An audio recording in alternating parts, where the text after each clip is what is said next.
Yes, good morning. Welcome to Football Heritage TV. Very sobering news this morning that I think everybody woke up to in the world of football, where kind of puts everything in perspective, doesn't it? You think what we row about, um, what we goad each other about, we slag each other off about, we troll each other about things we say, things we do. And then you hear such awful news that somebody at the age of 28 years of age has lost their life in a car accident, and also his brother as well. And of course, I think, we're talking about Diogo Jota of Liverpool. It's really sobering, really sobering for anybody involved, with his family, with his friends at Liverpool Football Club, more importantly, his wife and his 3 children. And you just don't expect it, right? You don't ever expect that somebody in the peak of their powers, right, 28 years of age, you don't expect that it's going to be cut short like that. And I guess, like everybody else, I didn't expect to be waking up to that news. And you wake up and you see a message and you think, oh, this is a prank and it's a cruel one. And oh, somebody else has said it. Oh, that this horrible prank is spreading. And then you realize very quickly it's not a prank. And unfortunately, it is real. And this isn't about the caliber of the player. This isn't about who the player played for. This isn't about the position the player played for. This is about human life. And we sit here and fight and row and the things we say to each other on a daily basis. And then something like this happens, and there'll be people wishing they'd said things, be people wishing they hadn't said things, got married a week ago or 2 weeks ago. And it really does put all of that into perspective. It's just such sad news. And obviously the photos gone round of him and his wedding day and his 3 tiny children and his beautiful wife, and you just think to yourself, this is just crazy. And when I say it's sobering, it's from the point of view is that life will move on for everybody, and everyone will carry on as normal, and rightly so. That's how life works. But just for a few minutes, at least, I think the whole world, if not the football world, needs to kind of remember that this is a guy in his prime. So look, I won't labor the point, but I was, I was affected by that this morning. I'm sure everyone in the world of football looks at that and goes, "Wow, that's crazy." Lots of people already. I mean, people, I think there are 99% of people are good with it. There's always 1% that just take it that bit too far. And Liverpool released a statement. It's gone off my screen now, but it was on Sky Sports News. Liverpool released a statement. And I think that kind of overshadows everything, doesn't it? It kind of overshadows everything. And we'll do our best to get into some sort of football conversation, but it is a very, very, very tough one to take. Danny, as Danny said there, 3 young children and married last week. It is devastating, and it does go beyond the color of the badge you wear. It does go beyond race, religion. It does go beyond nationality. It does go beyond everything. This is somebody in their prime. And by the way, this isn't just footballers. There are people that lose their lives every day.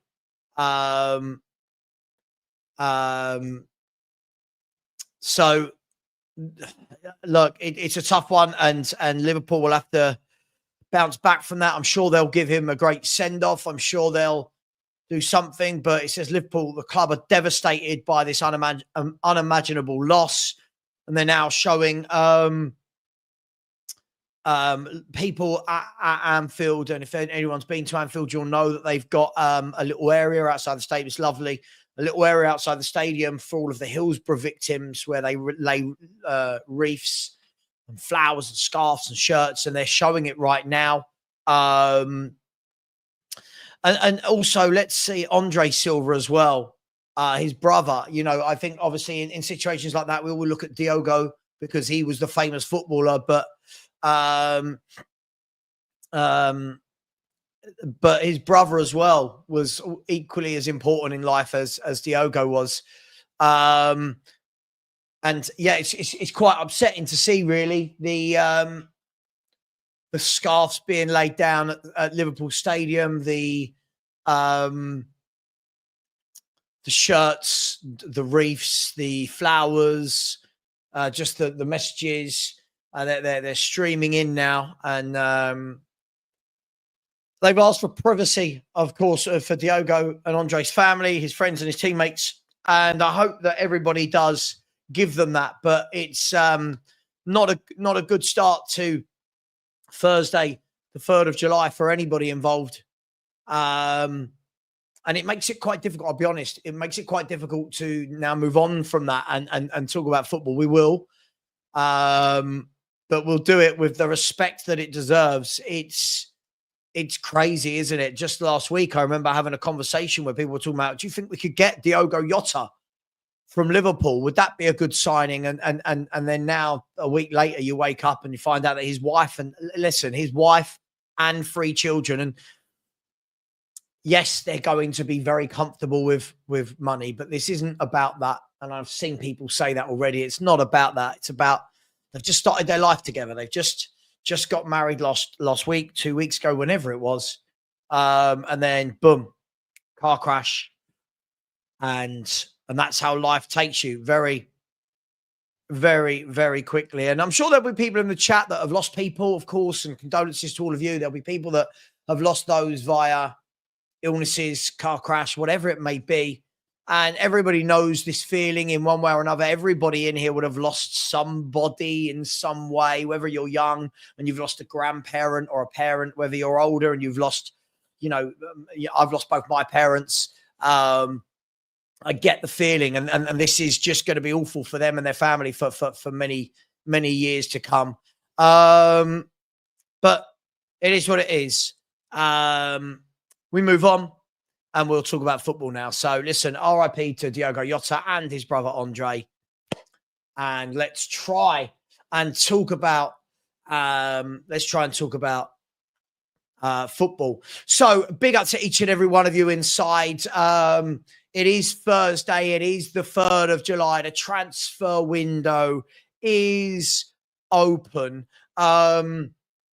And it just seems a bit insignificant, but we'll see what we can do. Let's have a look. I'm guessing it's going to be very difficult this morning as well for, you know, like when I'm looking at Fabrizio Romano's page at the moment. And again, he's talking about Andre Silva, who was played for Penafiel. I don't know, in Portuguese second league, him as well. And I'm guessing most of the information is going to be about that.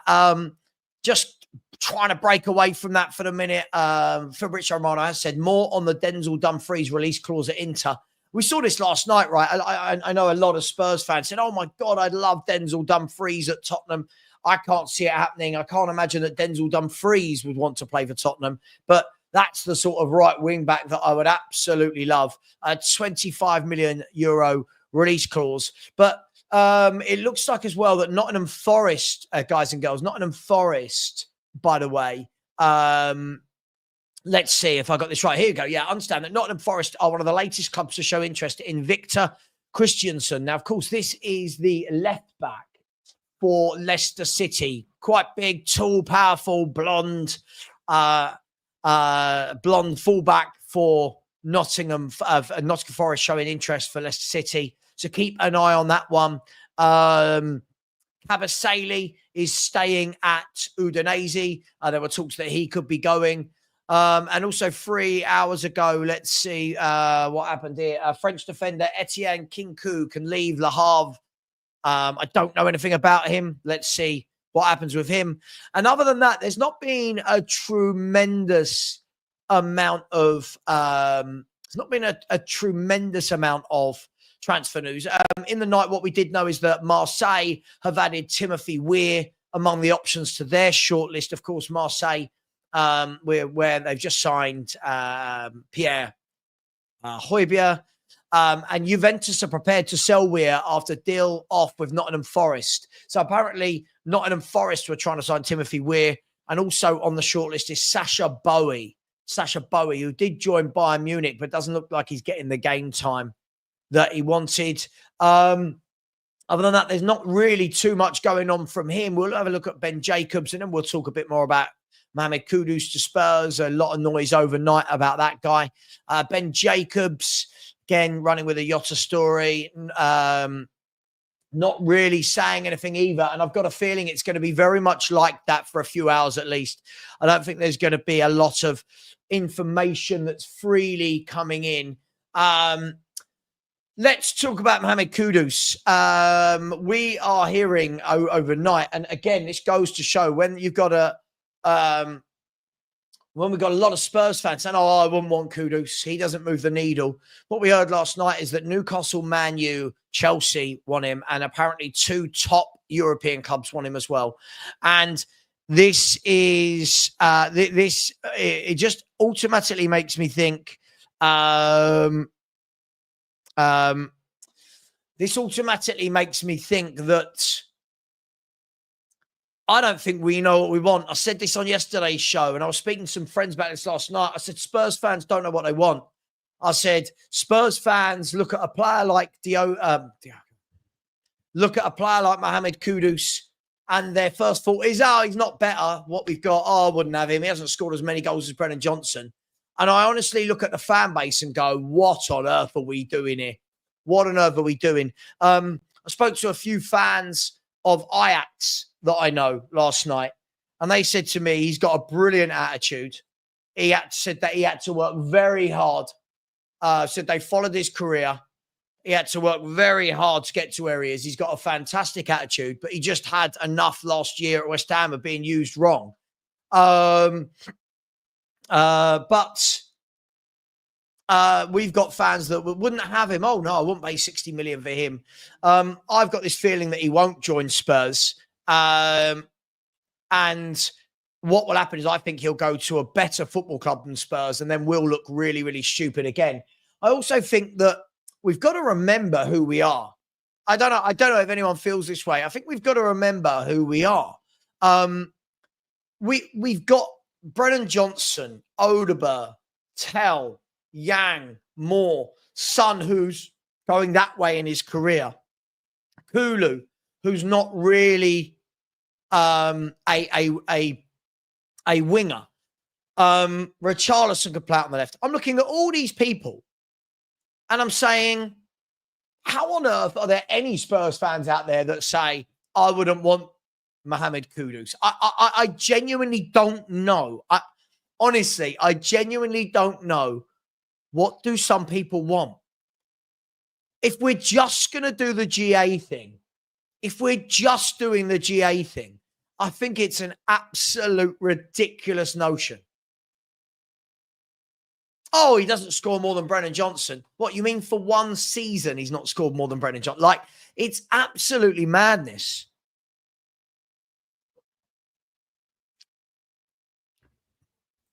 Marios, you don't know that. Why wouldn't he start for Man United? Why wouldn't he start for Man United? I think that they play on Buemo, Kudus, and Cunha. I think they'd get the best out of all 3 of them. I don't think a lot of people have actually done their homework on how good Mohamed Kudus is. He's had one difficult year, and everyone's going, he's all right. When you say he wouldn't start for Chelsea, Chelsea rotate their players, don't they? But I don't know. I don't know how, as a Spurs fan base, we've got to this point where we think we're better than a player like this. I don't know how anyone is looking at. I'll tell you what. Let's go to the Tottenham Hotspur squad, right? Let's have a look at the Tottenham Hotspur men's squad. And there are people saying he's not a needle mover. The only thing I can say about those people is they don't understand football. I'll call it as I see it. He would be the best attacker at our football club by a country mile. A country mile. Let's have a look.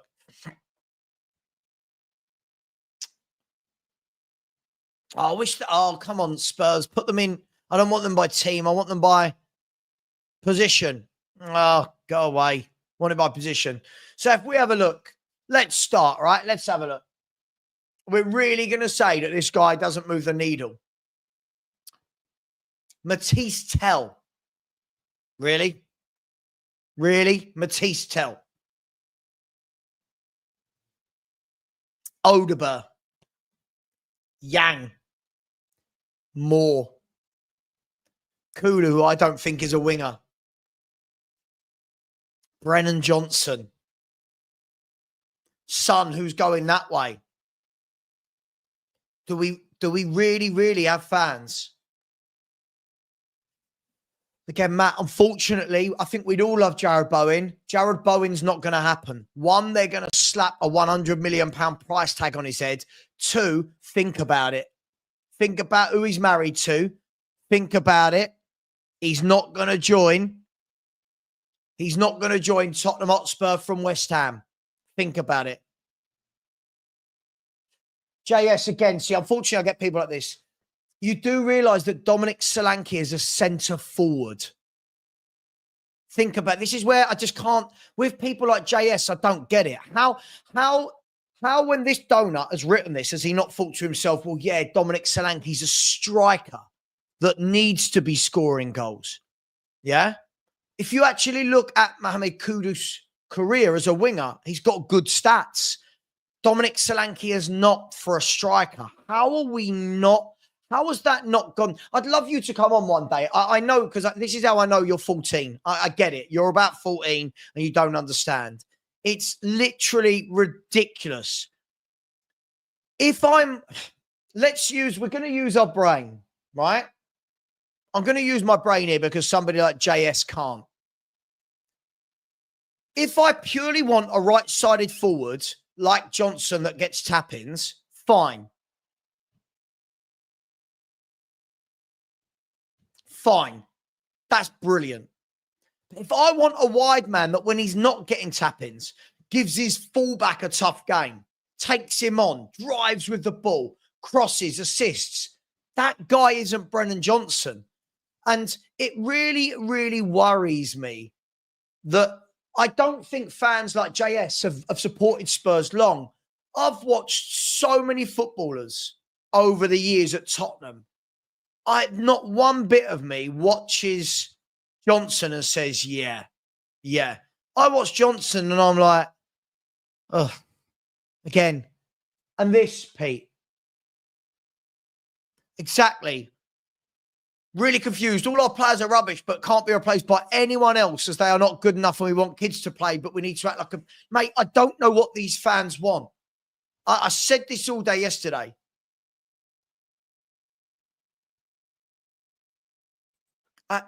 Mate, I hate to break it to you, AJ. The world doesn't stop. The world doesn't stop, mate. Unfortunately, this is my living as well.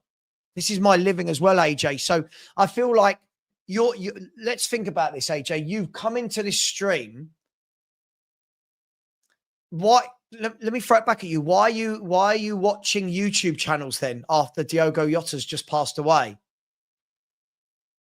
What is wrong with you? What is wrong with human beings like this? It's truly worrying that people like you live among us. It's truly, truly worrying that people like you live among us. Sure, I don't think we'll get him, but we got fans that don't think we should. Mahfouz, it's common sense. He's not joining Tottenham, right? It's common sense. Unfortunately, look, Matt, I haven't really got time for your stupidness today. The problem, I think, with a lot of Spurs fans is common sense escapes them. It's all well and good to say, let's play the game. By the way, I love Jarrod Bowen. I think he's a brilliant player. He'd be everything we need. Right, let's have a look at Jarrod Bowen on the transfer market, shall we? Jarrod Bowen. Okay, let's have a look at Jarrod Bowen. So Jarrod Bowen, right? He's got a contract that runs for 5 more years, right?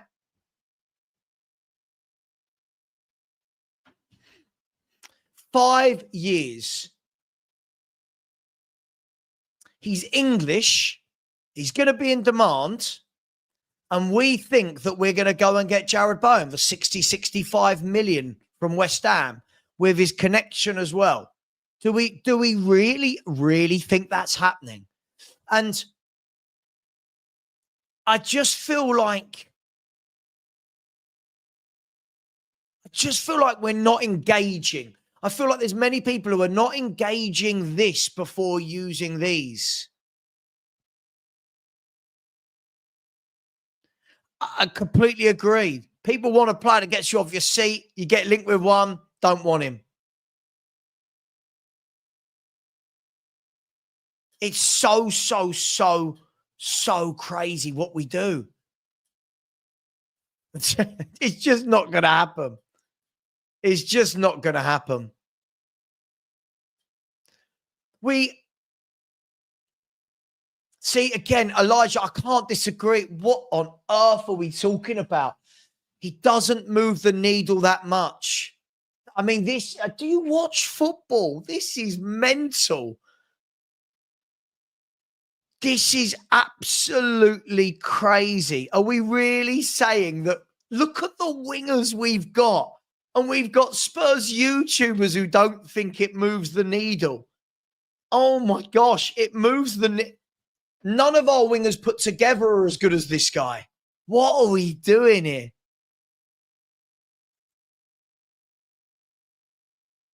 I don't get it. I don't get it. No one, it feels like any player you mention, we're finding reasons why they're not good enough. JS, what's my commentary of Solanke is unfair? Why? Because I've stated that throughout his career, he's not a prolific goal scorer, JS. What? Because I tell the truth. I think there are certain players you need to use stats for. When looking at a goal scorer for £60 million, yes, I want to look at their stats. Yes, I want a goal scorer that hasn't had one good year in their career by 28. All right? I don't believe you have supported Spurs for 25 years. The way you talk about it, it just seems silly. Listen, Bowen might leave West Ham, not for Tottenham. And how much money is he going to be? How much money is he going to be? Good morning, Penfold. Good morning to you. Welcome. Unfortunately, it was, I wish it was on a better day for the world of football. Really do. Absolutely, Mario. Yeah, absolutely. And I'm not heartless, by the way, anyone that's just joined. We did talk about this for the first 10 minutes of the show. But Alpha said, I don't get how clubs can make bids that can get rejected. Surely you're talking to the club and making agreements on what bids won't be accepted for. No, that's not how it works. That's not how it works. You will have a rough idea of what the fee is going to be. But think about it. If the selling club gives you their first offer, not really much of a negotiation. If you turn around and say, oh, we're thinking of putting in an offer, and they go 50. Okay, here's 50. Negotiations wouldn't exist, would they, Alf? Hey, it is what it is. It gone mad the last few days, isn't it? Listen, dude, listen, all I do is I'm a YouTuber that provides free shows for people to come on, forget themselves, talk about football, row, have a chat about which players we like, which players we don't. That's all I am. I'm just you lot with a camera. That's all I am. And people just want to take it just that bit too far. I agree, Ben. I think Bowen would be a huge fee. Bowen would be a massive fee. Homegrown, English. He's going to be a massive fee. And this is the problem. Unfortunately, we get people like Matt that say things like, go and get this guy. And they don't do any research into why would that not work. But, mate, Ben, you know what? I would love to wake up tomorrow to the news that we'd signed Jarrod Bowen. I think he's a fantastic player. But not going to happen. I'm also aware that's not going to happen. Honestly, there are so many people in this chat that I wish would come on. I've got a call-in show later. There are so many that I wish would come on. But sure, but the years before that, he wasn't awful, was he? Couldn't we say that about all of our players? Couldn't we say that about a load of Man City players? Couldn't we say that about all West Ham players last week? I mean, it's the fact that you said he doesn't move the needle much. Look at our wingers. We've got awful wingers. I don't understand what fans are watching. What is it that you fans want if you don't think that's a needle mover? Honestly, we think we're better than we are. Sorry, Elijah. You know me. I'll call it out. I'll call it as I see it. Honestly.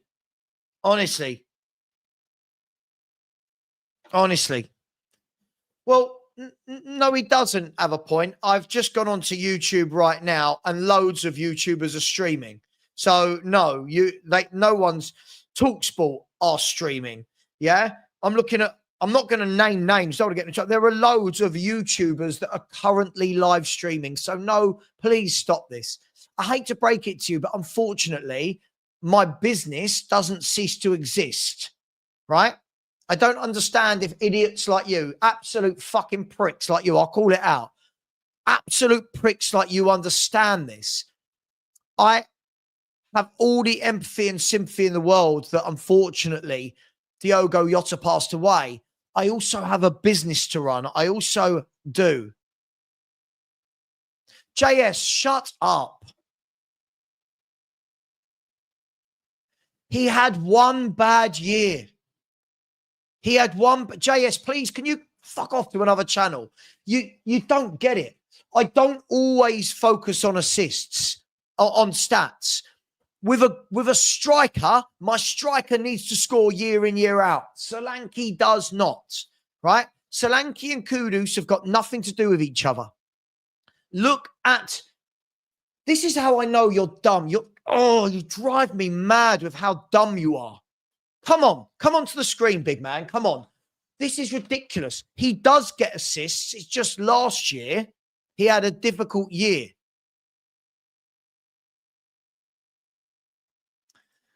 Matt, you're not getting it. Honestly, guys, is it just me or is this just dumb? What about Anthony Gordon? And how much is Anthony Gordon going to cost? Again, he is English, playing for a Champions League team. Let's have a look how many years Anthony Gordon's got left on his contract, because you don't do the difference between me and you, because I do this for a living, is I go and do my research. You just say names like it's Football Manager. Anthony Gordon, right, extended his contract last year. Anthony Gordon's contract extended last year. Let me see if I can find out. Here we go. England, Premier League. Let's see. Anthony Gordon's contract runs out in 2030. 2030.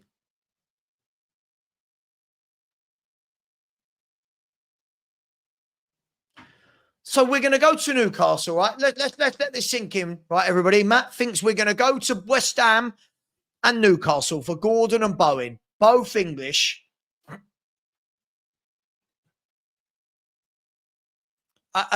Elijah, hang on.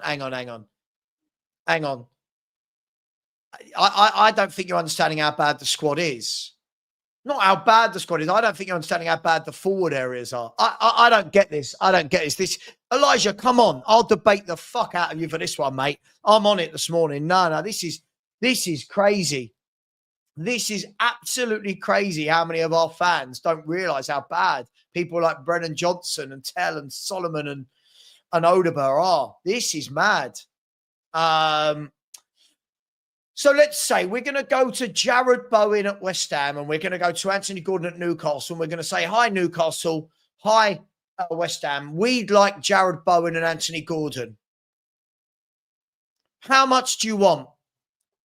What are they asking for? In the chat right now, two people, right? Gordon and Bowen. How much do you think each one of those are going to be the fee they're going to command their club, right? English, both with 5 years left on their contract. Let me get the chat. Sorry if I've come in hot. I'm annoyed that people can't be respectful. Let me know in the chat. How much? How much for Bowen? How much for Bowen? How much for Anthony Gordon?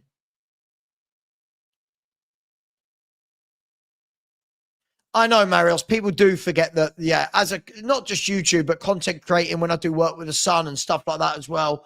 Yeah, it is. While I'm getting those numbers, let me go to some positive comments. Big up to Aris. Thank you very much, Aris. Always appreciate you chucking in the super sticker. You a person of very few words, but always appreciated. Thank you very much, my man. Really, really appreciated. Emma Morton as well. We might disagree on Brennan Johnson, but always very generous in the chat. Thank you very much. Another super sticker from Emma Morton. Thank you. That is appreciated. Aussie Frank Lover said, just a quick one. Thanks, Savva, for providing fantastic content, mate. Your community appreciates you. I hope so. Listen, I know what I'm like. I'm edgy. I can get straight to the point. I can be direct. It can come across rude, but I don't suffer fools. I'm not one of these football fans. Listen, as I've said, I can't see people looking at this squad. The same people that about 3 weeks ago were going, oh, Semenyo doesn't move the needle. What? Like, what are we doing? I wouldn't want Harvey Elliott. Last year, wouldn't want Conor Gallagher. I don't want Locatelli. Remember those that didn't want Dybala? Like, what are we doing? Where's Perchy? What are we doing here? We just seem to have so many fans that don't know what they want.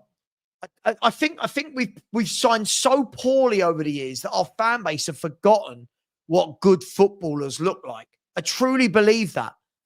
I watch a player like Mohamed Kudus and go, look at that technical ability. Yeah, he's going to get me off my seat. Our fans go, didn't have a good year last year. Cool. Who at West Ham had a good year? Who here has actually taken the time to go and look at why didn't he have a good year last year? Why didn't he have a good year at West Ham? Maybe it was because he was played in 6-7 different positions. I don't know. I'm just asking for a friend. People don't do their homework. They just go, look, like Matt is the biggest example of that, Aussie Frank Lover in our chat. Just get Bowen. Yes, that's going to work. Tell you what, if you can't do that, just get Anthony Gordon. England's left winger, one of England's left wingers on a 5-year deal left. Just go and get him. Sure, that's going to work, isn't it? Hi, Newcastle. We know you're in the Champions League like us, but would you like to sell us Anthony Gordon on the cheap? It's ridiculous. Big up to you, Aussie Frank Lover. Big up to Daniel Field, who's put in a super sticker. Thank you very much, Daniel. Really, really appreciate that. Thank you very much. Hang on, let me just send this link to Danny. Where are we? Am I live? Yeah, I'm live here. Invite guest, copy. There we go. There we go. There we go. Big up, Daniel. Thank you so much for that. Really appreciate that. Keeping the super sticker train alive. Thank you very much, my man. That is very much appreciated. Big up to Moose City. Big up to you, my man. Thank you very much for your generosity. It's a good day, Sav.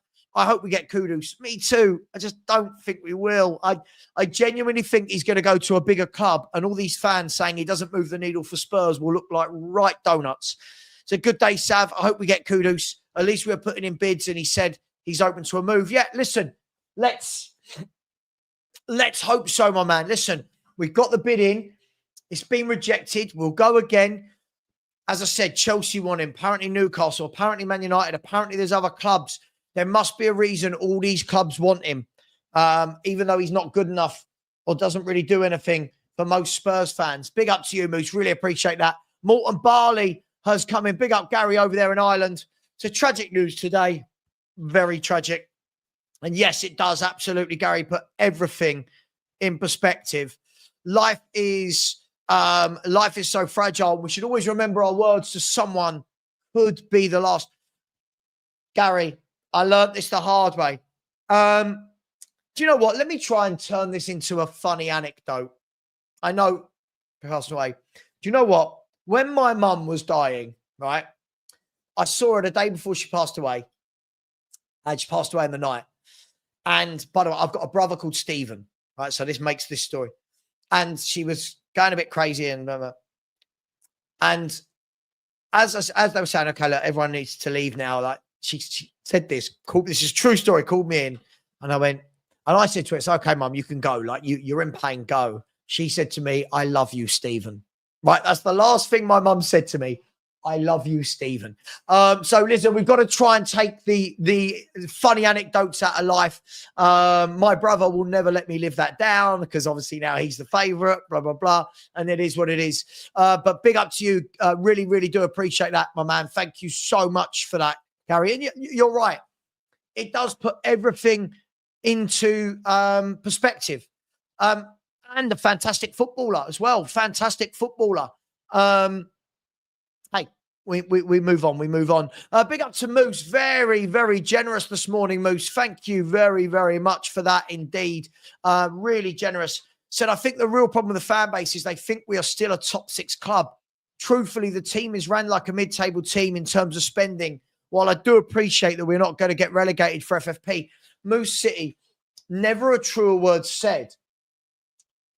The problem is we've been buying mid-table footballers. Brennan Johnson, Dominic Solanke, Archie Gray, Manor Solomon. Right, we've been buying mid-table footballers over and over and over again. And the problem is when we're then linked to someone with that bit of je ne sais quoi, I'm pointing at Ginola, by the way, whenever I say je ne sais quoi. When we go to sign that player, Moose, our players go, oh, but what's the GA? Well, the season before last, he had a very good GA. He had like didn't he have like 20 goal contributions in 45 games? And last year he had a difficult year, but this is a needle mover in every sense of the word. Big up to you, Moose. That's very generous indeed. Big up to a user. Said, morning, Savva. I hope you're well. Nothing changes at Spurs, right? Same shit, different day. Guess that is the life of a Spurs fan. Big up, Levy. Listen, what I would say is this, a user. First of all, thank you very much for the chat.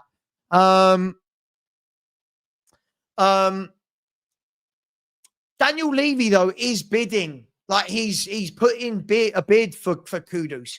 What we can't do is I don't think we can have a go at Daniel Levy for when he's in negotiations. You know, I feel like he is trying to get this deal over the line. But by this account, what we've got to do is if he does get a deal like this over the line, don't we then have to praise him? If we're going to berate him, surely we have to praise him if he does get it over the line. Big up to you. Really appreciate that, a user. Thank you very much. And my man, oh my God, look, we got one of the big 6. One of the big 6 here, YouTube royalty. Tap in Tobes. Said we badly need players like Kudus who have that technical X factor to unlock teams. His end product needs work, but we need that talent in the squad. This, Tobes. And if you're free, Tobes, you're probably at work, but if you're free, feel free to jump on, mate, even if it's for 10 minutes, half an hour. Do you know the funny thing is, as I said, the year before, he had very good end product. Last year, West Ham, all 4, he didn't look good, right? For me, isn't this what we paid Thomas Frank for? You bring in Kudus, and he gets the best out of him. And what I'll say is this, Tobes. Imagine this time last year, I'd said to everyone, 60 million for Mbuemo. Everyone would have lost their mind. What? Now, everyone's cussing Daniel Levy for not getting 65 million pounds of Mbuemo. Thank you very much, Tobes. Very generous. As I said, if you are free, WhatsApp me or just let me know in here. And you can come on. We did 10 minutes at the beginning of the show, Alf. I don't feel it's right to do anymore. It is what it is. So yeah, I asked you. Let me bring Danny to the stage. I asked you all, didn't I, about how much would Gordon cost? How much would Bowen cost? I love this. I love Matt so much, Dan. Gordon, Kudus, Toma, and Buemo, Bowen, Gibbs, Wright, Semenyo. There's enough options out there. Let's go through these one by one, Dan. Right? First of all, and Buemo has said, I only want to join Man United. We can cross him off the list, right? We can cross him off the list. If that's where he wants to go, and he stated that. That's that. Semenyo has just signed a new 5-6-year contract at Bournemouth. How much money are they going to ask for Semenyo? They wanted 65 million, 70 million before he signed his contract. Gibbs White is not a wide man, so I'm not really sure why he's in this list. Jared Bowen, West Ham, right? English, 5 years on his contract, Dan. How much are West Ham going to ask for Jared Bowen? I think you're talking easy a ton. I'm not saying he's necessarily worth it, but Agree. Easily a ton. Easily. And especially with it coming to Spurs as well. Absolutely. I think way more. I think West Ham will go on then. We want 105, 110 million. Matoma. Now, Matoma, I would absolutely love Matoma. The last I heard was that he is the fallback plan for Bayern Munich if they don't get Nico Williams. But I would love Matoma. I don't know. Maybe we've spoken to Matoma, Dan, and maybe Matoma said, don't fancy it. Right? Kudus, we're in talks with Matt. We're in talks with Kudus. Right now, we are in talks with the guy you want. And Anthony Gordon, Dan, 5 years, England player at a Champions League club. I mean, the fact that he's English, you can add 25% onto his price. I mean, it's stupid, don't get me wrong. But, I mean, Kudus, we've offered 50 mil, and it's same Spurs, different transfer. We're trying to milk out of it every penny we can, basically. That is one of the ones where if we wanted that much, bang, put the money on the table. This is what I think a few people mean about just put the bloody money on the table, stop messing about, because otherwise someone else is just going to come in and probably take him. I think he's a very good player. Didn't have a good season last season, but tell me one of our players that did. And if you want an out-and-out winger who can also be inverted inside forward, I think he is significantly better than anything we have got on that pitch. Maybe he's not an Eze. I'll go with that. I'll take Eze over him all day long. But what else do people want? What else can we go for? If he's there for the taking, surely we got to do it. I think what we've got to remember, Dan, in this is, listen, we're all very frustrated fans that want to buy better players.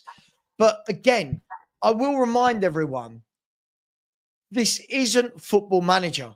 We can't just pluck anyone we want. We have to ask the question, is the player available?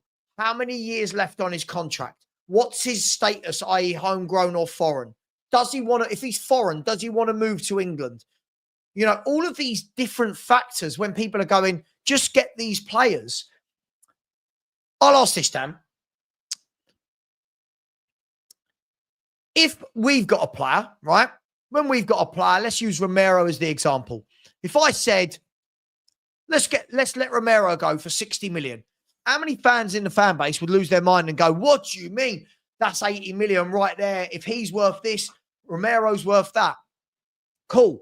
Then apply the same logic when we're buying players, right? When we're buying players, why would West Ham go 60 million for Bowen? Yeah, go on then.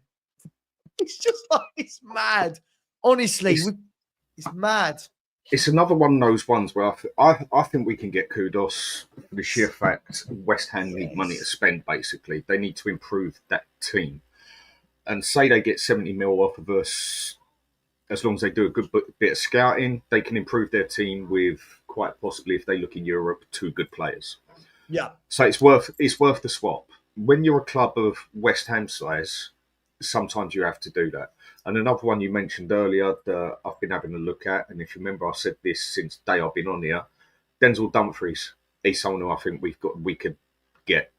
Reason being, some would say, why would he come from Inter? Because Inter would literally throw him out of the club because they are that desperate for money out there.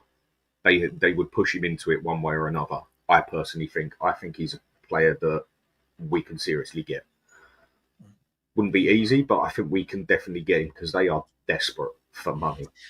Sure, but you've got to ask the question. See, this is where we disagree, Dan. Straight away, as soon as I saw that Barcelona are looking at making a bid, we're out the running. This is this goes for Mohamed Kudus as well. At the moment, Chelsea haven't put in a bid. The moment Chelsea put in a bid, no, it wasn't you. It wasn't for you. Sorry, Stanley's just woken up at that bark. It wasn't for you. Go back to sleep. Good boy. Good boy. I know, the big scary dog coming through the speakers. At the moment, it's fine. Chelsea haven't put in a bid for him. The moment Chelsea do, Spurs are in a spot above her. That's the problem that we've got with the bigger clubs. For me, Dan, what we need to be doing, I've said this over and over and over again, we need to be smarter. I think we need to be smarter. There are so many good players going for 30, 40 million across Europe that the Italian clubs are getting, that the Spanish clubs are getting. We don't seem to be scouting those types of players. That's what I would be doing. I wouldn't be worried about, what about this player from the Premier League or scout? We need better scouts, Dan, for me. Sure we do. I mean, did anyone from the scouting system from Brentford come over, or was it just coaches? It's a good question. I honestly don't know. Because that wouldn't have been a bad thing either, because they seem to scout some pretty solid players compared to us. Yeah, look, I agree. I completely agree. Look, I just feel that when you look around, like, we should be getting a Matoma before they're the Matoma we know now. And by the way, Matoma is definitely one I want. I don't know. Maybe Spurs have asked. Maybe Thomas Frank doesn't like him. I don't know. That is one I think we should be getting, because Matoma, if I'm not wrong, let's have a look at Matoma. I don't think he's got that long left on his contract. I'm just going to double check. And by the way, this is important. I know people don't think things like contracts are important, but they really are. So Matoma's contract runs out in 2 years. For me, would you like him, Dan? Would you like Matoma on our left side? I'm trying to picture him. I know who you're on about, but I've got to have a look at him. The guy at Brighton that every time we play them takes Brighton cleaners. What is he? Is he the Japanese or South Korean fellow, or whatever? The Asian fellow? Yeah. Let me just double check. He's the Japanese left winger for Brighton, who just he keeps putting Porro in a pretzel. Yeah, I've only seen him play a couple of times, so I can't really give him a fair judgment on that. From what I do remember seeing him play, again, probably better than what we got, but I can't really judge him because I haven't really seen him play that many times. Yeah, no, absolutely. Matt, I'll tell you, there's not always excuses. What you call excuses are sometimes valid reasons. Now, Matt, again, listen, mate, I like you. You're funny. But I don't think I'd love you to come on and speak to me and Dan. You don't have to put your camera on. I'd love you to come and speak to me and Dan, because I'd love to know your rationale behind why you think people like Bowen are achievable. If West Ham turn around right now and said, we need to sell Jared Bowen, we need the money, maybe. But you think West Ham are going to sell their best player to Tottenham Hotspur with 5 years left on his contract? 5 years left on his contract, and he's homegrown. You're not.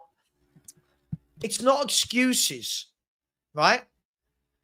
It's not excuses. Sometimes there's a difference, Dan, isn't there, between excuses and valid reasons as to why you can't get a player?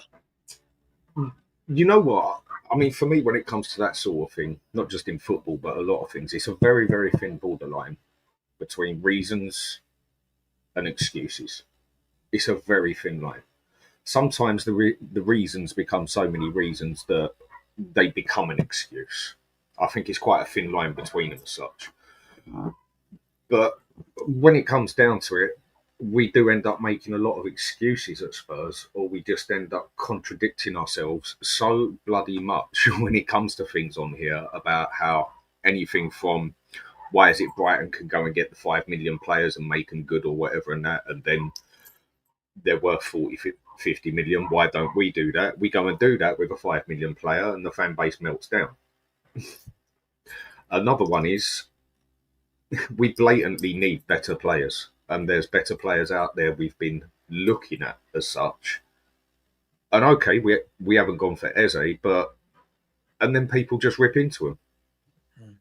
The one I keep going back to is the one when me and you spoke about the centre mids that we could have got that were significantly better for the price and the wages and that, but none of them are ever good enough. I mean, is that reasons? Is that excuses why the Spurs fan base don't? We just seem to go on about we get a new manager, right? We want to try every player. The manager's got to try them out, this and that. And well, what do you want us to do? Leave players like Solomon and that to the last minute, and then he says they're not good enough, and then we're right in trouble. I think our manager knows plenty about the players enough already. I mean, he's been a manager in the Premier League for 4 years, and I'm sure he sat there on holiday and also done a bit of work on his players as well, of what a manager can do and have a look at things. So what do Spurs supporters actually want? Do they want us to go for actually better players than what we've got? We're not going to get world-class players, so we need to improve significantly. Agreed. Or do we hang on to people like Solomon, Gray and everyone else and that, and Son who's on the way out and everything for sentimental reasons, and give them another go like we did with Lo Celso and Dombele and everything else? And then when it gets to the point that you're lucky if you get a fiver for them, get rid of them. It's just a thin line between reasons and excuses for me. And we do contradict ourselves on this fan base. So much of what people talk about, what they want, and then when it comes to it, almost make excuses for not doing it. A lot of it just makes no sense to me whatsoever. Sure. Listen, you know me. I live in the middle of the two. I live in the world of reality where people can say what they want, but when they go unrealistic, that's where I jump in and use my mature head and go, that's brilliant. You can ask for this player, that player, that player. Some of them are unobtainable. I don't think people realise, Dan, what Spurs are. We talk like we are Man City, Chelsea, and Liverpool, like we're as attractive as them. We are not. We don't have the history. We don't have the winning mentality. We don't have the trophies in the bag. We don't have the pull that these clubs have. We've just got to learn that. We've got to build a different way. I'll give you a prime reason to it. I mean, I had the debate the other night, and if you remember before the Europa game, I said to Man U, this game, it isn't irrelevant and it can definitely help them, but it's not going to make a major difference to what they're basically going to do and what they're going to be able to get and whatever. Because even though they've been pretty poor for the past 10 years by their standards, still won a couple of cups, they're still going to pay significant more money than us and wages and everything. And they have still, let's say for another 3 or 4 years, got that pulling power of being the biggest club on the bloody planet. That's why that Europa Cup for us was so important, to try and get that Champions League place to give us some sort of pull. I know I'm not going to say this in a way that people like it. We've just won a Tier 2 European Cup, but we just finished 17th as well. There's going to be a lot of players that look at that.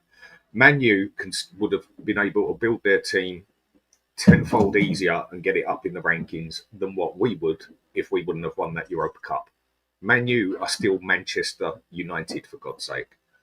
If they keep playing this bad for the next 3-4 years, yeah, that's going to come down out of it a bit, like it did with Arsenal for a little while. But they've still got the history. They've still got that pulling power of being Manchester United. What have we got the pulling power of? We got the pulling power of London. We got the pulling power of a stadium, a nice place and everything else, which can have a say in things, like it did with Maddison, his wife wanting to come to London. But it doesn't make us more attractive than Manchester United, one of the biggest clubs in world football. That's the problem, right? Yeah. The fact that we just won a Europa Cup and finished 17th doesn't exactly put us up in the rankings as far as I'm concerned. But that Champions League place can have that pulling effect on certain players. But Man U are the biggest club in the world. It's them or Real Madrid. So they're still going to have that pulling power of being Manchester United. Yeah, they are. Yeah, as I said, I think there's really good players across the world you can get. I just think that when you go straight away, when you go to a Premier League club, especially when the player is homegrown and has massive years on their contract, the moment you enter those negotiations, let's be brutally honest, you won't even enter those negotiations. If the Spurs scouting team right now are sitting around and they went, right, Thomas Frank, who's your number one target? Okay, Jarrod Bowen. Somebody in that Spurs team is going to turn around and go, he's got 5 years left on his contract. Yeah. For us to, first of all, they would have had to talk to the player. We know that. Jarrod Bowen says, yeah, I'm interested in Spurs. Right. They're going to have to go to the table to start the bidding at 70 million, 75, 80 million. Homegrown, 5 years on his contract, and he's their best player. That's fine. If we think that that's where Spurs are as a club, cool. I don't think we're there. I don't think we're at that stage where we're going to go and negotiate for these players that are going to be £80 million plus. But then when we say things like, as I said, Dan, I would be looking around Italy, France, Spain. I'm looking in this market where there are good players going 35, 40 million euros, right? Atletico Madrid are bloody brilliant at it. Napoli are bloody brilliant at it. They're finding these players that aren't, I mean, what's 35, 40 million euros? 30 million pounds? 35 million pounds? Right? That's where I think we should be living. I think we should be living there. But the problem is, if we go and get these types of players, our fans going, oh, it's not a big name signing. So I genuinely don't think we know what we want as a fan base. We seem to want a big name signing that costs a lot of money, even if we think it's unachievable. And I'll ask you this question, Dan. Just playing devil's advocate. And I'm just using Jarrod Bowen because he's a great example of a player I would love at Tottenham. Tottenham, Arsenal and Liverpool and Chelsea right now, all those four clubs all went in for Jarrod Bowen. Who's going to be bottom of his list? We are. I mean, I'm still a firm. We are for sure. I'm still a firm believer of you can offer extra wages, you stand a bigger chance of what you can get, and that is one thing that does drag us down a level. But when you get someone like Liverpool come in or Chelsea come in or whatever, it just totally puts us under the floor in literally every way. Not just the money side, but their history side, their capability side, other players they've got, history they've got over the past 10, 20 years, 30 years, whatever, and that. It puts us at the bottom of the table. But I am still a firm believer of if we up our pay, there are certain players that we could possibly attract that we wouldn't usually attract. But then it also depends if the other team's going for him as well. And I thought Eze was one we could go in for and attract because I didn't really see the other teams needing him as a first team player. And it also comes down to the player as well, in my opinion. What does the player want to do? What does he want to do with his career? What is he more interested in? Because everyone's different. Now, like I said, with someone like Eze, we can offer him a couple of things that other clubs can't do. One of the main things we can offer him is he walks into that first team without a chance, and he is basically the star of the club. That will actually have an attraction to some players, whereas other players will quite happily go into Man City's squad or Liverpool's squad and be willing to fight for their first team place. But if he goes to either of them two, he's just another fish in a pond, basically, because there's significantly bigger, better players at that team. Whereas he comes to Spurs, he almost becomes the main man, basically, the best player at the club. So again, it comes down to a player's mentality as well. But if you want to put it on the logic side and you want to put it on the realistic side, when the bigger clubs come in for it, we are bottom of the list. Well, the problem is, though, and I keep asking it, that it is the logic side that wins, Dan, because what you've said is great in reality. I'm not seeing any examples of where that happens every year. This is the problem. If Man City right now rocked up for Eze, if it was Spurs versus Man City, Eze's not going to go, yeah, I'm joining Tottenham because I'll play every single minute, every single week. He's going to go and play for Man City where he's going to be rotated by Pep Guardiola and win titles and Champions Leagues. Like, that's just life. He's 27. It's going to be his last big move. Like, you know, these people are ambitious. There's not, and if they're not, do you want them? That's the problem. If he's not, I'd question anyone that picks Spurs over Man City. I'll be brutally honest. I would question that player. Well, if you want to talk about ambitious, then Kane waited a very long time. I'll give him that. I think, but was Son ambitious? No. I mean, I think Alex said it perfectly a little while back and upset a hell of a lot of people when he said it. I mean, he's never been a world-class player for me, but he's been a very, very good player. Agreed. Agreed. I mean, again, it's just opinion. But for me, the main thing that was world-class about him was one thing, and that was his finishing. He could finish as good as anyone on this planet at one stage. The way he was with both feet, he was as good as anyone on the planet. But was he an ambitious person? Because even though he would have cost a significant amount of money, say when he was 27, 28, there's a lot of clubs that I think would have had him. But then there's that other side that thinks, why did no one officially go for it? I mean, I think if he would have been at Liverpool, he would have been deadly. He would have gone up a level, basically. He would have been deadly there. There's other teams that you could picture him playing for, especially the way he plays. But why did no one even go for him as well? Or is... He doesn't come across as an ambitious person. Maybe Levy priced him. And this is the thing, Dan, all the things we don't see behind the scenes, this is the problem. And this is why I always say when we're in a transfer market and people say, just put in a bid, just do this. We don't know what happens behind the scenes. Maybe people have called up in the past, not now. Maybe people have called up Son in his peak and his agent and said, hey, I'm just going to make this up. Bayern Munich here. Hang on 1 second. Bayern Munich here. We want Son. Oh, brilliant. Okay, cool. Well, this is what the player will want wages-wise. Yeah, don't worry. We're Bayern Munich. We can pay the wages. What do you think Tottenham are going to want? Well, they're going to want 130 million. Oh, we can't do that. Maybe it's because they feel priced out, right? I completely agree with you, though. For me, if I'm Son, I will look back at my career and think, I should have done better. Like, talented footballer, world-class goal scorer in his day. But I would look back and think, why didn't any big clubs come in? Why didn't I push for it? Like all of these different things. Kane, for me, waited too long. We had the debate the other day. Kane made the massive mistake of signing that huge contract. He really shouldn't have. But this is the difficulty that you've got. And they were in an era, Dan, where not everyone cost this much money. We're in an era now where normal footballers cost 60, 65 million. Normal footballers. Sorry. You think back in the day, if you paid £60 million for a footballer, that was world class. Oh my God, this is the best player in the world. Now, how much do you want for your winger? 60 million. How much do you want for your Neymar that changed that, wasn't it? Yeah, of course. But clubs are rich. Clubs are richer now. They don't need the money. Bournemouth right now. If anyone goes to them for Semenyo, I'm just using them as an example, right?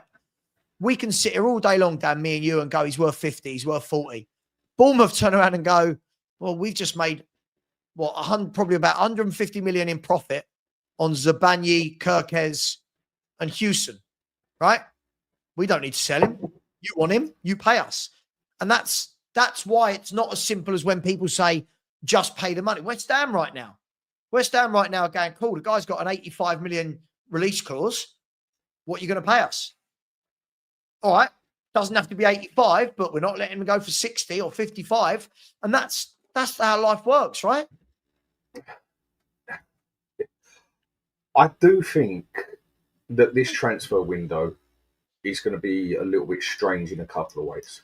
And I do think over the next season or two, you're going to see prices come down significantly because football is basically, in my opinion, the economy is screwed. And I think it is almost in recession.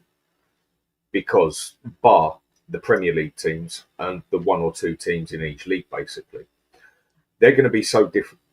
A lot of them are going to need that money that much that an English team, where even Crystal Palace can make more money in a season than AC Milan, unless they get to a very long stage in the Champions League, are going to be able to say, right, they say 60, well, would you be 40? Or no one else is going for you and you're going to get nothing. And sometimes clubs, they have to do that because they haven't got the income. And in Europe at the moment, it is very, very hard out there at the minute, from what I keep reading. That the economy is in serious trouble. Like I said, I look on it as it's almost in a recession. But on the other stage as well, if you've got 2 or 3 teams going for that player, the price is going to go up stupidly compared to what it would do to say if someone in Germany or Spain went for him, because everybody knows England has the money. Same as if it's any transfers over here. People know And it's the same we've thing. got the money. If you and Beth, What it wanna used to be sell with your Man U, house- basically. if you and Beth want to sell your house, right? You have an open day, right? 10 different families come to look at your house. And at the end of the day, the estate agent goes, right, 4 of them have all put in an offer. You're sitting there going, right. And my price goes up. All right, I'm just making this up. I don't know. They've all offered 500 grand. Let the game begin. Yep. Play them off against each other. Oh, 5-5, 5-10, 5-50. That's life. That's how it works, right? You see with what you said there. I think what you said there was actually a bloody good example of what I'm talking about in recession and economy with different countries. I mean, I know some people don't like the way I put this, but it is what it is. The further up north you go, the poorer it gets. Or the further down south. The further out of London you get, the price comes down. I'm in Blackpool at the moment, staying at my other's cousin's house and that, where we got to look after these Chinese cretins, whatever they're bloody called, and a couple of other animals in there. And the house I am sitting in at the moment is about 3 times the size of the bungalow I've got and the property they've got and everything. And they pulled that for 210 grand. They was able to sell a place in, what's it called? Gravesend, and buy a place twice the size here. If I sell my place, I can get a place up north that is nearly 3 times the size of my place and still have a lot of money left in my back pocket. And that's what I mean by the system as a whole. In England, it is basically like London. The prices are stupid. I mean, the further into London you go, a 1-bedroom flat, if you're renting it, can cost you 1,500 to 1,600 quid because it's got the economy there. The rest of Europe, where the price is right down and everyone's struggling, is like the further up north you go with the houses and everything. The prices will come down. I agreed. Listen, if I bring this back to transfers, I just think this is why I've never been one that says just get him. I do have a look and go, I love that player, but is it doable? Like, i.e., Eze is doable until he's not doable. At the moment, Eze might be doable, right? But the one thing I think we've got to understand is, and I do think we're all guilty of this as fans, we're just absolutely adamant that everyone would just say yes to Spurs. This is the problem. Just get him. Like, how do you know Anthony Gordon would want to play for Tottenham? Not you, just saying. How do we know Jared Bowen would want to go to Tottenham? Like, I do feel sometimes we just have to just a little bit of, just a bit of humility, you know, just a bit of, you know, let's take a step back and see where we are. Listen, got to remember, we all sit here day in, day out cussing Spurs, right? And what I mean by that is we've not been run properly, right? We're not finishing as high at the table as we want. We don't win enough trophies as we want. We don't buy as many good players as we want. Dan, if we see it, right, the agents and their players see it, right, they're going to be looking at exactly the same factors as we are with football clubs. Yeah? It's like saying, if Wolves just rock up and offer money for Eze, is Eze going to go and play for Wolves? No. Why not? Well, they're not a big club. They don't win things, blah, blah, blah. Now, is there more chance he joins Spurs? Yes. But is there more chance he joins a City or Arsenal? Yeah, yes. And that's the way of the world, mate. And I just think that we've got away from that with all of these names that everyone just puts in a pile. For me, I'm looking at the scouting. I'm looking at these players that are playing in these different countries and thinking, let's scout. Let's go abroad. Sorry, just had a bit of a rant there. Just before you go, Dan, Paul Watkins, big up, said, Savva, keep up the great work. Come on, you Spurs, and big up Danny, big up Paul. Very generous as you are every morning. Paul, tell these people we're just over 150 away from 19,000 now. Just over 150 away. The link is pinned, so please do smash that subscribe button and also smash the likes, people. We've got 253 likes, 630 of you in here, which means we've got just under 400 of you that have not smashed that like button. Please do. It really does help. Big up to you, Paul. Big up to Ryan Trestane. Thanks, buddy. So Savva, if Kudus comes, he walks into the team, but what is his favourite position? His favoured position is a right-sided forward who cuts in on his left. That's what he does mostly throughout his career. Last year at West Ham, they had him playing right, left, centre, up front, midfield. So a lot could change on that front. But big up to you, Ryan. Thank you very much. Atavatron Wembley 1. Big up to you. I said, morning all. We're all privileged to witness yet another Levy transfer window masterclass of delay. Well, Sean has joined at the right time. Stall and deal self-sabotage. It's an art form now. Now listen, as much as I'd love to sit here and slag off Levy all day, can I just say at the moment, what has Levy actually done wrong? If we're just gonna use the Kudus deal. We're just using that deal for the moment. What's he actually done wrong? He's bid 50 million plus 5 as an opening bid. Okay. What's he done wrong that we think he's self-sabotaging? I don't quite understand. Let me ask you, and then I'll come to Sean. Morning, Sean. Morning, Danny boy. Looking a lot thinner through the face, Sean. I had a haircut, mate. Oh, okay, fair enough. All right. Yeah, I do. Every now and then I do that. Just take a bit off the hair. It makes you look better, doesn't it? Dan, let me ask you.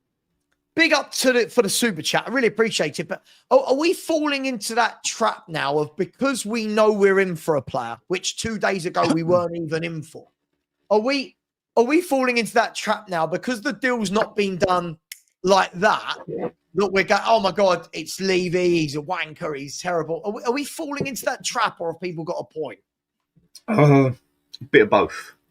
I think that one works both ways. Because there has been significant amount of times where we've sat here and said, Levy, we just pull your finger out and get the bloody job done. Because I think there's several times where he's tried to save a fiver and it's come back and bit us right in the arse, basically. Like Grealish, for example. Diaz is another one we could have had if we'd have just given him his bloody wages. Because the contract could have been sorted out significantly earlier. Look how long it took with Van der Ven. We do drag things on and try and save every penny we can, basically. On a business side, I can understand that, but you want to get jobs done, you've got to get them done quickly. You want to do a good bit of shopping on a sale, you've got to snatch that up before the person next to you. But on the other side of it as well, there is that side of, it is a lot of money that we're playing with on certain things. A 70 million deal isn't going to get put together easy by a club that isn't willing to pay that up front as such. We can only go for so many players. I mean, what's on the list? We don't know what's on the list and everything. But if we did move quicker, I think we would see more jobs done. But I also feel that Levy, this is why I try and be level-headed with Levy. Can't stand him, want him out of the club, whatever. But I've got the attitude of you still give a man or a player or whoever credit when credit is due. And he's trying to do the job, but it's just, I think a lot of us don't like the way he goes about it. Well, look, Sean, let me bring you in here.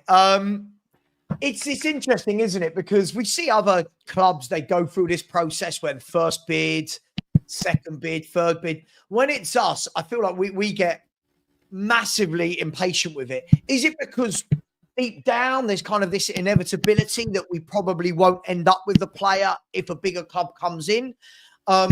Like I've said, I don't blame Levy. If Chelsea were to come in right now and blow us out the water, Sean, I don't blame Levy for that. It's Chelsea. They're a massive club. They spend massive money. Players want to go there. Where are you at with this whole thing in terms of getting deals over the line, especially with Kudus? I think I literally put a video out on this very topic this morning. I think that like the rumour mill has so much to do with the energy around the football club. And I think that it's not something you can control as a football club, but you should pay a little bit more attention to it and manipulate it in a bit better way than we do. I think that under Johan Lang, we don't really get any rumours. Right? A lot of the players that we've signed have been out of nowhere, just nothing, done, deal done, bang, sign. Who's this guy? Okay, interesting. Not just for the little guys as well. That happened with a few players, right? A few of the bigger players as well. Like just came out of nowhere and the deals were done. Yeah, I think there's a value to keeping that stuff close to your chest, but there's also a cost to doing it, and it's that you get a restless fan base. I think that the energy that is invoked and created from not just things on the pitch, but things off the pitch that people don't know about, results in bad energy or good energy, but usually bad energy with Tottenham in the fan base that then manifests into things like Change for Tottenham marches and those sorts of things. Obviously, for the most part, the Change for Tottenham march was about the season and the fact that we were going backwards. But I do think there's a middle ground, right? If you allow these rumours to kind of like fester and like, oh, Tottenham are interested in this guy. If those things are being created by people like Paratici because he wants to get the plate spinnings so that you can use that in some kind of technique to be able to negotiate better, whatever he does. Like as a content creator, Sav, like we love that shit, Dan, right? We love it because he gives us something to talk about every day. The alternative of that is boredom. But then you don't know where the truth is. And so sometimes you have situations where Tottenham fans are losing their minds about Eberechi Eze when there's no necessary fact about any of their Tottenham's interest in it. Like at all. Yeah. Like they can sit there and go, well, like where's Tottenham's fans' meltdown about not signing Rodrigo?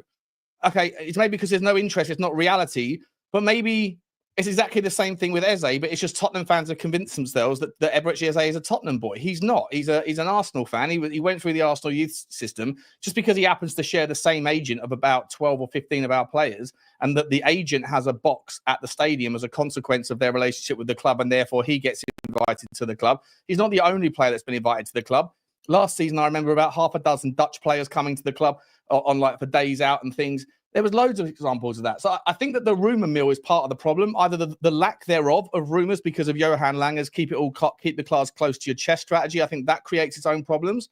Yeah. And I think the other example where rumours are left to kind of get out there and just go wild and people start to believe that rumours are true. And of course, people like myself and you, maybe Savva and Dan, you know, we kind of jump on board that stuff and increase that problem a little bit by talking about these things and maybe making more out of it than there are. But well, I think the middle ground would be is if Tottenham were to recognise that silence doesn't help the energy, neither does overarching mad transfer rumours. So they should play the game a little bit better with their own PR. They should be dropping some stories, some news, some links into the hands of certain journalists to be able to give us enough to kind of feed on, but then not to always be disappointed by outcomes that were never going to materialise in the first place. Nor do we need, we have to have something to keep us satiated in and amongst the transfer mill. Otherwise, the energy amongst the fan base is always going to be off axis when it doesn't need to be. It's just poorly played PR work by the club, I think, a lot of the time. I agree. I'd tell you that the interesting one that you brought up there, which is absolutely spot on, that personifies it, is Eze. Is the moment we hear that Arsenal's camp, Arsenal have been in talks with Eze's camp, it's we were interested first. Hang on, this isn't a girl in the playground that I'm trying to kiss and my mates kissed her first. This isn't how life works. We were interested. Oh, why haven't we got him first? Do people realise that first and foremost, Spurs haven't bid for Eze, which could be for a number of reasons, right, Sean? Could be that the players turn around and said, not interested. It could be, do you know what? I might be interested. However, I'm not going to lie to you. I do want to explore options with Arsenal and City or whoever first.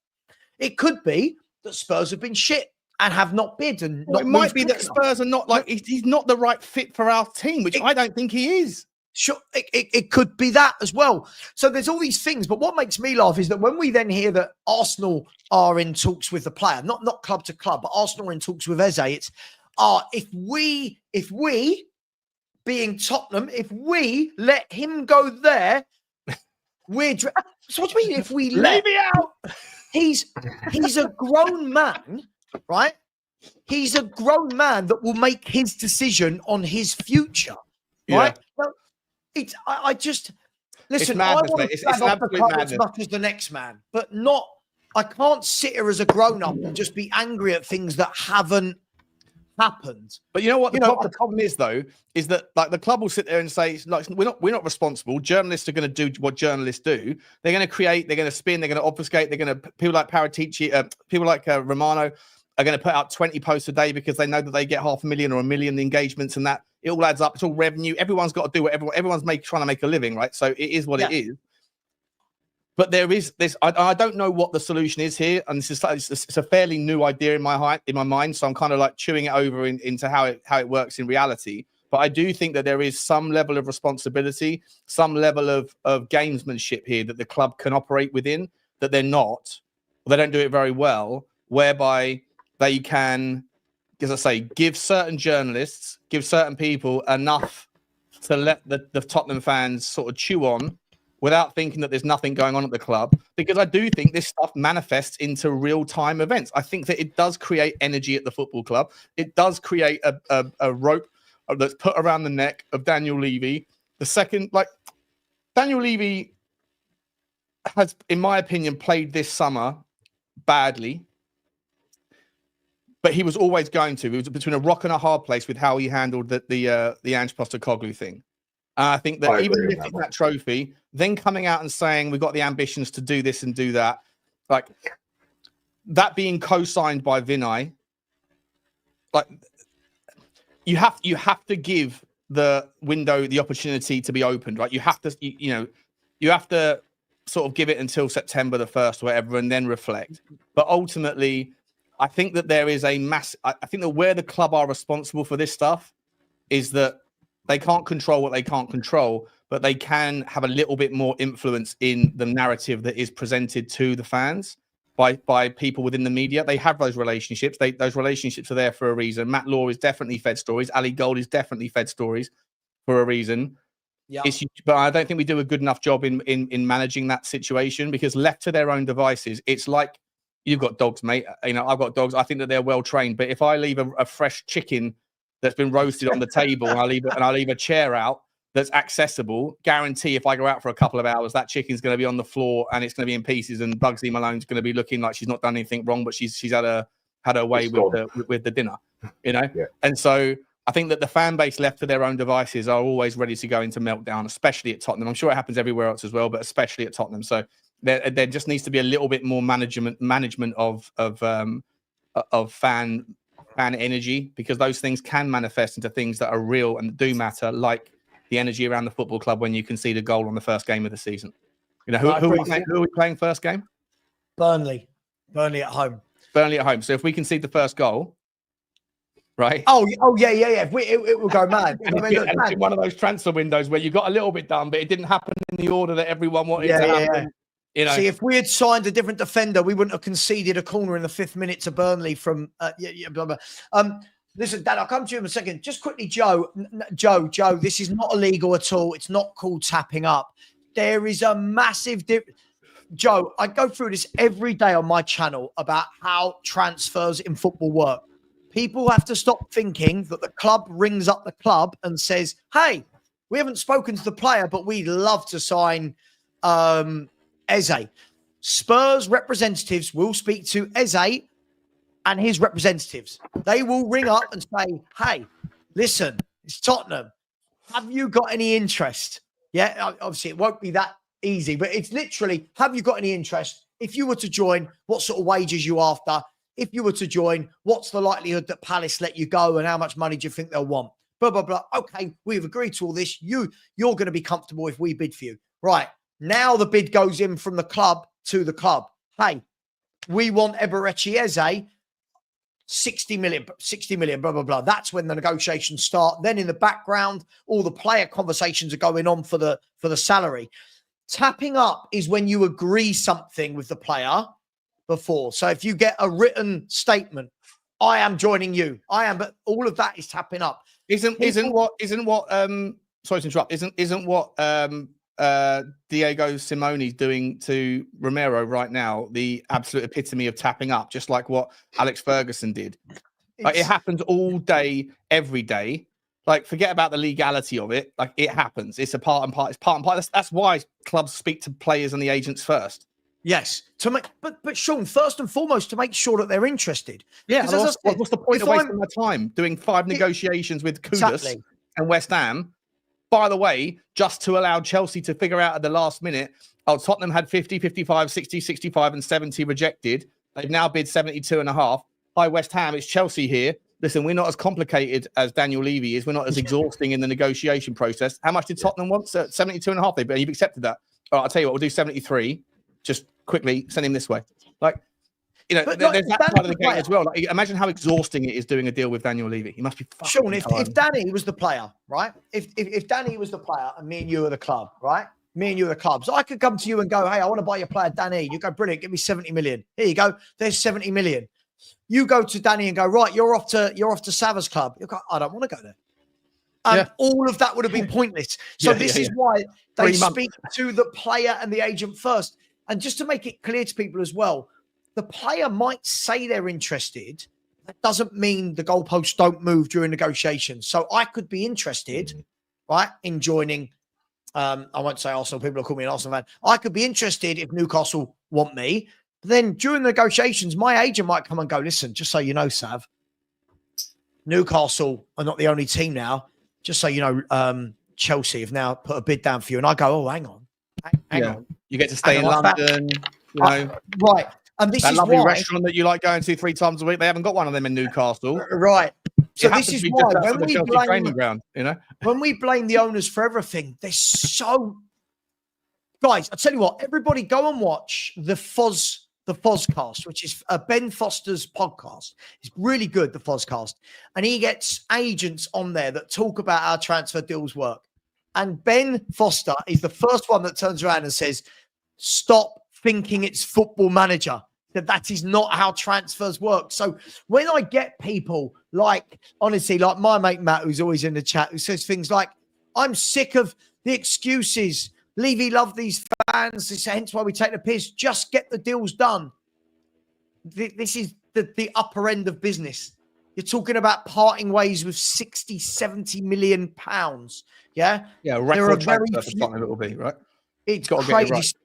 Sorry, Dan, I waffled a bit there, but I'm so frustrated with football fans that don't understand how transfers work. It blows my mind. It blows my mind. Sorry, Dan.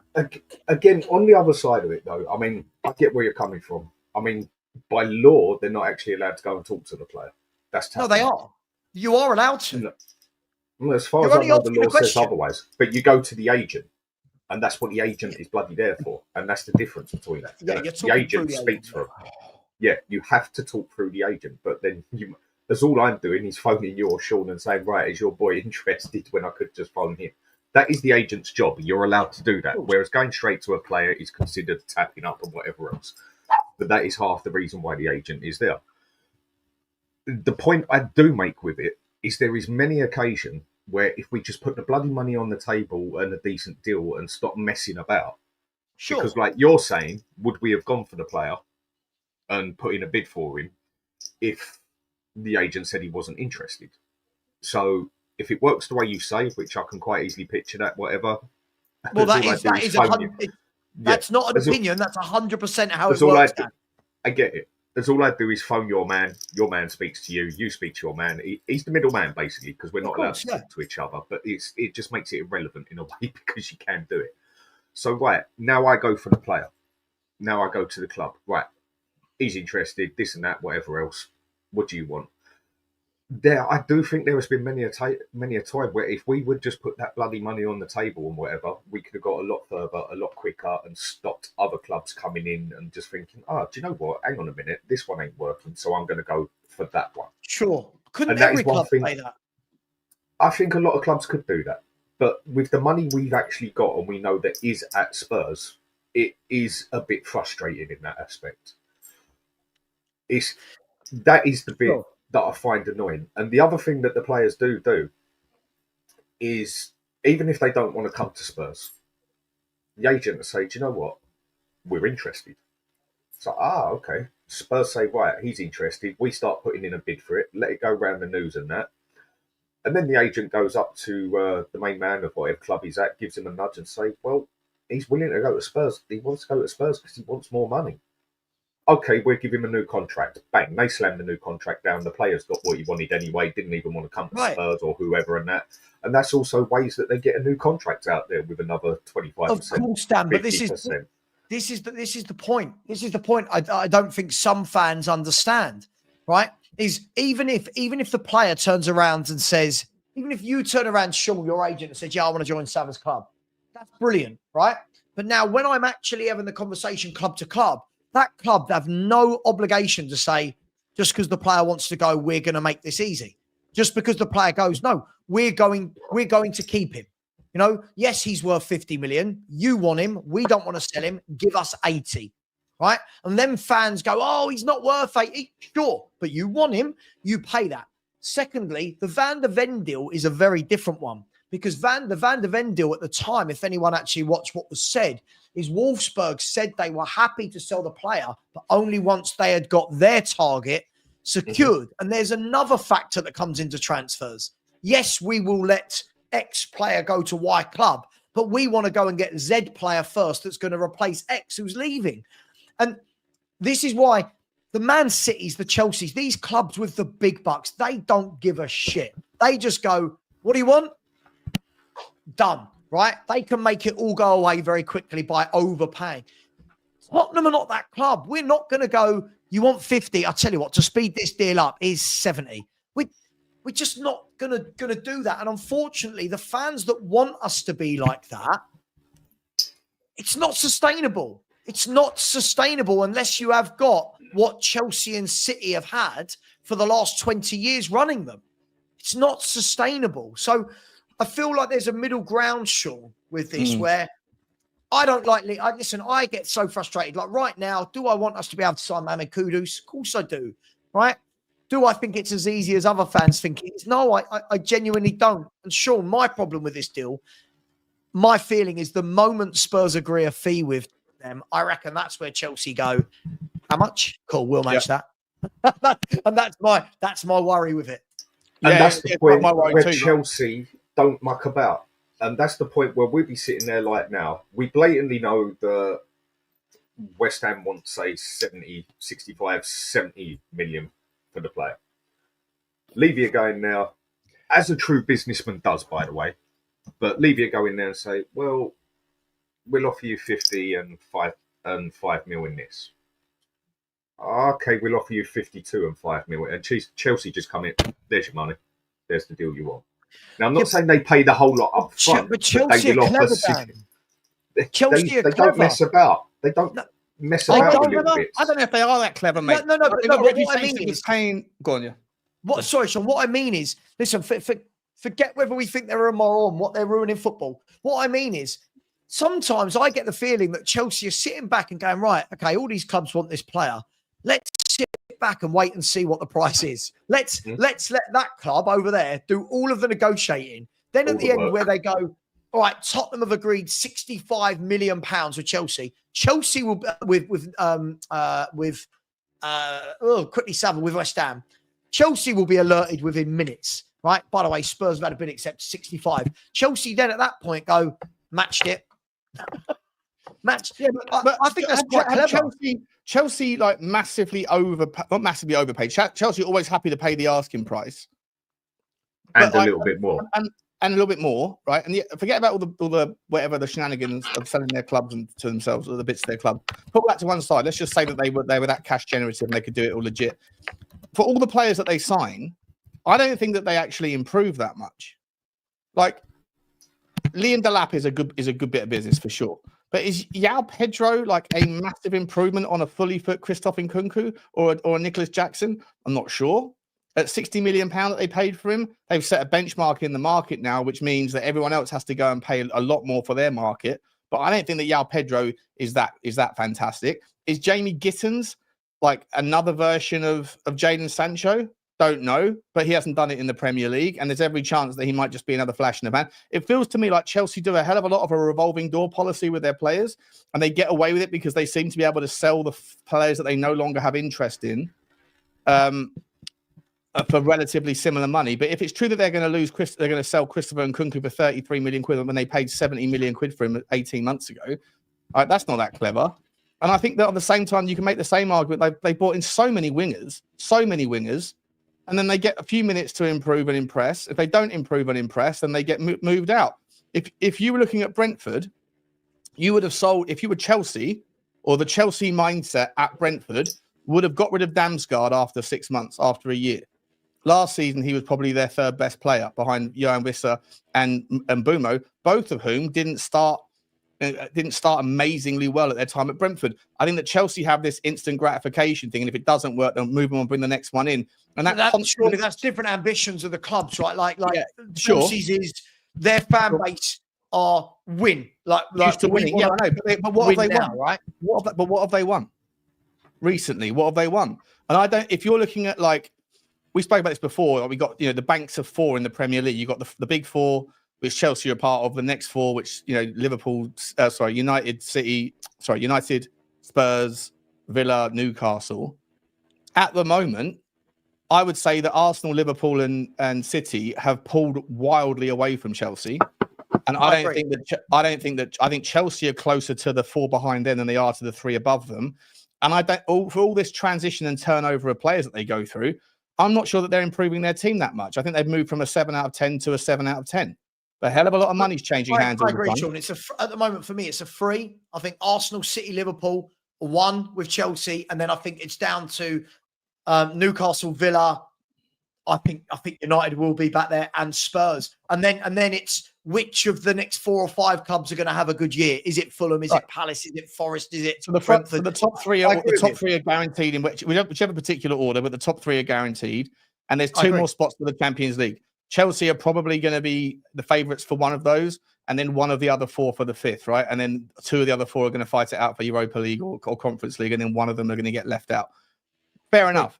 But for all of the transition, all of the money that Chelsea spend every year, all of the left arm to right arm loaning and buying backs, all of the shenanigans, all of the sort of the ridiculous loopholes that they're dancing through, and fair play to them, because the rules that are the problem, not the ambition, right? If the rules are loose, then do what you want. It frustrates me that we can't or we don't.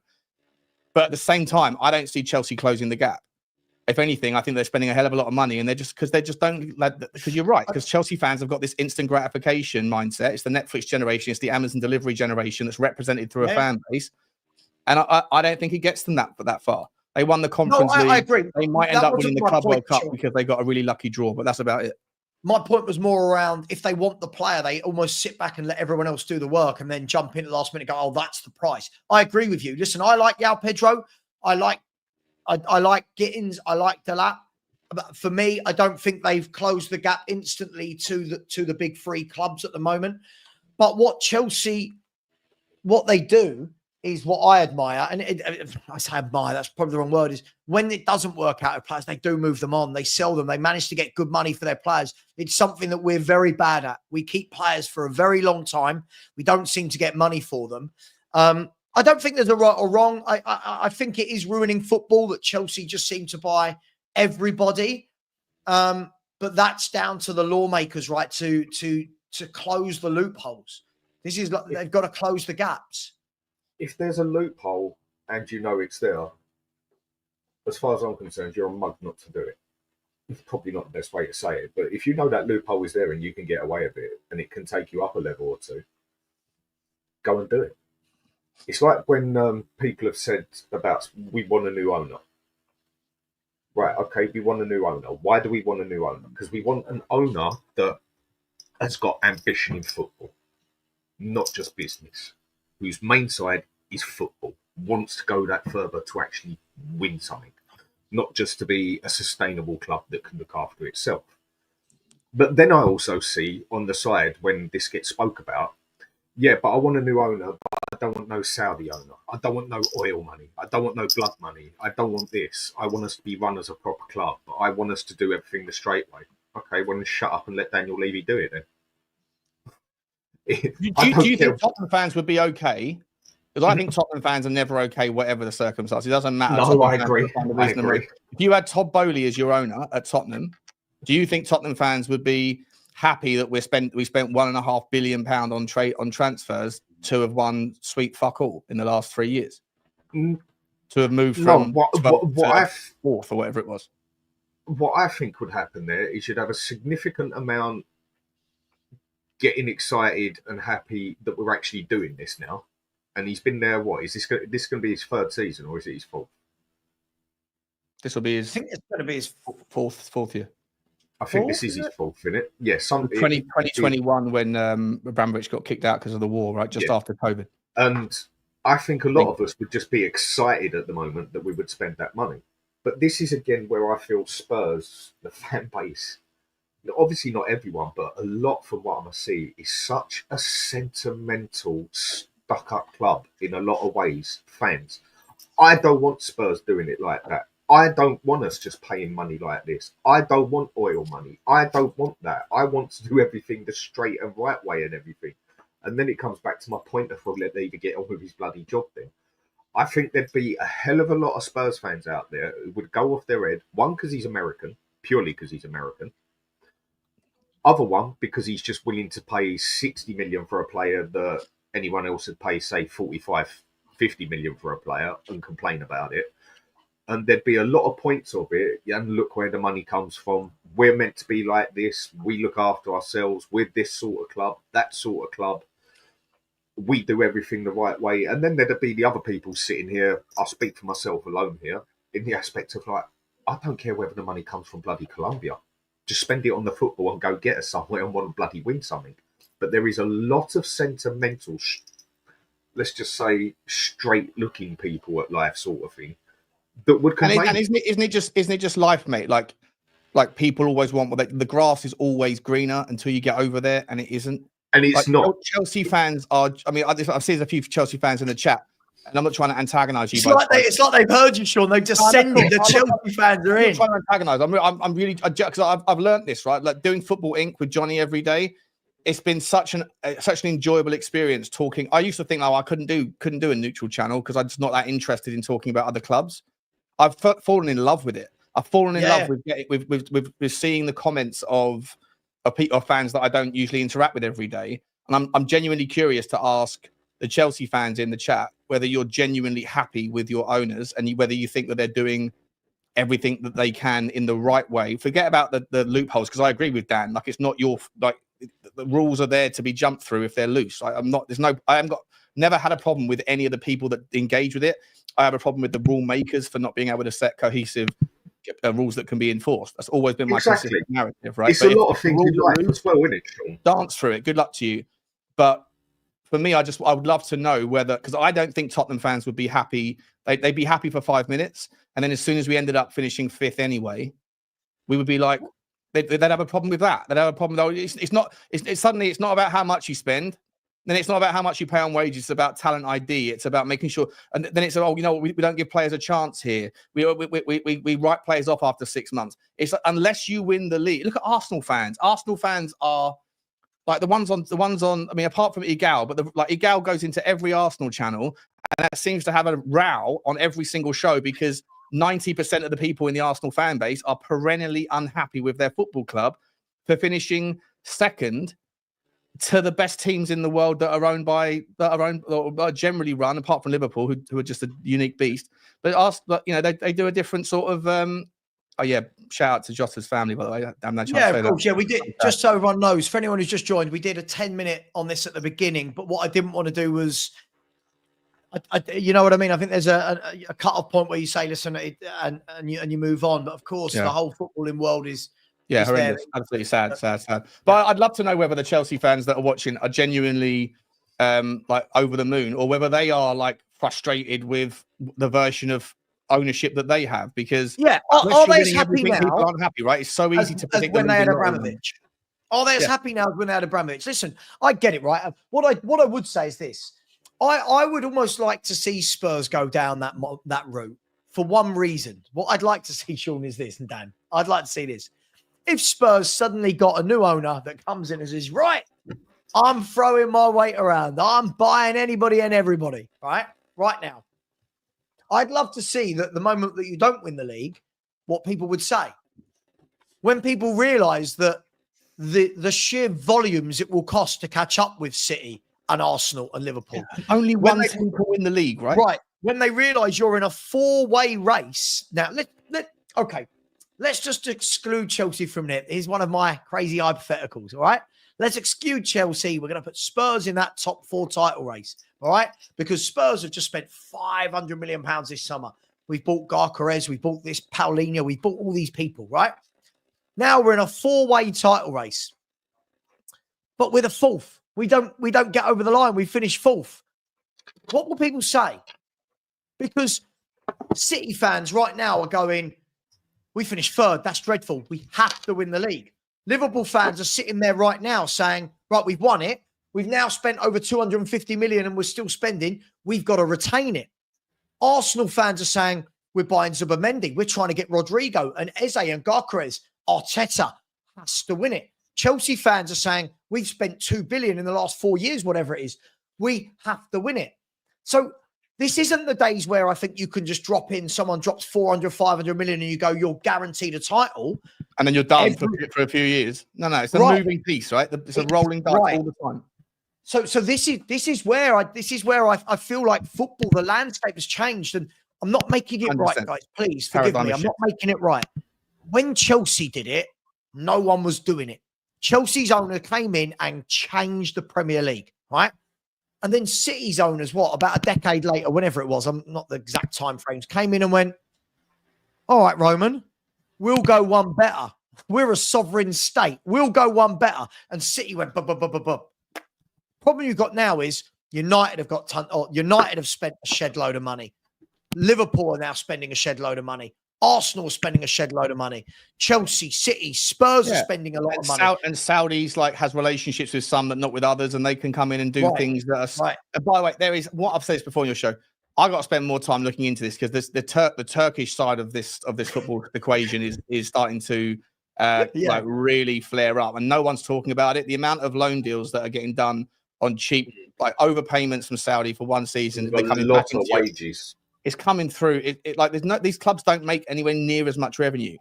Like Fenerbahce made £111 million in revenue last year, and that's Leicester City level, and they're acting like they are Chelsea with their ambitions to loan this and buy that, and it's just it can't be above board. But again, to me, it's just one giant. The playground has shifted, right? The paradigm has moved. New world of football. It is what it is. You're not going to change it. So then how do you like I said in the video, depart or adapt, Daniel Levy? Like if you're not prepared and your bosses are not prepared to participate in this game of football, then you owe it to the fans of the football club that are, it's more than a hobby, it's a passion, it's a lifelong attachment to something. If the rules of the game are fundamentally shifted, if you're not prepared when you could be, you have the money behind you to do the similar things, but if you're not prepared to do it, then get out of the way and let someone else in who is, because it's a one-way. So the traffic is one directional, and it's going towards obscene wealth that's going to dominate and dictate forevermore, right? So on that basis, as I say, like there's people out there that would want to participate in that game, and they could if they wanted to, but they don't. So I won't. If Daniel Levy does decide to sell up, I won't be the person that's singing like "Ding Dong, the witch is dead, get out of our club," any of that stuff. I'll be like, but it's time for the next guy, and let's move on to someone who can participate in those mechanisms and engineering of opportunity. Because you're right, Sav. Like it's a never ever moving set of goalposts with competitive imbalance. Liverpool, City, and Chelsea and Arsenal have extended their gap in the last couple of months. I agree massively. I think those three are.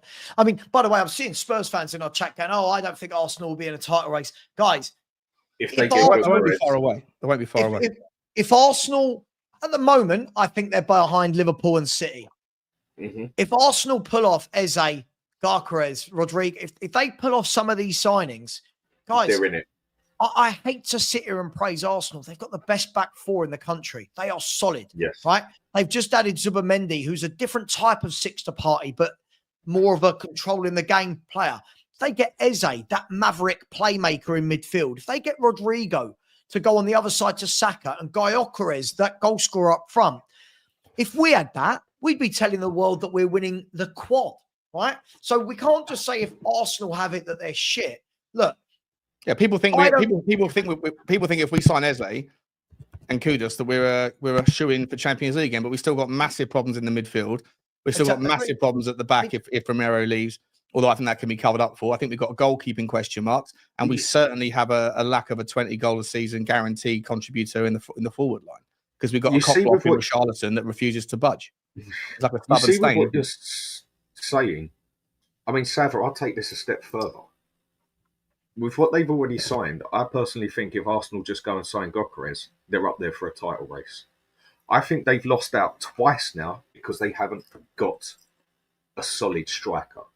Because they haven't really had a striker since from Dortmund. Aubameyang.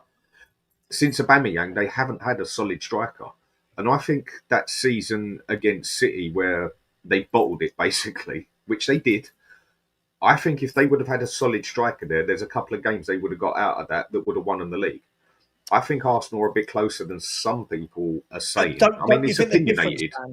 Don't you think the difference with this though is I think on paper, if Gyökeres goes to Arsenal, their 11 is as good as any 11 in the country. I think the problem is when you look at City, squad size. City can this week could play. I mean, Haaland's going to start every game. This week, the three behind Haaland could be Marmoush, Foden, and Savio. Next week, it could be Rayan, Cherky, Doku, Bob. Like that Arsenal don't have that for me, and that's why I more solid rotation.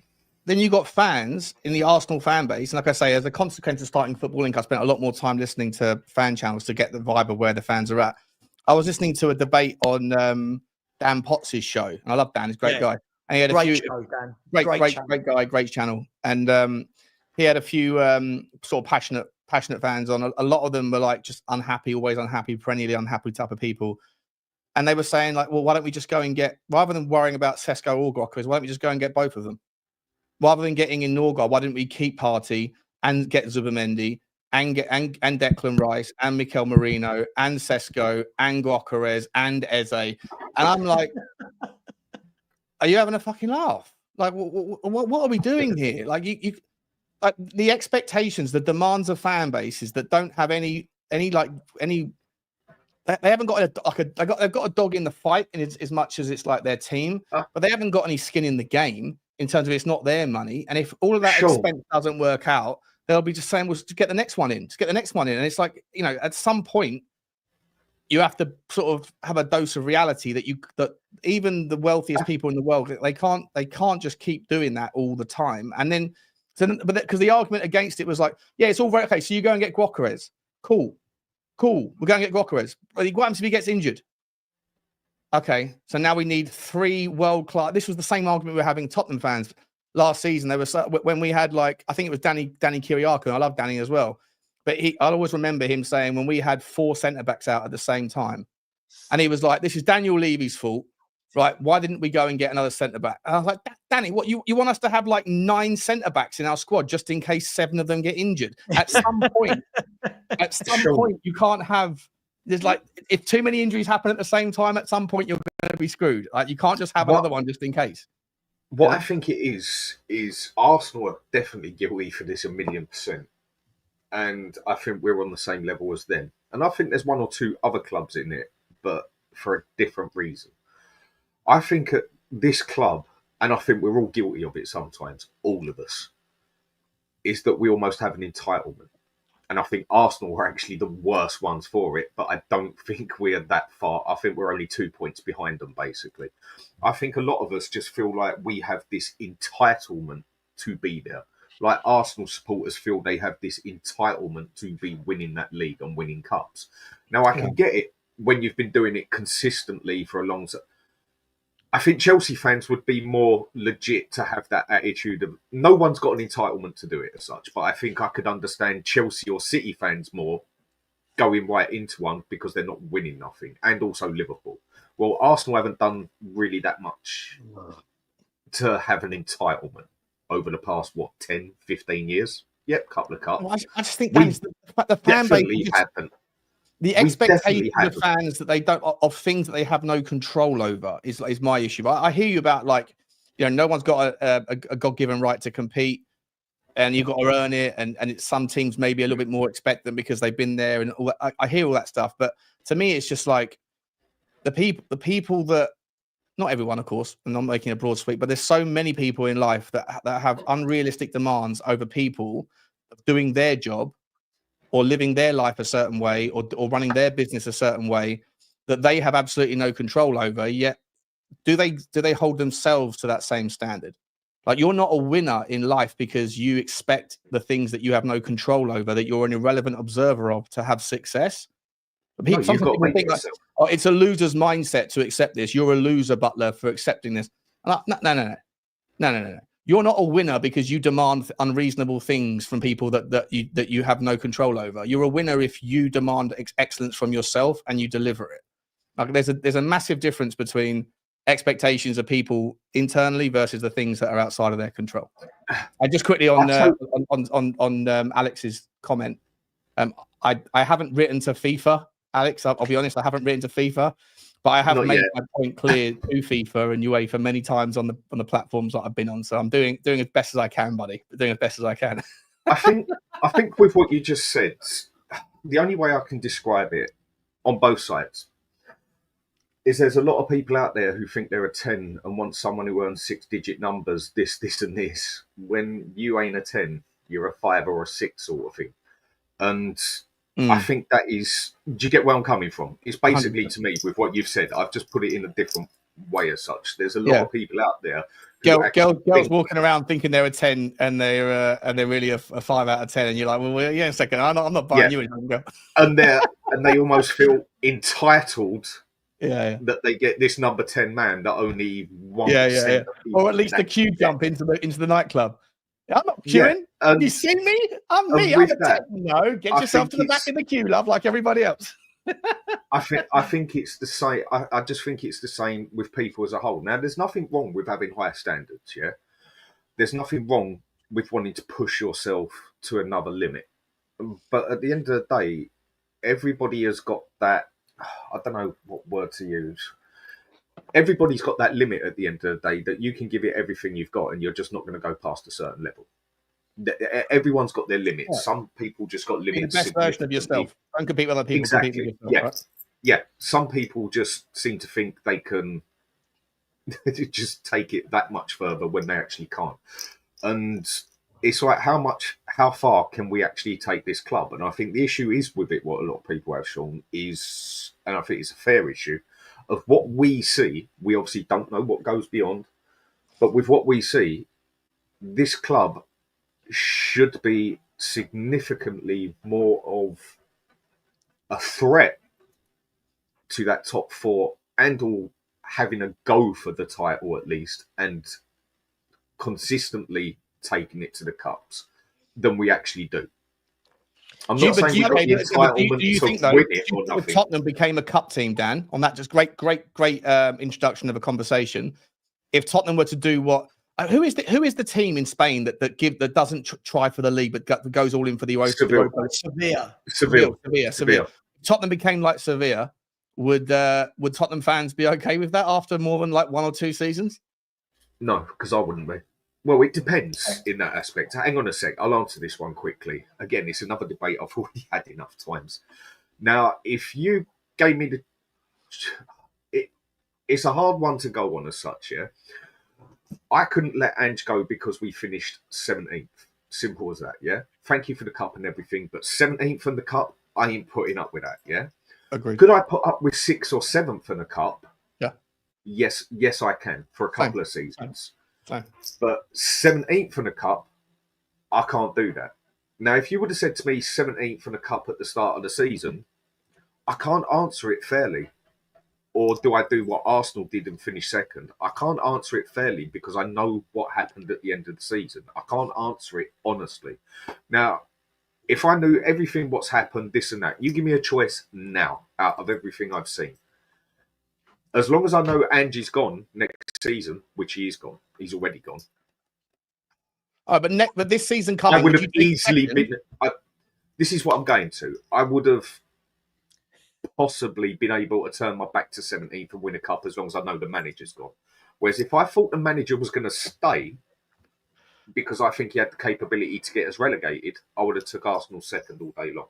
So that's why I can't answer that one with total honesty as such, because I actually know what happened. Yeah, look, can I just say, like, I'm seeing people in the chat, and I feel like there's got to be a clear distinction here. I feel like anybody like myself that tries to take a view in the middle of, I understand why X, Y, or Z top class player doesn't join Spurs. You don't want better players. No. I want to wake up tomorrow and I want to see that Tottenham Hotspur have signed Ruben Diaz. I want to see that Tottenham Hotspur have signed Rodri. I want to see that we've signed Mo Salah. I'm just not a child and I understand how the world works, right? This notion of how we get better, I think everyone realizes baby steps. You're not going to go out in one transfer window. Suddenly all the world's best players want to sign for Tottenham and then we're competing with Arsenal, City and Liverpool. That's not how Arsenal got there. By the way, Arsenal, we can knock them all we like, by the way, but they finished second 3 years in a row. And if we did that, we'd be wetting our knickers, wouldn't we? We'd be wetting our pants at finishing second 3 years in a row. None of this, but it's not a trophy. Don't lie. We'd be wetting our knickers 3 years in a row in a title race, finishing second.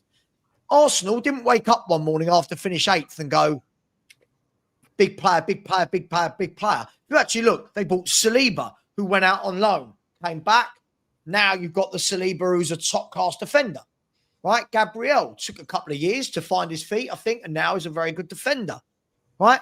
Lewis Skelly wasn't a top-class signing. He's from the youth team, right? Timber wasn't a world-class signing, a very good footballer. That wasn't a world-class signing. Then they went big with Declan Rice, right? Odegaard wasn't a massive signing at the time, right? Partey was... a good signing at the time, wasn't a world-class player. Saka's from the youth team. They haven't got a top-class forward. So I think you've got to do it over time with a blend of getting your youth system right, getting the solid players in, and then you can build and grow. Now, Arsenal, if I take my Spurs hat off and look at what Arsenal need as a football fan, not a Spurs fan, now is the time where the Arsenal fans are going, okay, cool. You've got us from there to there to there to there. Now, go big. Now they want Zubimendi. Now they want Eze. Now they want Rodrigo and Gyökeres, right?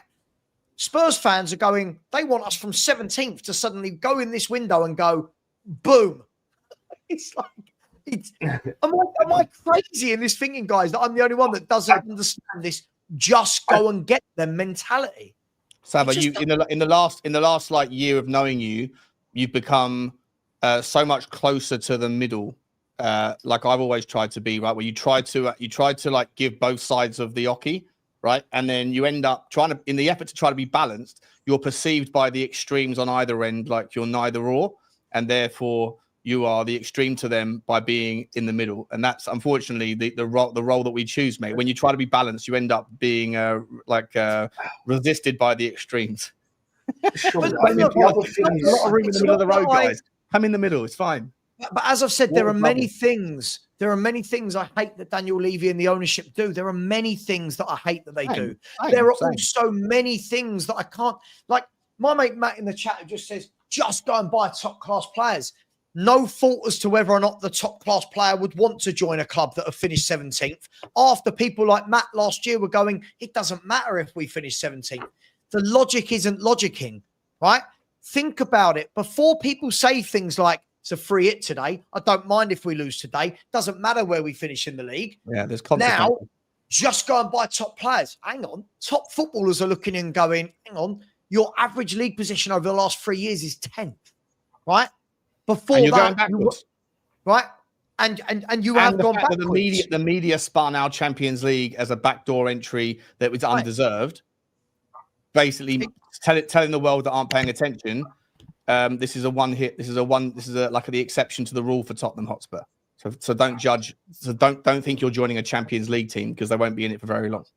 But again, let me Dan, just quickly. Matt, listen, I'm not going to bring another one of your comments up after this unless you show your. Come on, don't show your face. Come on, because you're not listening. Listen to what you said there, Savva. You say that, but every top player you give an excuse. I don't give an excuse. I give a reason.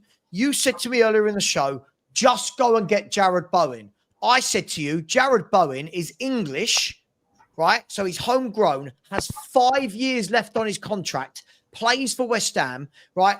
the links with, I know it sounds ridiculous, the links with Danny Dyer, but you think that Tottenham are going to go and get Jared Bowen? It'll be about £100 million, mate. You then said Anthony Gordon. How much do you think Anthony Gordon, homegrown, plays for a Champions League club, 5 years left on his contract? How much do you think Anthony Gordon is going to cost? And so probably, Matt, probably when we were linked to Anthony Gordon about 3 years ago, probably, mate, not knowing you, but you, like 90% of the Tottenham fan base, said, I don't want Anthony Gordon, he's pony. And I was like, at the time, I said it in the We Are Tottenham TV whatsoever. Everybody in that group was saying, he's shit, he's shit, he's shit. I was like, what are you talking about? This guy's a baller. 2 years later, they all want him back in. One of the worst ones for that. But my point is this, Matt. I want good players, but if you actually ever listen, you don't listen to what I say. I think there's a middle ground between some of the crap we currently buy and the top players that you want, which I think are unachievable. I think there's a market that exists in this big gap here where Spurs should be buying. But Matt, if I asked you to come on and explain to me why Jared Bowen would sign for Tottenham, I reckon you wouldn't be able to give me one valid point as to how that move would work, right? You talk about Mbeumo. Mbeumo's made it very clear. I want to join Man United. What's that? You see it? No. TBR Football understands that LAFC have held talks with Tottenham Hotspur captain Son Heung-min about a move to the United States. Yeah. There we go. But this is, mate, Matt, I've tried to explain to you and others countless times. You don't know that we've not tested the waters with these players. When you test the water with players and they say no, we, the fans, won't hear about it. The agent shuts it down. Nah, not happening. See you later. You move on to your next target. This is not Football Manager, Matt. I'm getting really bored with you just saying just sign top players. It doesn't work like that. I do get it. It's so frustrating. It's like I said earlier with someone who thinks they're a 10 going for a 10 when they're only a 5. I don't think we're only a 5. If I'm going to say anything, I think we're more of a 6. So at least go for a 6 or 7. You know, I know we don't hear what goes on, but we never seem to go for that, you know, push your luck a little bit. Why not go for the better looking one and give it a go? Obviously, you ain't getting your 10, but go for someone a little bit higher. Go for someone a little bit standard wise. We seem to be a 6 and we always go for a 6, and we seem to always be a 6 and go for a bloody 4. And at the end of the day, you can stick lipstick on a pig as much as you want. It's still a bloody pig. And but we've done that with Kudus. I'm agreeing with it. And our fan base is still moaning. Our fan base are still moaning. We don't do it very often. But we don't do it very often. I'm agreeing with you. Kudus is more than I absolutely love the fact that every single analogy with it when it comes to football can be shape-shifted into a lad going down the bar trying to pick up a bird. It's just the easiest way I find to describe it. Everyone gets it, you know? And that's not true what you've just said. We don't do it very often. This time last year, Spurs were trying to get Diogo, right? Who's now one of the hottest properties in Europe. In the January transfer window, Tottenham had a bid accepted for Kolo Muani, right? We went for Tomori, an England international centre-back who's won the league with AC Milan. He rejected us. To say that we never do this isn't true. But it seems those examples I gave you, Dan, show you when people are just saying, just go for this player. Muani turned us down. Who for?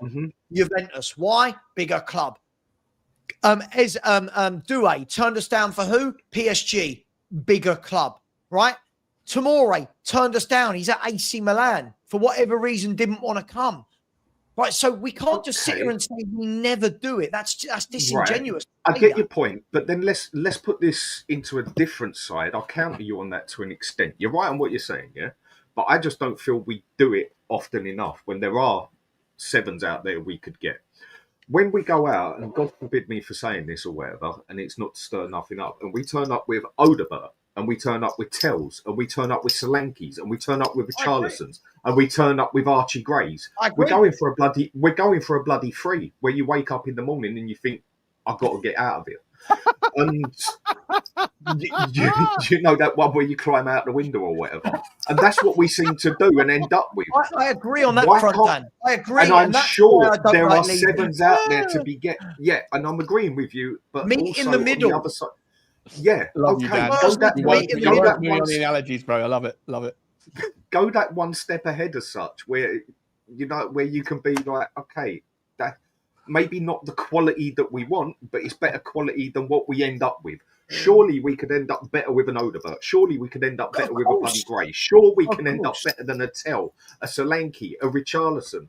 It's like we're just going out and it's the end of the night and you just think, well, I ain't got nowhere, so I'm just going to try and find the drunk one. Yep, but Dan, I agree with that you. Is what we this do. is why I don't like but this is my exact reasoning as to why I don't want Levy. It's because I accept that we're not going to compete with PSG for players like Doué. Mm-hmm. I accept that. What I don't accept is that the best we can do is Odobert, Tell, Gray, Solanke. Brennan Jota. I don't accept that. There is them. There is the ones we can't get. For me, there's a bracket in there that we don't seem to get. That's all I'm saying. And there's nothing wrong with pushing for something better, but there's just no point going for a 10 when it just ain't gonna happen. We ain't getting. But we are doing that now, right? With Kudus, and our fan base are still moaning. Our fan base are still moaning that he's not good enough. With Kudus, I'd say we're going for a 7.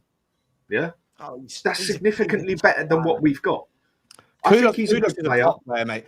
I think he's a good player, but I need to say he's one of the better players in the Premier League. I know he had a bad season last year, but if we get him, but that's what I mean. I think he's a very good player, but I'm only going to rate him as a 7 at the moment because I need to see more consistency out of him. Yeah, okay, they totally had a crap season. He had a crap season. West Ham did, but then you can turn around and say that to all our players as well if you want. Well, maybe Odegaard's better. Maybe this is better. 4 or 5 consistent seasons before this season that everyone who's not done their homework's just gone, oh, he's had a bad year. They've not looked into why he had the bad year, right? Yeah, but if you go and speak to Ajax fans, Ghana fans, what they're all saying at the moment is this nonsense about his bad attitude and personality is terrible. What they're saying is that boy had to graft growing up. They're saying that he had to graft and fight to become a pro and that his hunger and desire is amazing. What we're all doing is going, oh, like Luvo said to me the other day, yeah, my mate who's a West Ham fan, but all right, cool, I could do that. Loads of people want Christian Romero. What are they going to do? Speak to me as a Spurs fan and I say, Romero's not got the attitude. But this guy is our best footballer if he joins the football club by a mile for me. He's our best footballer. I agree because our fan base don't want him. We've only got, one other or 2 other players you can call a 7 in there. The rest of them are basically 6s, but I think they can come up a level. For me, Kudus, I rate him as a 7, but I think he's more than enough capability to come up a level to an 8. I don't think he's ever going to be 9 or 10, but I think he can definitely come up to an 8 and take it a level further with a better team, with a better coach. Whereas there's certain players we've got that I think you could get them back to a standard. I just don't think they're going to be anything that's going to take us anywhere in particular as such. And that is why I judge him as a 7, because I think he can come a step further as such. Well, what would you judge Eze as? Eze, again, for me, he's another one who's a 7.5 who comes up to an 8.5 sort of thing. 7 who comes up to an 8. I don't think he'll ever be. This is where I just judge players. So who's an 8.5 then? Like, just so I can understand your scale. If Eze and Kudus are a 7.5, that might bring us up a little bit, but not. Mm-hmm. Like who's out there? I've got to see them. I've got to see them 2 in the top competitions, basically, to then start rating them as a quality player. It's like I'll give you an example. I think Kudus is in the Champions League with Ajax. Kudus was brilliant at the World Cup. Kudus was brilliant at the World Cup, and he was very good in the Champions League for Ajax. But as I said, everybody's only got this short memory of last season that he's not had a good year. Do you know what I mean? Like, and if you actually look, somebody I get that. Not you, Dan, but somebody yesterday sent me this. They said, isn't it funny when people talk about his output last year? They said, if you actually go and look at Eze's output before he was 24, right? No one would have been talking about him. No one would have been talking about him. But it's because Eze's matured at the ages of 25, 26, 27 that everyone's talking about him. That same person said to me, right? And I'll take this to the next level. If this time last year, lads, I'd sat here and said, from Brentford, Spurs want Mbuemo. for 65 million. This time last year, everyone would be sitting there going, are you kidding me? He got about 9 goals. Are you ridiculous? Tony's the main man. This is a year later. Our fans are in meltdown that, man, you were going to get him and we're not. And this is That's where what I mean by coming up levels. But yeah, I think he's at that level. I just think he's had a really crap time in a shitty West Ham team. That I just think he can get significantly better, but I don't think he'll ever be a 9 or a 10. But only time will tell on that. And just to answer your question quick, Sean, I think Son was someone who at his peak I classed as an 8. He was never a 9 or a 10 for me. But again, it's personal opinion. I've had the privilege, like you three on here, unlike a lot of people, of going back to football when it had world-class players in it. Yeah. Now, if some people, I just use Son as the example again, want to say Son was world-class, I am sorry. Son does not even lace the boots of a Figo. Yeah. You see where I'm coming from? Maybe I just judge it unfairly now because football standards have hit the floor compared to what they were Figo, 20 years ago. Yeah, are you telling me he was world-class? So are you now telling me Son is world-class? Never in a million years was he world-class for me. He was a world-class finisher, never a world-class player. I agree. He wasn't a world-class footballer. He was a world-class So finisher. he's the sort of player I would class as an 8. Kane, I give him a 9 and one of the best strikers there's been about. But the only reason I give him a 9 is because I have seen world-class strikers in my life. You think Kane was world-class? Modern day world-class, yes. But if I'm going to go compare him to other players I've looked at many years ago, I think I can name significantly strikers. I mean, even if I go past and put him at, say, what Batistuta was back in his day, I don't think Kane was as good as him as a goal scorer. And classy, but Harry Kane was a better player than Gabriel Batistuta. Batistuta did it in the Italian league. Bad example. Yeah, bad example on that one. I'll go with that. Bad example. Luis Suarez, when he played up front, for me, that was an out-and-out world-class player. Yeah? I mean, Kane, all I'm trying to say is, these days, he's world-class. Comparison, though. These days, he's world-class, and I think he's one of the few players that could go back 20 years and still be a very good player, but I don't think he'd have stood out quite as much as he does now as such. Because he would have been one of many. Back in the day, he would have been one of many strikers scoring loads of goals. That's what I'm trying to say.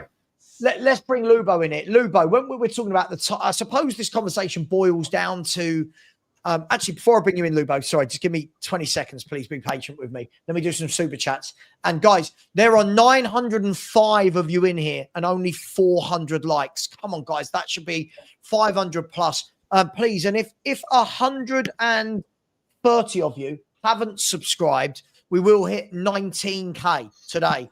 Big ask, big ask. But if 130 of you haven't, please do. Please subscribe to the Hotspur Hood. Please subscribe to the Spurs Talk Show. But we're 133, to be honest, 133 away from 19,000. So the link is pinned to subscribe, and I'm putting it in the chat again now. Smash that like button. Big up to Moose, very generous yet again, far too generous. Moose has said, I truly believe Frank will improve a lot of these players. I agree with you. If we get Kudus, I think Frank will make him the next Buemo. I agree with you. I also think that Bergvall and VDV's potential is at an 8 to 9. Bergvall is a baller. As I said, Bergvall, I think he's got a lot of potential to grow.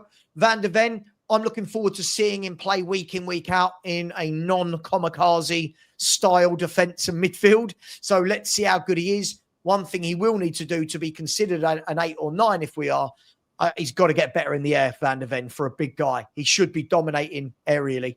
Moose, you're very generous. Thank you very much. Big up to Paul Watkins, also being very generous the last few days, the last few weeks, few months. Big up Paul and that beautiful dog who always looks a little bit sad, like he's not been given a treat.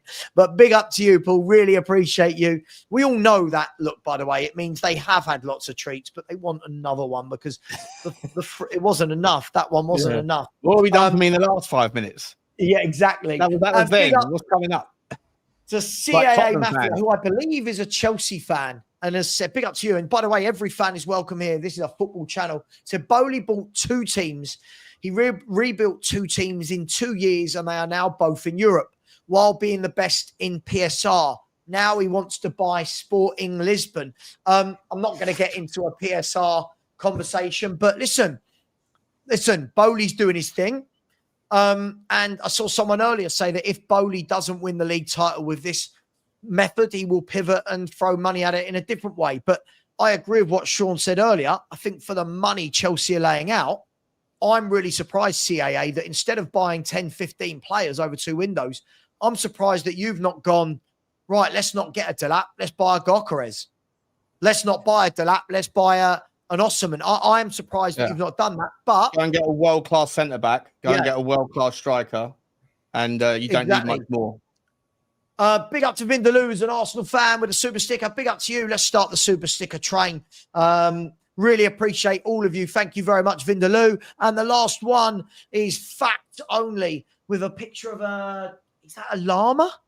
Is that a llama with a little hat or an afro? I said, Matoma, 4 goals in the Premier League against the big 6 in 3 years. Don't worry. Savva rates him so he gets a pass. Let me ask you this question, facts only. And this is the problem when we only look at GA for wide men. If I said to every Spurs fan right now on this panel and in the chat, would any of you want Matoma as our left winger next season? Are any of you saying no? No. No, he's better than what we've got, that's for sure.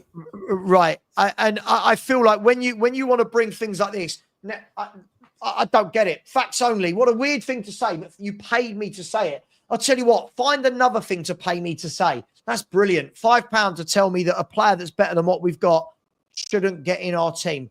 Absolutely ludicrous, but thank you for the money. Big up Emma Morton, who said, afternoon, you guys. Big up, Emma. I just read that in the kind of sloth from the Goonies voice, like just you guys. Big up to you, Emma. Appreciate you. Thank you very much. And Phil Coys, Matisse Tell's agent, or as he's better known, with the super sticker. Big up Phil Coys, who told me that his overwhelming skill set was determination yesterday. Big up to you, Phil. Thank you very much. Lubo, sorry for the wait. I guess the conversation we've been having, Lubo, has been about, I guess, the levels of players. And it seems to be, we're here, fans want there. I'm saying we should be in there. Where are you at with the level of players we're buying? Bearing in mind you want Solomon and Gray in the first 11. Just before you answer, Lubo, do you want me to drop off so you can have a debate that you might have a chance of winning?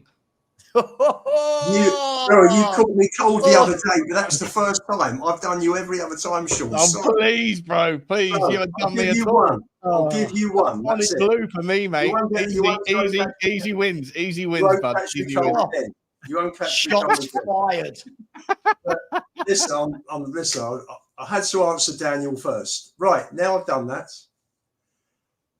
I find it, I've been listening to the show on and off this morning. So firstly, shocking news about Jota. Yeah. I mean, that just shows you like that, bang. I've just seen the picture of the Lamborghini burnt out that they pulled him out of. Just horrendous.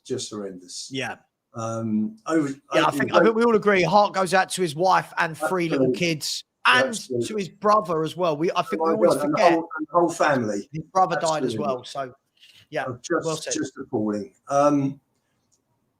The chat about Spurs and about players and about we look at certain players, and if someone else is interested, then we've got no chance. I think it's really demoralising. It just shows you that winning the Europa League was not as big a bounce back as we hoped.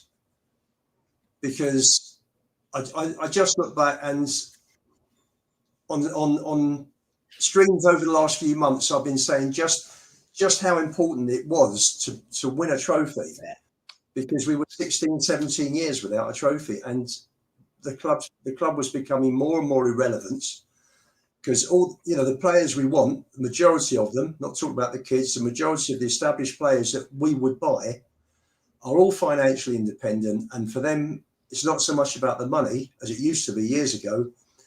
It's about medals and having something to show for your career. And we're just nowhere. What the damage. And I've got to say, I'm sorry, Sean, the damage that these owners have done to our club. Here we go.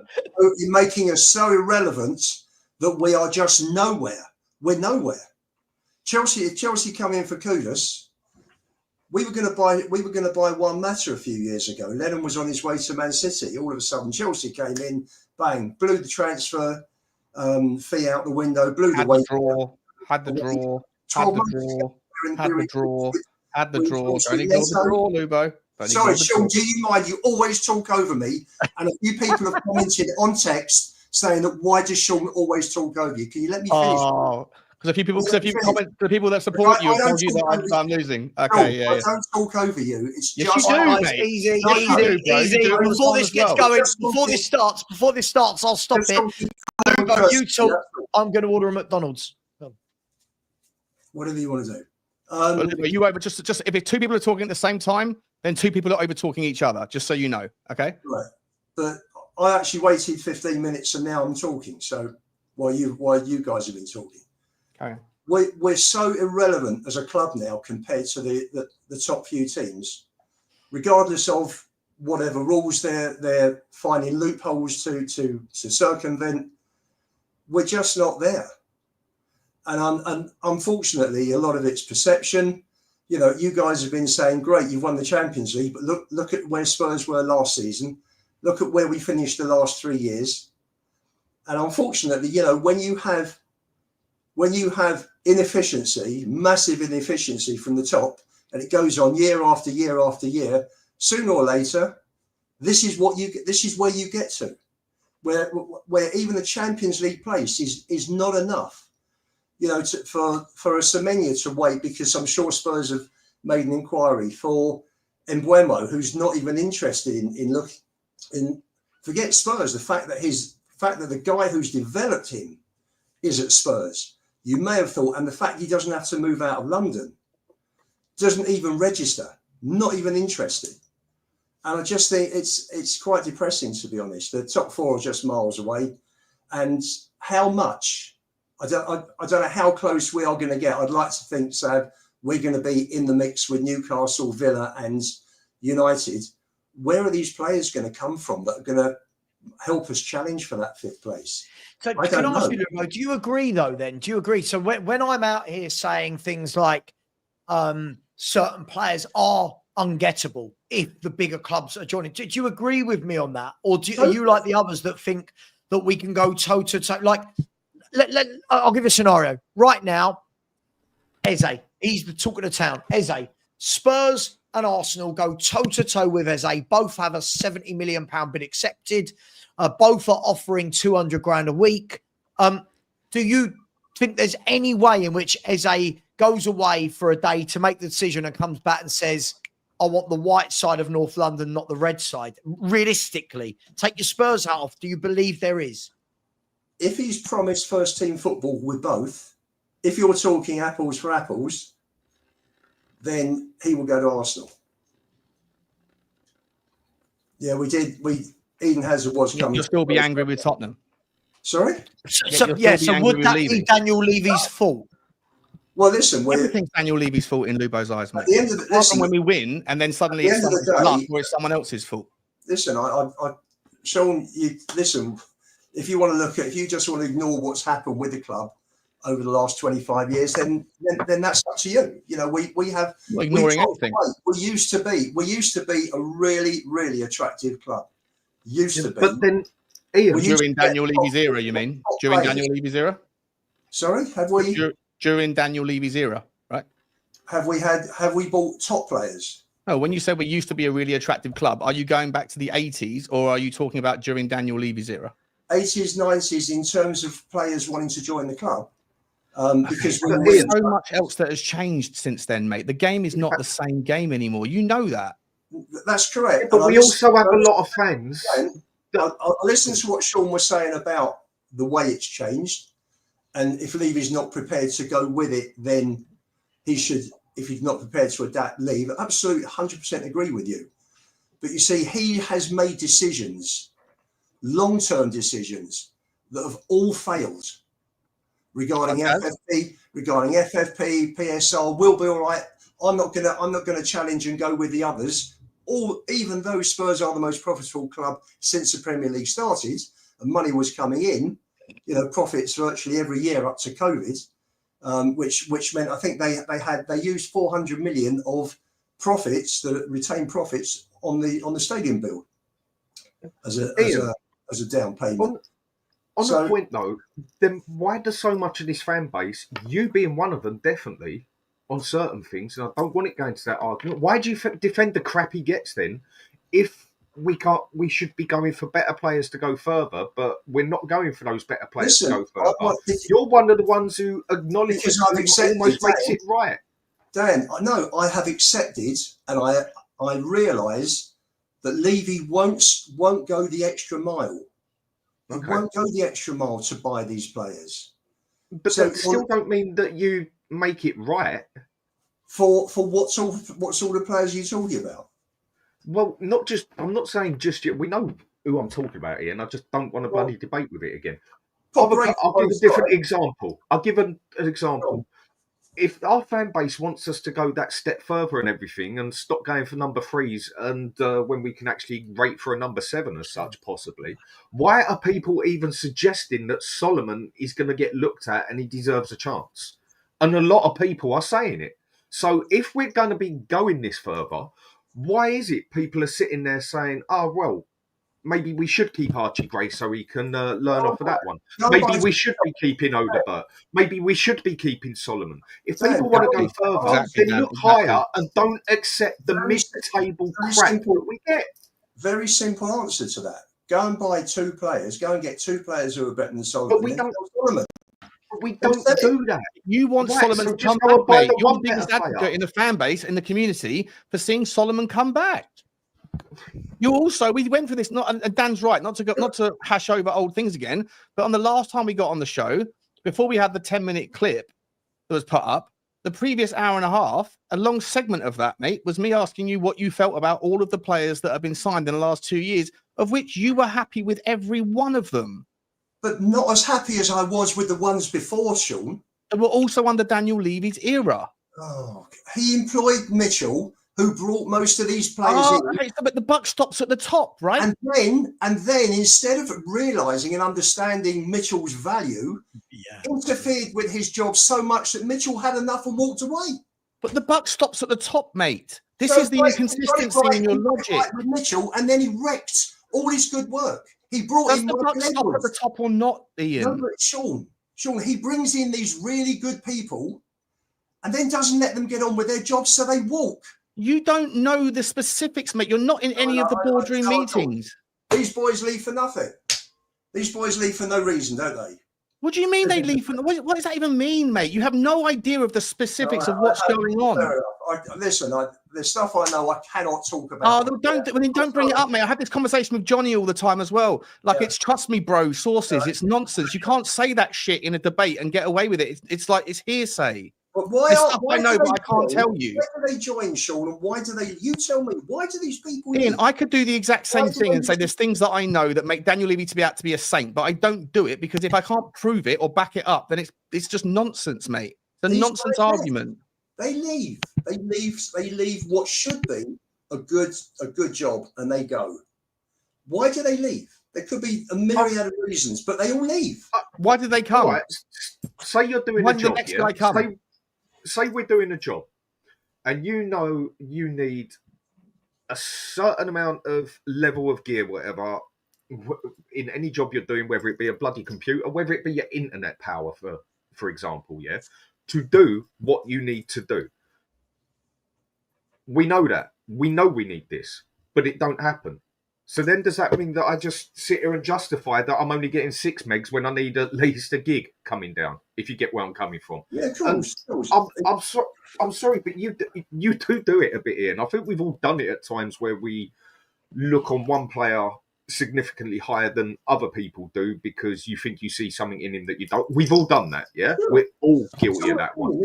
But then why do so many people, and a lot of people, justify the crap we get, even though it's not right that we get it as such?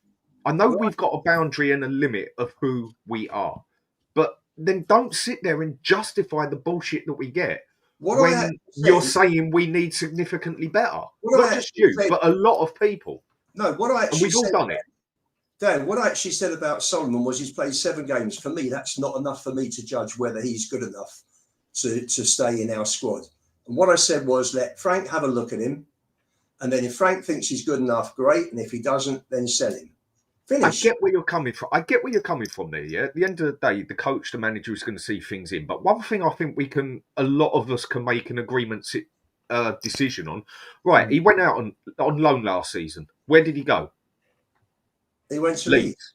Right, why didn't one of the other Premier League teams go for him, who would have been, at the time when we done it, considered lower? I don't know. It obviously, or another team in Europe that half stands out somewhere. Why did he end up in the bloody Championship?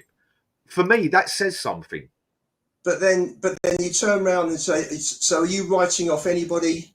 I mean, therefore, you must write off any of the Spurs boys like Lancashire, Scarlett, that haven't been as successful as Solomon has. Okay, I don't think that. Okay, I get where you're coming from, but I don't think any of the ones you just said are going anywhere anyway. I've got to say, how old is Lancashire and how old is Solomon? 27, I think. I mean, I think 26, 27. I think Odebear. No, Solomon's 25 and Lancashire's what, 20? Sorry, who? Will Lancashire. Will Lancashire's 2021, isn't he?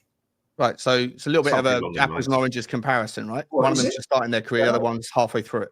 You could say that. But everybody judges Archie Gray as though he's 25. So, you know.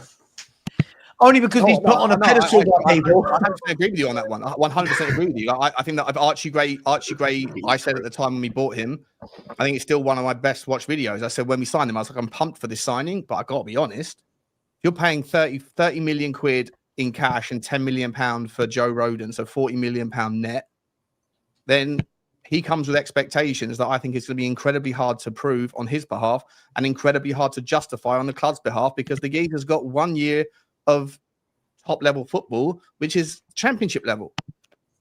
And he's come into the Premier League, and thus far, in my opinion, people gave him a lot of rope as a centre back, saying, oh, you know, he's been played out of position, been shoehorned in, and he's done a really good job. So big up to him. I don't think he did do a really good job, but I'll give him the levity and say at the same time, you know, you're asking a guy to not play in the position that he's been. So like, what more can you expect?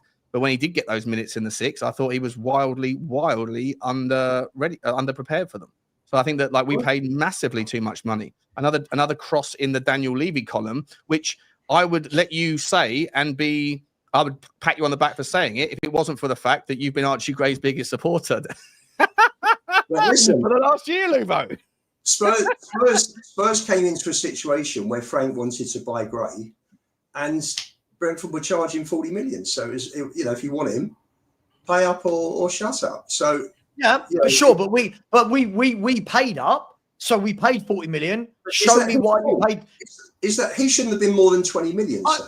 Lubo, but this is. Can I say, you know, when people are having football debates, I hate this when people say that's not his fault. I'm not blaming Archie Gray. When I talk about the Archie Gray signing, I'm not saying you did. No, I know, but I'm someone who talks about him all the time. My issue isn't that, I don't think Archie Gray can come good. My issue isn't, oh my God, it's his fault. It's the opportunity cost of 40 million pound in the short term, right? Exactly. My situation is what you're saying. For every teenager in world football, we decided that was the kid across Europe that we wanted to spend 40 million on. And that for me was unforgivable. For me, he's a 10 million pound player.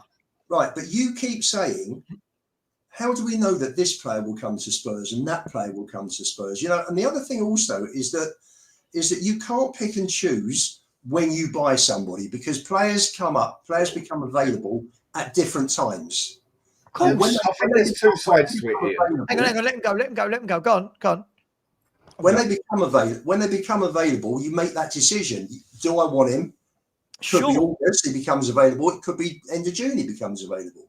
You know, the agents might have said end of March he wants out, and then you know what you're dealing with. So it's, you know, it's like people have said to me, you know, I listen to the shows, and you've said if you get Eze and Semenyo, and then you get Walker Peters, then it seems okay. But it's not how life works, because you players become available at different times. I'm just talking about the optics. Longer, I'm just talking about optics. Than others, as you know. So it's not a question of, yes, in a perfect ideal world, you buy the established players first, and then the lesser players make up the squad afterwards. But you know it doesn't work that way. Of course. I agree. I agree to an extent, but then to counter what you just said, you don't just go for a player when they're available. You can make a player available. That don't just work the way you're saying. Sorry, I totally disagree in that. If anything, I think you're more wrong than you're right there, yeah? Okay, players go on the market. I get that. But I would say... In this scenario, he's right. In this scenario, he is right. I'm talking as a whole. Yeah, sure, but he's talking about Gray, and the player was available. It was then or not. But he was another one. You put the money down, he was available. I don't think Leeds put him on the transfer market, did they? Yeah. Well, did they actually put him on the market? I don't know. That's what I'm asking. Brentford, Dan. He was going to Brentford. Doesn't mean he was on the transfer market. Well, listen. It just means Brentford put in the money that they was willing to accept. Just because a player ain't on the transfer, you can make a player. This is what happens more at a time than others. Yeah, players sometimes they put it about, yeah. But I guarantee it's happened more than not that the player ain't on the transfer market and he ain't gone about by the agent that he's up for sale. And someone's come in and said... He was obviously up for sale because he had talks with Brentford. And Leeds... No, Ian, you're missing my point. I very much Leeds went, right, transfer market, try and get him sold. Someone comes in for a player and says, right, we're interested in him. Well, he ain't on the transfer market. Right, I'll give you 50 million for him. Okay, he's up for sale now. Yeah, we're talking about different things here. We're talking about different things. There's a difference between being transfer listed and being available, right? Mm-hmm. Most footballers aren't existing on a transfer list, but if the bid comes in, they're available. I think what Lubo's point is, correct me if I'm wrong, Lubo, I think that Lubo's point was with Gray, and you know my feelings on Gray, was that because Brentford were there, with the bid, it was either Tottenham go now or they don't. My problem isn't that. My problem is that someone at Tottenham decided, and I don't believe that for any minute this would have been Daniel Levy, someone at Tottenham has decided that is the kid for £40 million that we must buy. Now, if that was a Douay, I get it, right? But someone has watched Archie Gray and went £40 million. I expect, not fair on him, but I expect, what are we getting for our 40 million? I get what you're saying. Oh, sorry, go on, Dan. Sorry, mate. I get what you're saying, and I think I get your point you're getting at, Ian. I just think you need to see the other side of it as well when we meet halfway on this. No, a lot of the time, the player isn't up for sale, but you can also say pretty much everything has a price. Unless you are that one at that top and you're keeping that star player, don't need the money. You can offer me 500 million. He ain't going to you. Sure, of course. Bit of an exaggeration. But I think a majority of the time, a lot more than not, you make that player available because you offer a tempting amount of money, basically. And the one I'm going to go back to is not so much Gray, but Solomon. He's 26, 27. You can blatantly see... Okay, 25 then. You can blatantly see he ain't good enough at Champions League and where we want to go. So why are we even talking about hanging on to him for another 3-4 months? How can we blatantly see anything, Dan? Because he got put in the chat. If he was a Premier League standard player of any calibre, could he play in a Premier League team like Leeds and that again? Yes, maybe. But right down at the bloody bottom, he's not a player of the... If he would have had a significant look on him, why didn't Ipswich get him? Why didn't one of the lesser teams, or why didn't even, I don't know, someone like Crystal Palace or Bournemouth go for him? Because nobody thought Crystal Palace was going to win a cup and finish where they did. Nobody thought Spurs were going to finish where they did. We all got that wrong by about 10 places, some more. If he would have been that much better, I'm sure a Premier League team would have took him up on loan and Spurs would have just made the deal with him. Right, you can have him on loan, but he's not allowed to play against us, which a lot of teams do when they loan him out to a team in the Premier League. Yeah. Why was it owner or someone in Turkey go for him or someone else? Why did he end up at a Championship club? I think for me, this is where we're making excuses again and looking at it like we're a 6 and could go for a 6 or a 7, but we're going for a bloody 2 or 3. Well, I think that's really harsh, Dan. I think it's wait and see. Do you think there's Fair enough. do you think there's any correlation here? And this might actually play into the Levy to your hands, Lubo, on your sort of one-directional unipolar blame game. But with regards Tottenham's business, I think I saw on Last Word on Spurs last night that guy Sammy Mokbel, who answered the question, and he was just speaking from his heart, not with any knowledge. But he said, I think the question was, is there a Tottenham tax with certain clubs? I.e., is the process of dealing with Tottenham just so exhausting that there might be some sort of tax? And he said, possibly, probably, wouldn't surprise me, right? But I'd stretch that a little bit further and say I saw something the other day. Again, no knowledge on if it's true or not, but that there's a couple of teams out in the Premier League that have basically got like a blacklist, and that they just don't want to deal with Tottenham. Tottenham and a few other clubs, but one of the teams on that list is Tottenham. And then when you think about the fact that Tottenham haven't done any business with Saudi, right? So Tottenham haven't done any business with Chelsea, with West Ham, with Arsenal, obviously. But there's very few teams that we do a lot of business with right now. Obviously, we had done business with West Ham in the past, but recently there's a few teams at Tottenham and Man City that we get kind of cop-blocked on. And I would just say that on the same hand, right? Like if you're kind of counting off the teams that don't want to do business with Tottenham because dealing with Daniel Levy is exhausting, there's a couple of teams that we do seem to have open relationships with. One of them might be Bayern Munich. Mm-hmm. Another one might be Leeds, right? And so on the basis of like the fact we signed, like, you know, we signed Archie Gray.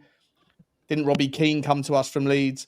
Right, and then you have the guy Oliver Boast coming to us recently. We're trying to get Harry Gray, although Harry Gray's just been given a spot.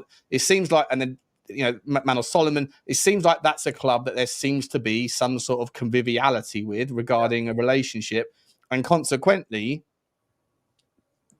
if that sort of, I don't know, that trend continues, are we guilty of overpaying for players and for talent from the clubs that seem to want to do business with us because they are the few channels that are open for Daniel Levy to access and not have a hard time getting the phone answered? Look at Matisse Tell, how much we overpaid for him. Probably overpaid for him, right? Yeah. Leeds United. There's a few knocking around. I just wonder whether or not Daniel, as I said 1,000 times, right? The zero-sum style of negotiation where it's it's a horrible experience where people have to walk away from that, where Daniel Levy thinks if someone's okay to do the deal, then I haven't taken enough from the deal. And then they move the goalpost. Probably the same with investment coming in, right? And yet, unfortunately, if you only have one style of negotiation, then it's difficult to see anybody in a negotiation as anything other than an enemy. And so, like, that's possibly why some of these negotiations with regards Qatar or whoever it is coming in have ended up walking away, because Daniel, if these guys that have a different relationship with money, a different approach to negotiations, go, okay, let's do it at that deal. And then Daniel Levy's like in a sort of monster of a negotiation master in his mind, says, if you're happy, then I can't be. So in that aspect, you can say quite a few things have actually been his fault. I mean, Ferguson turned around and said he never wanted to do business with a fella again, and a lot of people say it as well. So to an extent, Levy is his own worst enemy, and he has been the fault of why some transfers haven't gone through or why they won't even attempt to go through, because people don't want to deal with him because he's such a prick. Right. And so I just so this might play into your hands, Ian. Like I say, I'm never someone that's... I try not to be inconsistent. I try to be consistent in balance, and I call out inconsistencies. But for me, I just think that Daniel Levy may have created and cultivated a situation where a lot of clubs don't want to deal, and the clubs that do, you end up being taken advantage of by paying over the odds for players because, you know, they know that they've got a convivial relationship with Daniel Levy. When Daniel Levy's under pressure to get something done by the fans, like he was in January, you end up getting a deal done with Bayern Munich. They're not idiots. They're going to go, okay, £10 million loan fee, £50 million, but you know what? He'll come back and negotiate. But it's like, I used to have a certain, I won't tell you about it, the specifics, but there was a certain demographic type that when I was in negotiations, they would always want to haggle. Always, every time. Didn't matter where they were in the world. If I was talking to a certain type of person, haggling was par for the course, right? So I was in America, Australia, as in London, Germany, didn't matter. If I was talking to a certain type of person, I knew that haggling was the only way to get them to shake on a deal was to haggle. So on that basis, I would go in as the overarching price point that I wanted was 30% higher knowing that they would haggle down to about the price point that I was willing to deal with. And I just wonder whether or not Daniel Levy is being taken advantage of because he's burnt too many bridges. Sean, you're 100% correct. That. You're 100% correct. And you know who suffers? The football club. Again. So maybe you might think I'm one-dimensional in the way I feel. No, it's a little jab. It's a little jab, mate. So I'm no, joking. No. Maybe, I know you're balanced. I know you're balanced. Maybe I don't see some good that he does. I mean, I did say I thought Perisic was probably one of his best, one of his actual decisions, because Poch, he got by default because Van Gaal was coming and then turned us down for United. But yes, I do think, Sean, that is the problem. He has to win in every negotiation. Every negotiation is like a personal war. It doesn't help if you're trying to bring people into your channel, into your club, though, right? And they're not a vendor or a customer or a client. They're a partner. That's right, because you're going to go back. You're working in the same circles as them year after year after year. You're right. It's not like an estate agent selling a house to a person who may be in that house 50 years. And mud sticks, doesn't it? When you get a name for yourself, being like Levy has, he's got that name now, and it is his fault. And the mud sticks. And even if he changes his way as such, people were still going to look at him and just say, "I ain't even taking this chance unless he does something miraculous." Basically, the mud sticks, doesn't it? Same as everything in life. Sean, you've just given me 0.8 of my Levy Out manifesto. Well done.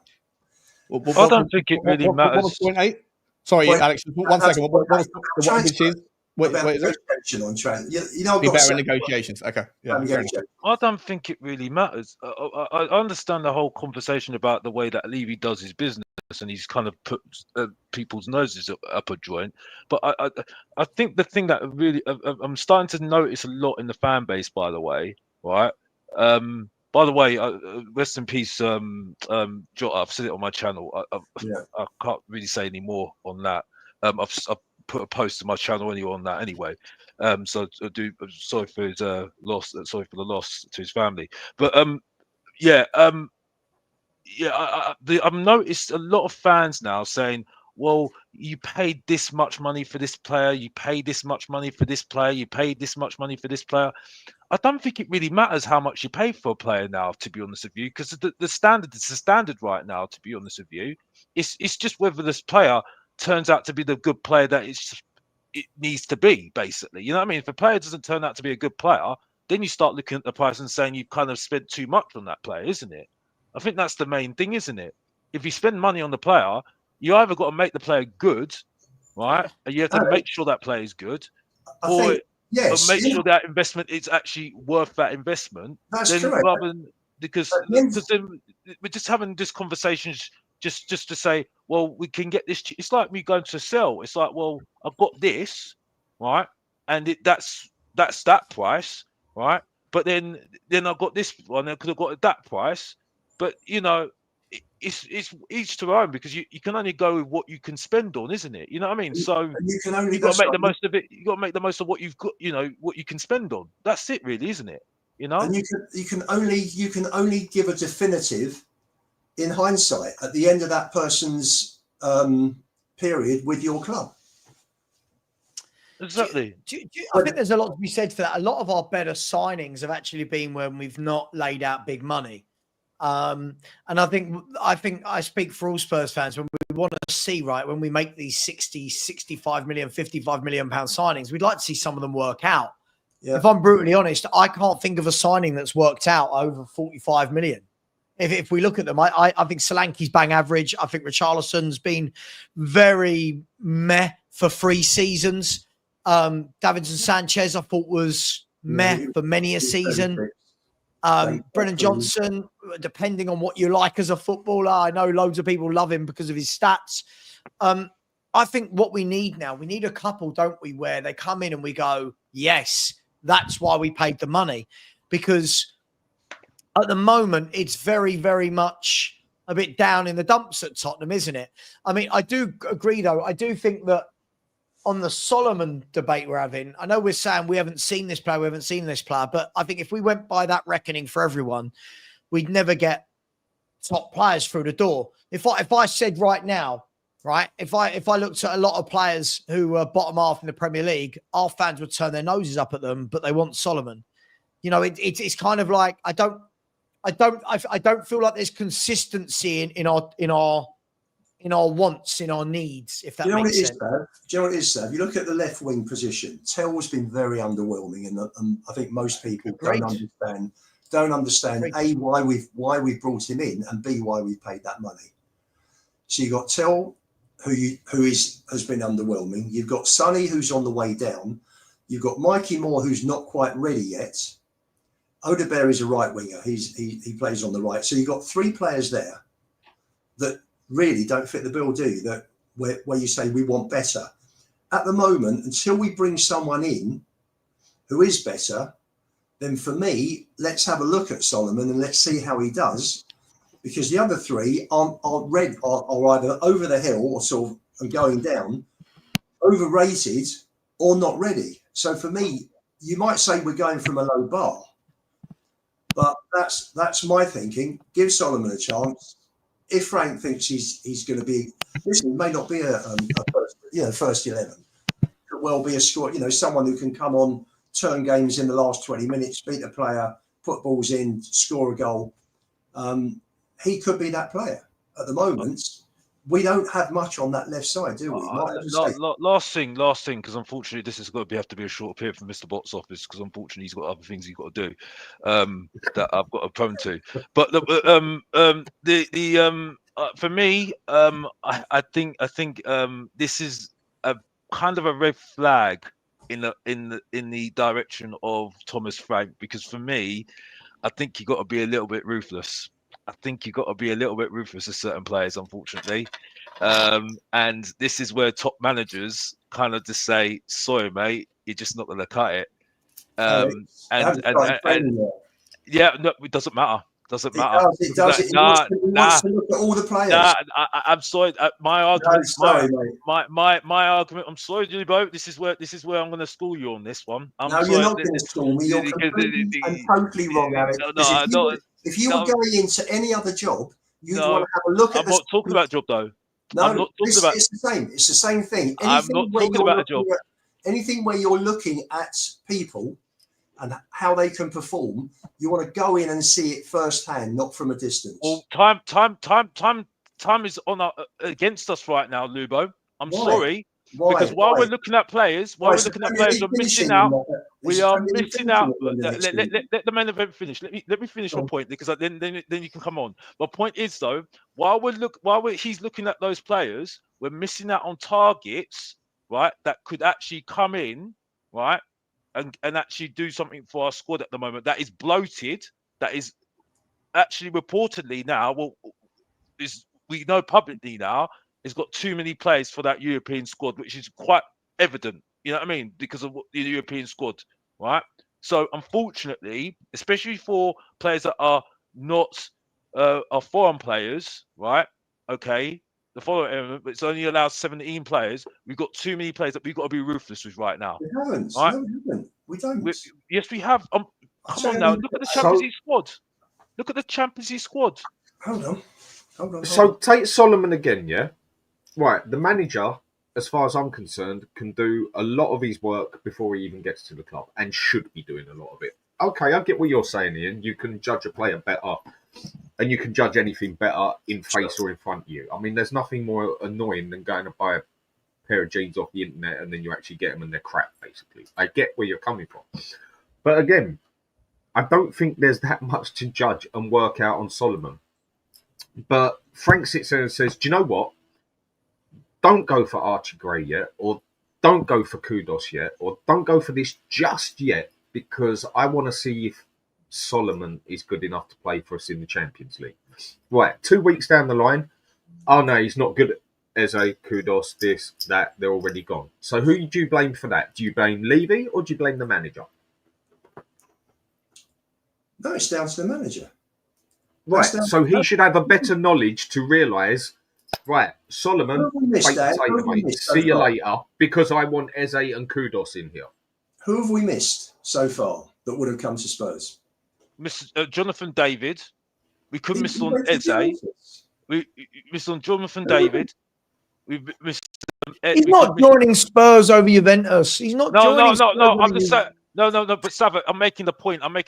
That we're missing out on players. That's the thing. I'm not saying that he could come. He could come. I'm just making examples of certain players that we are missing out on at the moment. You get what I'm saying?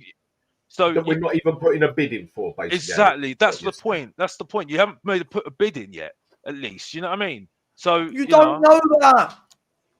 But I'm just saying that. But stop saying. Sorry, I'm so bored of fans saying at least put in a bid. We've gone through this a million times. That's not the you point would only I'm making. put in a bid That's not the point I'm making.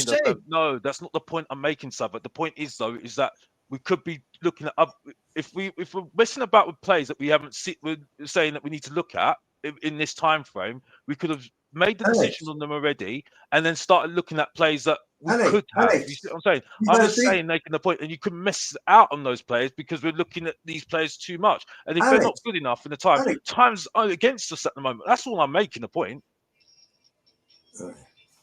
No, I think Alex makes a fair point.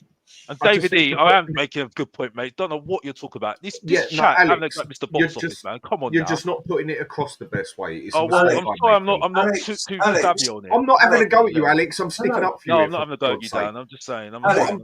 What he's basically saying is, Ian, if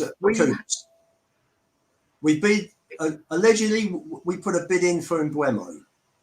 So we put bids in, according to the press, for 2 players that we know of. How many other inquiries have we made for players and been told they're not interested? But then we know what Levy is like on how he will save every penny out of a pound. I know, Dan. So, you're right, but I don't believe we've missed any of these big players that would have. Cherky wouldn't have come to Spurs. Gittins wouldn't have come to Spurs. Gone to Chelsea. Chelsea moved for Delap. United moved for Delap. Do you think we'd have stood more of a chance? Do you think we'd have stood more of a chance with, say, Eze if we would have done it earlier? I don't know. I'm asking. Basically, what I think Alex is trying to say is if we take even more time than we do to try and get a situation going, because we are the worst one for it in the time we take doing it, because our manager can't work out whether Solomon is good enough for the Champions League or not. If Frank can't work out that if Frank thinks that Solomon is going to take us places to the Premier League, then we got the wrong manager. Who would you? Then we got the wrong manager. Well, at the moment, hang on, Alex, Dan. Who would you bid for as a left winger that we're not doing that you think we should be? Who's out there that we should be bidding for? I think we could have made an earlier bid for Eze and stood a better chance. Whereas now that Arsenal have gone for it and everything else, now they've done their other deals. I know you can do more than one deal at the same time. I think we'd stood a chance. At least a chance. You could have looked at. I mean, there's Kudus, could we have gone earlier? I just hate how simplistic you keep trying to make these transfers. I honestly, I find it so draining. Let's call it for what it is. If Spurs and Arsenal both want Eze, if Spurs had moved earlier, by the way, moving earlier would have been when Eze was on holiday. If we had moved earlier, Arsenal would have been informed. Spurs have gone, what's your move? They would go, right, yeah, we're going to move now as well. This is how football transfers work. I don't examples. Luis Diaz, we worked for months on that deal. Paratici worked for months with Luis Diaz. We had it all agreed. The agent phoned up Klopp and said, you were going to move for Diaz in the summer. Spurs have moved now. You better move now if you want him. And they came in and Diaz said no to Spurs and yes to Liverpool. And unfortunately, that's what happened. Right. Okay. Then people need to stop complaining then that we don't move quick enough. Exactly. Because that's what everybody complains about. The problem is, Dan, that the damage that this channel moving quick enough. It's moving for the right players. It's not about moving. But when do you know it's the right players? When do you know it's the right players? But even for the right players, we don't seem to move bloody quick enough. Exactly. So I don't even know where we're going with this. The point I'm making is it's not a case. It's not a case of. You're conflating two arguments. You're conflating two arguments. Yeah, I know. I'll be 1 minute. What do you mean I'm conflating? I'm just saying at the moment is that I'm saying we see that certain players shouldn't be really at our club anymore, right? Agreed. I think for me, he should have made it be a bit more ruthless with it, right? So then he's going to concentrate on players that he could bring in. Now, I'm just saying because of time, because we're in July right now. We're in July right now. Pre-season's nearly starting, right? agree. So I'm saying at the moment that you could be looking at players that are available at the moment. Now, I don't know what those players are at the moment. Yeah, maybe you need to do a little more research on them. I'm just saying at the moment you could be doing more with that at the moment for me, because you can see the frustration that is going to be at the end of the summer. Now, I'm sorry, I've got to have to go because unfortunately I have to go. I get where you're coming from, Alex. Yeah, but The big up way to I everybody. see it- Thank you, Savva, for inviting me. Yeah, bro. But I've Why'd got you to join for 2 minutes and then bugger off? Yeah, because I had to. Oh, unfortunately, it's time, innit? Time, innit? Unfortunately, innit? This has got me. Sorry about it. Well, What yeah. time? I'll give you flowers later on, Savva, for inviting me. Thank you, mate. Bro, take care. Yeah, take care. See you later, man. Right? I think I do, Savva. I think I do get where Alex is coming from, because Levy will do anything to make a pound out of a penny, basically, or a penny out of a pound, whatever way you want to put it. He will try. And maybe if we look at the players we could be going at, if he's not going for it, because we know he hasn't necessarily got the best football mind out there, because the manager has told him, I want to give Solomon 2 weeks before I make a decision on whether I go for that player or not. In that 2 weeks, we could lose out on a player because we ain't moved quick enough. I think that's what Alex is trying to get at. And to an extent, I agree with it. Because we do, if we all complain that there aren't already deals ready, like other clubs, in the first day or two in the transfer window. So if we're going to complain about us not moving quick enough, then I think Alex does have a bit of I think he has a fair point. But then there is another side to it as well. I do get both sides on this. We need to be moving quick enough. And if we're looking at someone like Solomon or Gray or other players we've got, of like, okay, like we did with Ndombele and Lo Celso, oh, maybe this manager can take Ndombele further, when for about 3 years, no one could, we could see he just weren't what we needed. You're basically putting time aside. You're not moving quick enough. But if you want, there are signings which aren't going to happen quickly. There are signings where we don't even know if we'll get them over the line, but we'll give it a go. Fans seem unhappy with everything we try to do, everything, and that's the problem, right? As I said, I'm just getting a bit fed up with people trying to simplicize, if that's a word, how transfers work. I've just got a little bit frustrated with it lately. Everyone going, just put in a bid, just chuck the money down. This is how it works. Get them out their club. It just, if we'd moved for this player earlier, we might have got him. Sure, but these bigger clubs, they're not dumb. If Eze was on the radar of Man City, Liverpool, Arsenal, whoever, Spurs being first to the door doesn't mean that they won't still be being kept up to date. Their intermediaries would be kept up to date with everything. I agree, but at least knocking on the door stands you a bloody chance. If it is a player we can go for, if we wait that extra 2 weeks, that can cost us. Dan, do you remember when we were? Do you remember when we were looking for a manager after Jose? Do you remember how many managers turned us down? And it was all out. It was all out in the open. Gattuso turned us down. Fonseca turned it. There were loads. There were 9 that turned us down, and it looked really embarrassing for the club. Do you remember? Right, I agree, but again, and that's why they do it the other way round. So because if you're Spurs and you put bids in for 5 or 6 players and they've all turned you down, that looks horrendous. At the end of the day, Ian, I get that, but who really cares if it looks horrendous, because it ain't our fault. Hang on. You do this a lot. You haven't even let me finish. How it looks. These people care how it looks, Dan. You don't. Right. This is the thing. No. This is why they're running as a professional football club. But we are trying, Dan. Exactly. So, then if we're going to get turned down anyway, with the amount you say and everything, and it's going to get out in the market, to me, that makes it irrelevant. You can only go for a player, and if he don't want to come to you or you can't come to a deal, that's life. And we do that all the time, same as other clubs do it, is what I'm saying here. But if we wait that extra 2 weeks, that can cost us. I'm not saying it will cost us on everything, but it can definitely cost us. If the manager sits there and says, no, what, never? It won't. Never.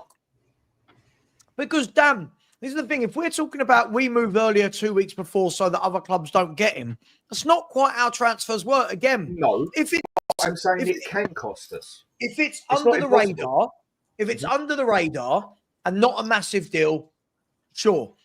But when we're talking about players like Kudus, Eze, and Buemo, these are out in the public. The moment one club goes, yeah, we're in, right? We've bid. We're in talks with a player. Every intermediary's going, have you heard? The Spurs have approached him. Spurs' team are talking to him, blah, blah, blah. All right, keep me updated on what happens with a transfer fee because we've got a few other deals over here. Okay. Let's assume I'm Arsenal. Got a few other deals going on over here. But keep me updated on Eze. Keep me updated. They'll be getting reports all the time going, right, Eze's back from holiday. By the way, he's open, warm to talking to us. Go, make the move. Spurs have made a bid. Cool, go make the bid. We don't know all of these things that football fans say. Just do this. Those words kill me. Just do this. Just try. Not how it works. And everyone can go and watch the videos to show you that what you're saying is not true.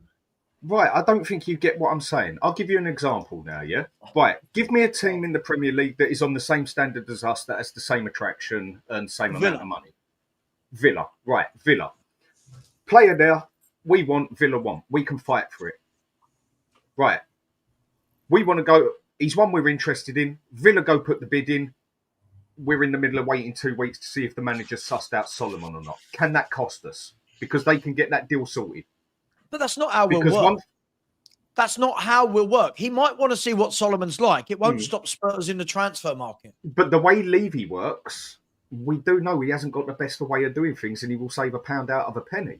So that 2 weeks, in certain situations, I'm not saying in loads or in every situation, but in certain situations, okay, hang on, let's sit back and wait. Let's see if Solomon's good enough.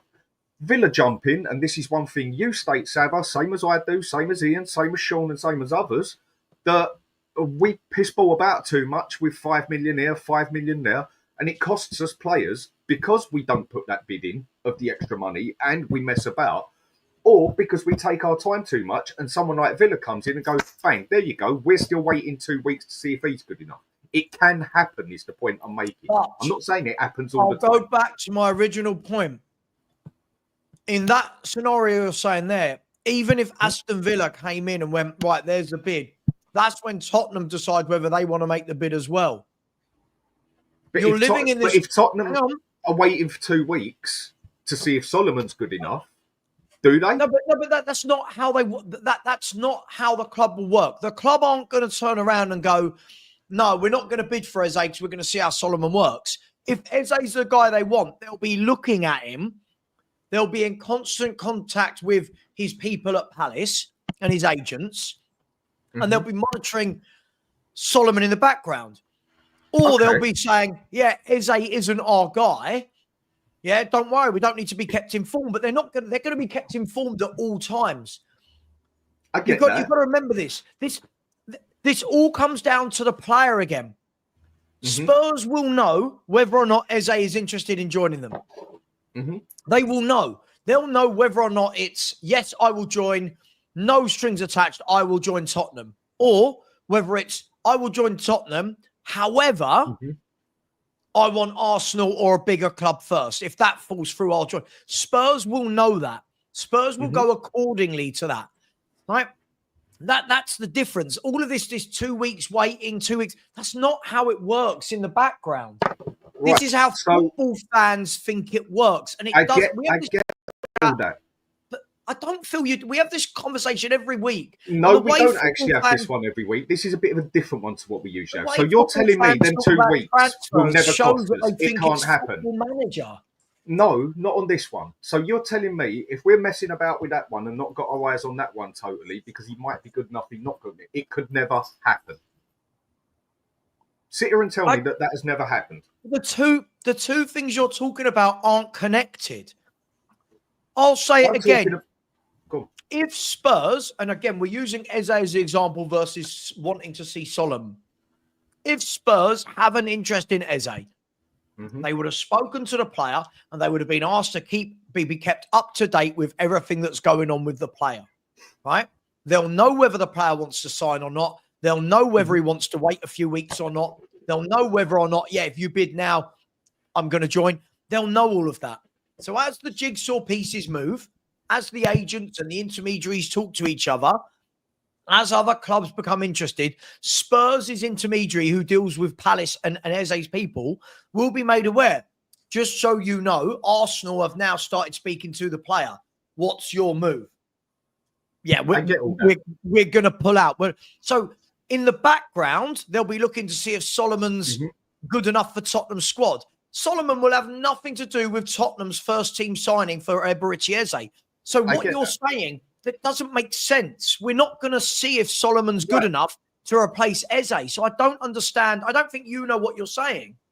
I do know what I'm saying. Yeah. What I'm saying is, you sit here and tell me now for a fact that we have never missed out on a player for taking too long.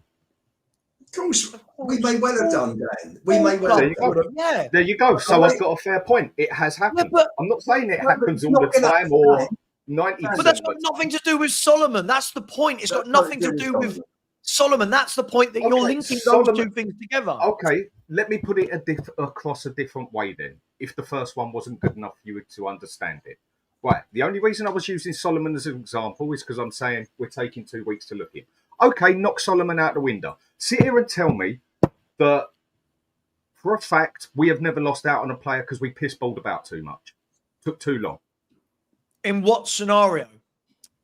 That's what I'm asking you. I'm sitting here saying you tell me.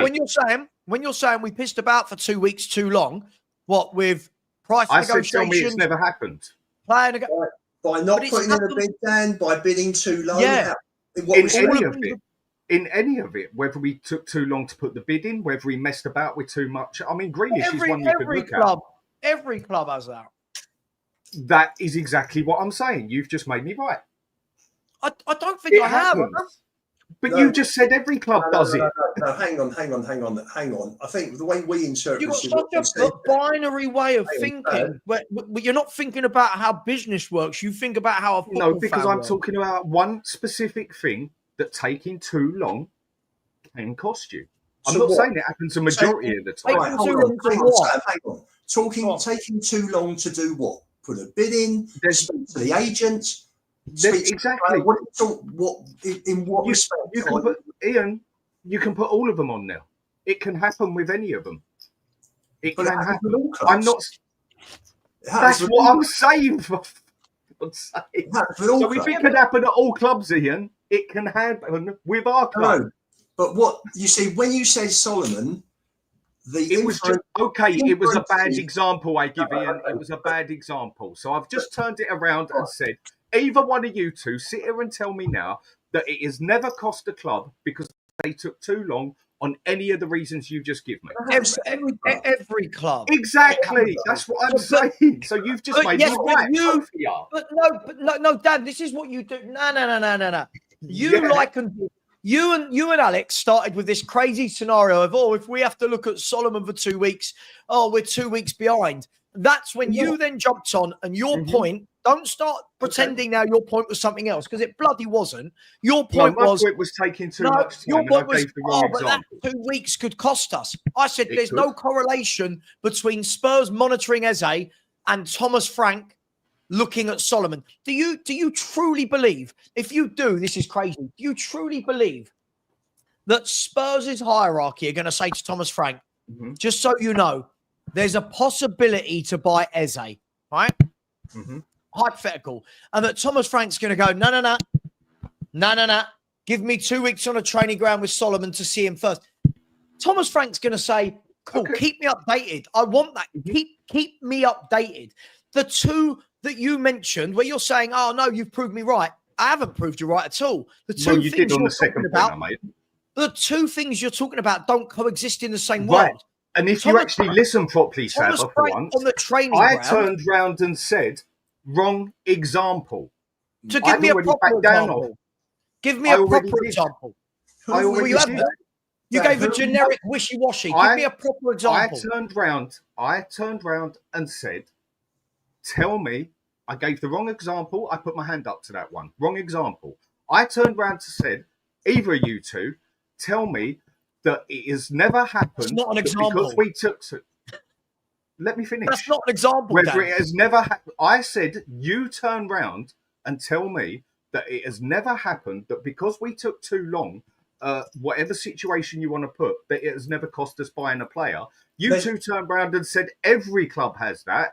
It's nothing to do with the situation you brought up, which makes the whole. No, but I'd already backed down from that bit and said, okay, I'll give it a different example. I don't I know already the point changed you're that. making then. I don't know the point you are making. Okay. I really wish you would go. I really wish you would go. I really wish you would go and watch some of these courses and videos on how transfers work behind the scenes, because the things how you transfers say, work.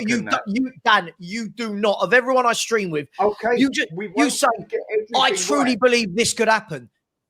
You say things like Lubo said there, the club don't want to be seen to be offering boom, boom, boom and get rejected. You say things like, what does it matter? I don't care what it looks like. That's the difference. You don't care what it looks like.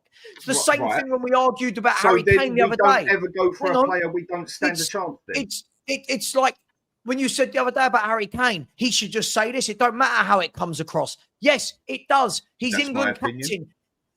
Yes, your opinion, but this is not how the world of professional PR and sport management works. But not everyone has the same opinion and love that Harry Kane does for the world. So instead of diverting it, go back to my point that I gave you, and either of you two sit here and let it be hard work. It's no point. You're not making a point.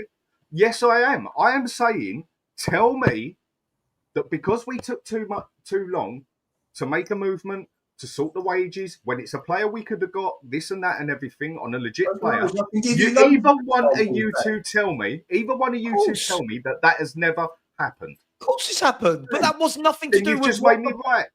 But I'd already backed down from that point and said, right, okay, the example. So if you back down from your original point, you have no point. You can't then spin it because and go, I gave the wrong example and changed it. You haven't given an example. I gave the wrong example. Yes, I have. But you didn't give a second example. You asked a question saying, have we ever missed out on deals because of being too slow? Yes, every football club does. That is what I was trying to basically say. I accepted that I put it the wrong way because I can accept things like that. That was never in doubt. It's never in doubt that clubs lose out for moving too slow. That was the point I was trying to get out, and I accepted it wasn't. that I put it the wrong way. Lie. It wasn't the point you were trying to get out in any way, shape, or form. Lying on here, mate. But I'll tell you, you lied. You lied. No, you lied. I put it across the wrong way. Sure. So the second point you made had no relevance to the first point. I was trying to get at in the aspect of if you take too long, it can cost you. Of course, but Dan, that's in any. That's what I'm trying to say. And if I tell you that's what I'm trying to say, but don't sit here and tell me I'm lying. No. I accepted you're missing a point. The wrong way. But I think that's got nothing to do with the slice of bread. Every club will miss out. Agreed. That is what I'm trying to say. That taking too long, and I gave the wrong example, and I accepted that I gave the wrong example. But you didn't give a new example.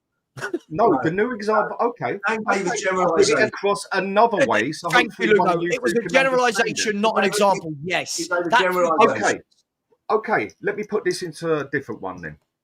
Right. Do you think we've taken too long before to make a bid and it's cost us? I don't know. Of course, we probably have. But you just said it happens to everyone, Ian. Make your mind up. And Savva, of course it does. Right, there's my example there. Another one. That's not an example. Dan, that's not, Dan, you need to learn that's not an example. That's a generalisation. Maybe not an example. Okay, that's maybe not an example for you. That's not an example for anyone. An example. Okay, then if we don't know what goes on behind the lines, I'm only stating that because we have took so much time a couple of times, it can have cost us a couple of times. That is what I'm saying. But that's not an example. That's a generalisation. An example is if you turned around and said, we didn't get this player, I know factually because we waited too long. That's an example. A generalisation saying that every football club will miss out on players from time to time. Of course. And that's been the point I'm trying to get at. Okay, but no one would ever disagree with that. That's not how this debate started. And that's what I've been trying to say. I know that, and I'd already accepted that about 15 minutes ago. I don't get the point then.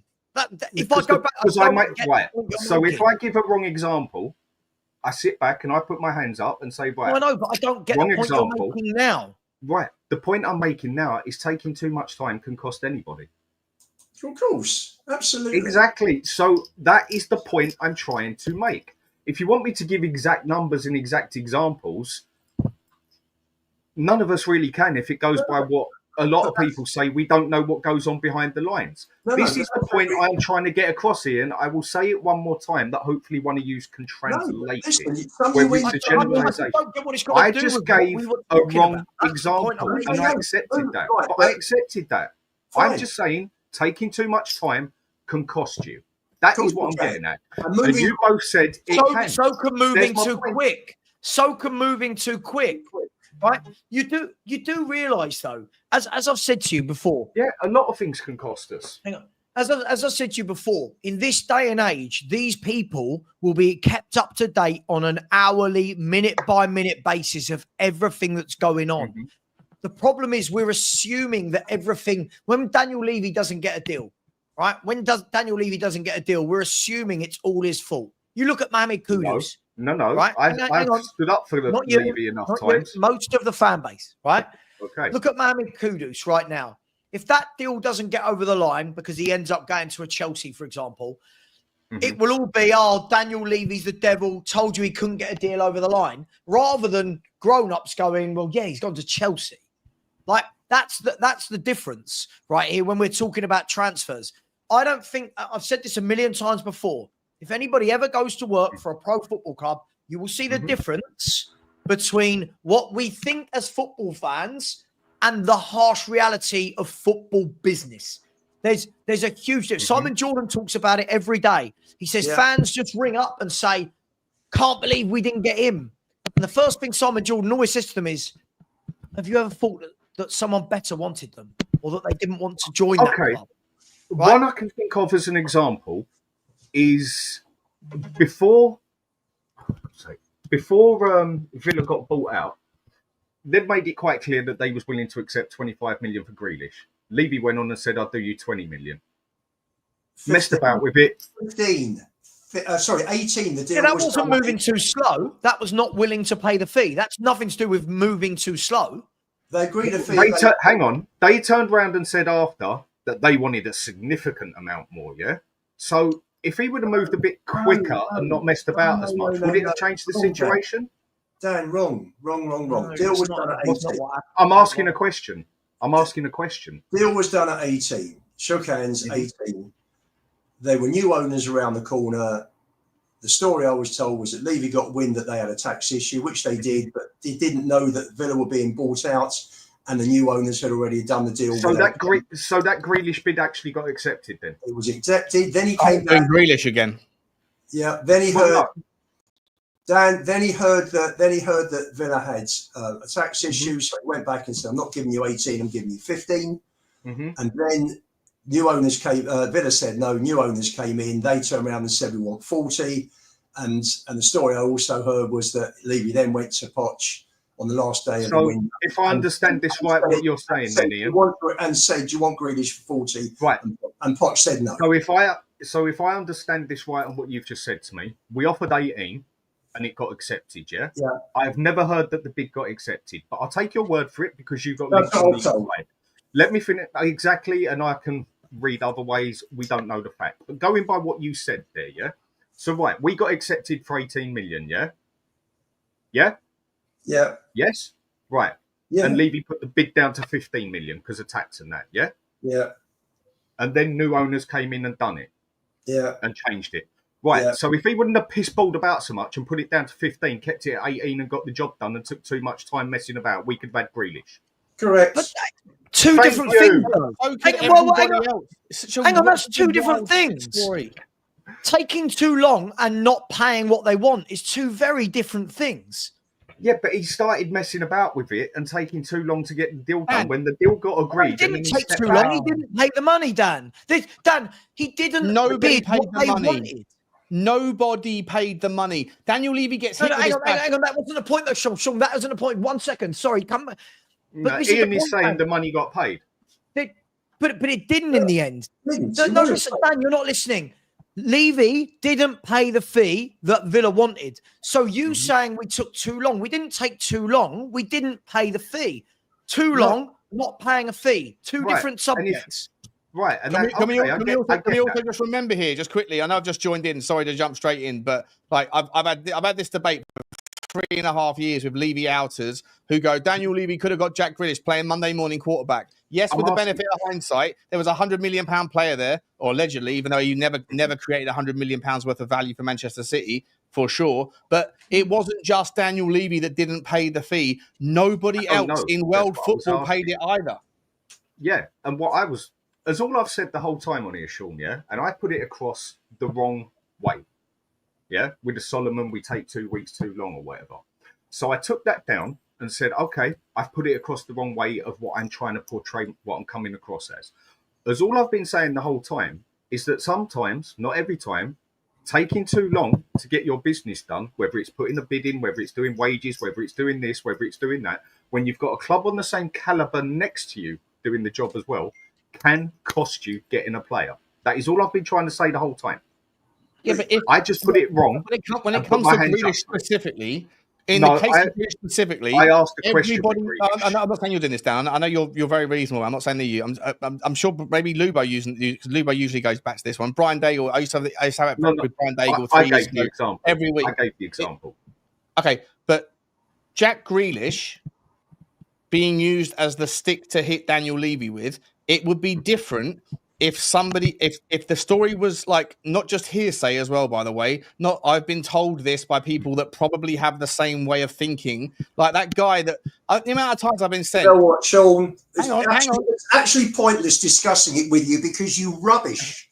You rubbish without any proof. Didn't you tell me to not overtalk you? Didn't you tell me not to overtalk you? Pointless. Didn't you ask me not to overtalk you? Sorry, you carry on. Thank you, mate. Thank you, buddy. So when I've been sent that podcast link of the guy Habibuba, or what his name is, Habib, the guy went on that podcast and was talking about Qatar contacts, right? They go, this is another demonstration of Daniel Levy being a donut. Now look, at the end of the day, there might be truth in there, there might not.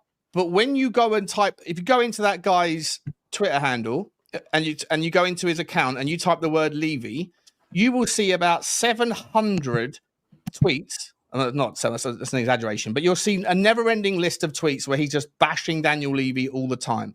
And in his summary of that podcast, he says, "Oh, yeah, Qatar got levied."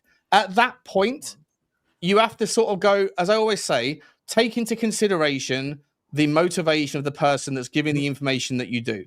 Lubo, when you say, I know these things because someone's told me, those people that have told you, you don't know if those things are true. You're sharing them, but you're not sharing them. You're not saying who said it. You're saying that you've heard this, you've heard that from people.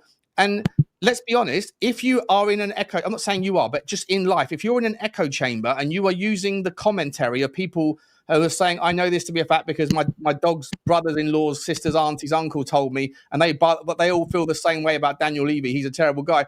At that point, I go, well, I'm sorry, I don't necessarily just trust the information. I'm not saying it's not true, but we all, as an audience, have to sit there and go, what's the credibility? What's the motivation? What's the manifest here? And to me, I just sit there and say, we don't know. What we do know with regards to Jack Grealish is that it wasn't just Daniel Levy that didn't pay Aston Villa's asking price. Nobody else in world football paid what Aston Villa wanted at that time. So it's an easy stick to hit Daniel Levy with, but it's that same stick could be hit. So let me ask one more question. I'm almost finished. That same stick could be used to hit every other chairman around the face with, because nobody paid what Aston Villa wanted at that time period. Okay. When if hindsight, he became a £100 million player. Right. But it was an example that I asked. So I'm going to put this across one more time. Yeah.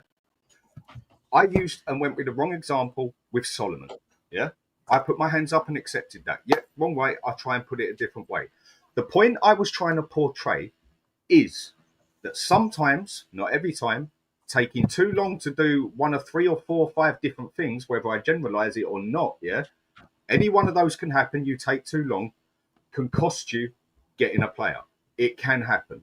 Right, Savva, question. Do you trust me? Do I trust you? Do you trust me? Do you trust me as a person? You've met me? Yeah. Right, then don't call me a fucking liar. when I so tell hang on, you you what I asked me was that trying to question so you say. can have a go. Oh, go I've fuck asked yourself. you I that don't care about question. that. I don't care. Don't give me that shit. If Listen, you at the end of trust the me as a day, person, then don't tell me I'm lying when I blatantly told you I'm not lying and the point I was trying to get across. but I Dan, haven't got to do that. as I said to you, your point made absolutely no sense. As I've said, we discuss a lot about football transfers, and all I'm saying is, when you talk about the football transfers, you talk about them so binary that a lot of what you're saying, it goes over me, because you just say things like, "I believe if you put that money down, they join." It's the same But argument. that wasn't what. Okay, fine, but that's not what I was talking about. I was talking about the fact that taking Dan, too I much. didn't understand what you were talking about, because this debate started by one thing that you then backed down from, but then continued because I explained it wrong. Let me talk. But okay, but then when you did explain it, it's completely irrelevant. Everybody will lose out on deals for taking too long. Exactly. So maybe it is irrelevant, but I was trying to explain the point to you, and you said, "Oh, don't get your knickers in a twist." No, I'm not getting my knickers in a twist. I was trying to explain to you.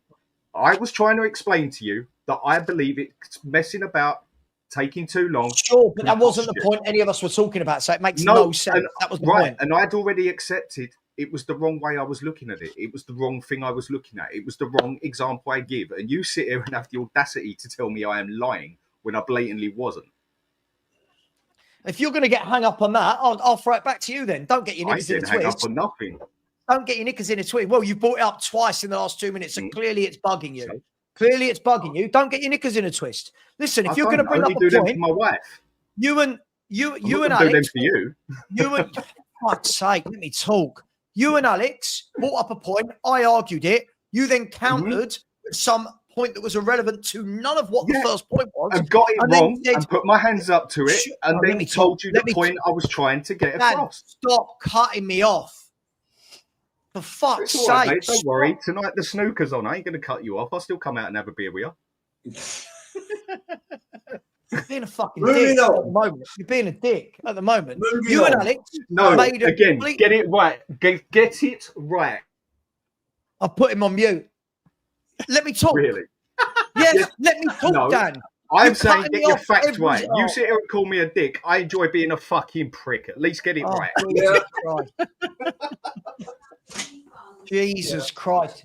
If you and Alex... Go on. Tell you what I'll do. I'll mute myself. Shut the fuck up. This is just hard work. The problem is, him and Alex make nonsensical points with things they don't understand. Then when they're proved very wrong, it's, oh no, that's not what I meant. I meant this sweeping generalization of a point. Okay, cool. That's got nothing to do with anything. The whole point was not about, do clubs take too long to make transfers? The point was about, whilst we're looking at Solomon, could we be missing out on transfers? And I said no, because looking at Solomon for 2 weeks on training has got nothing to do with what the transfer team and the director of football are doing over here in the transfer market. So when you pivot your argument to, yeah, but going slow could take time in transfers. Well, yeah, but I don't know no one was debating that. We were debating the Solomon. Then maybe I even misunderstood the point and accepted that it was the wrong way I was portraying it. And then as I told you what is all I was trying to say. And we could have left it at that 20 minutes ago if you would have just accepted that I had come across the wrong way and maybe misunderstood the question itself. Because I told you this was left. I was trying to make. You do realise this was left, and you brought it back up to make a point about me saying that you'd lied. So this was left. You don't tell me I'm lying when I ain't lying. It was about 10 minutes earlier. I wouldn't do that with you. Christ. Yeah. Jesus Christ. Anyway, let's move on. I'm bored of people who don't understand transfers. Let's move on from that shit. It's ridiculous. Just pay the money. Just pay the money. Yeah, Kane would leave for 90 million. Yeah, fucking, it's ridiculous, man. I didn't say that just now. I just said too much. Where we are, I think to sum it up, guys, where we are as a club at the moment, and how, with hindsight of the last few weeks, how winning the Europa, I thought would give us more pull than it actually has. And nothing's happened yet, mate. Nothing's happened at all. No, nothing. You're making massive assumptions. But I know Savva wants to move on from the particular debate that was just happening between Dan and Sav. Lubo, you tried to cut across me to tell me that it's no point in debating me? I'd love to know why that is. I'll tell you why. Because you diminish whatever I say because you say it's subjective. You just rubbish it instead of actually stopping and actually thinking about what I'm saying. You just dismiss it totally. You support Levy in so many ways that are totally unjustified. Instead of actually stopping and listening and thinking, Sean, you go on the defensive with me all the time about Levy. No, seriously. You may just call you if you say I know from someone's right. told me this, but then say I can't tell you who or why or what. That's then right. I'm sorry, I'm not going to allow that to be entered into a debate as part of the evidence to beat me up on. That's going to be allowed, bro. I don't just come out with shit. And trust me, as a person, that I don't just come out with shit. But you don't know the people that you're referencing. You are not in the room, Lubo. Therefore, you can't validate it. Okay. So if that's the case, then when have I ever said that in a debate? Hang on, Lubo. Just like the other day, that Romano comes out with. We're not in the room with Romano, so why discuss it? But Romano's reputation doesn't have a bias attached to it, and his job is attached to being right. If he was wrong more often than he's right, he wouldn't be the guy he is. Lubo, just like, mate, in the debate when Savva clipped up. Let me finish my point. Poch was given the chance by who's over talking who again? Did he? If you listen to the whole story, I actually said that Levy then went and asked Poch when it was 40 million if he wanted him. Well, obviously he didn't, because he didn't buy him, did he? You're talking about Jack Grealish again. I'm talking about Grealish. So that was the whole story. But your point about this, mate, is about me not being worth debating because I apparently don't take any of your points on board. You've never ever heard me. Look, I just let you talk, but I was talking. You overcut me earlier on in the show. You lost your rag at me for apparently over talking you because someone in your WhatsApp group apparently has told you that I overtalk you all the time. Once again, when you hang around in echo chambers, people that don't want to hear other sides of the argument will tell you that you're right. Case in point. Look at the clip. Look at the comments in the clip that Savva put up about our debate a couple of days ago. The people in the comment section that Lubo's right, Sean's a dick, Sean's a prick, Sean's a fat this, Sean's an arsehole, whatever. I don't care, but like nobody attacks the argument. And Lubo, I don't rely on having to bring in people, imaginary people in the background that told me things to be able to defend my argument. You do. That's the point. You say, I'm just dismissing your point. I'll dismiss your point if you're saying some imaginary ghost somewhere in the room told me that this happened. And maybe they did. But how do you know what their motivation is? I use facts, bro. I just use facts and hold you accountable for the logic and the consistency. And people in the comment section say, Sean's arrogant. It's not arrogant. I bring facts. People call confidence in an argument arrogance when they don't like the other side hearing things from the other side that they can't debate. Debate the argument, mate, without using things that you can't verify or validate. That's all I ask. And by the way, I don't defend Daniel Levy without due cause. I defend logic, mate. All I ask is show me the consistency in your narrative. If you're unhappy with everything that Daniel Levy does, then why are you happy with every signing that he makes? That's all I ask. You pulled up a few that I thought were okay, but they're nowhere near as good as they used to be. And so that's what you said in the last argument. You said there's nowhere good as the Poch team, the same Poch team that was under the same owner. The difference is that then transfer fees weren't as inflated as they are. The difference is that then we were probably paying low wages, but the other clubs were nowhere near as far away on wages as from us as they are now.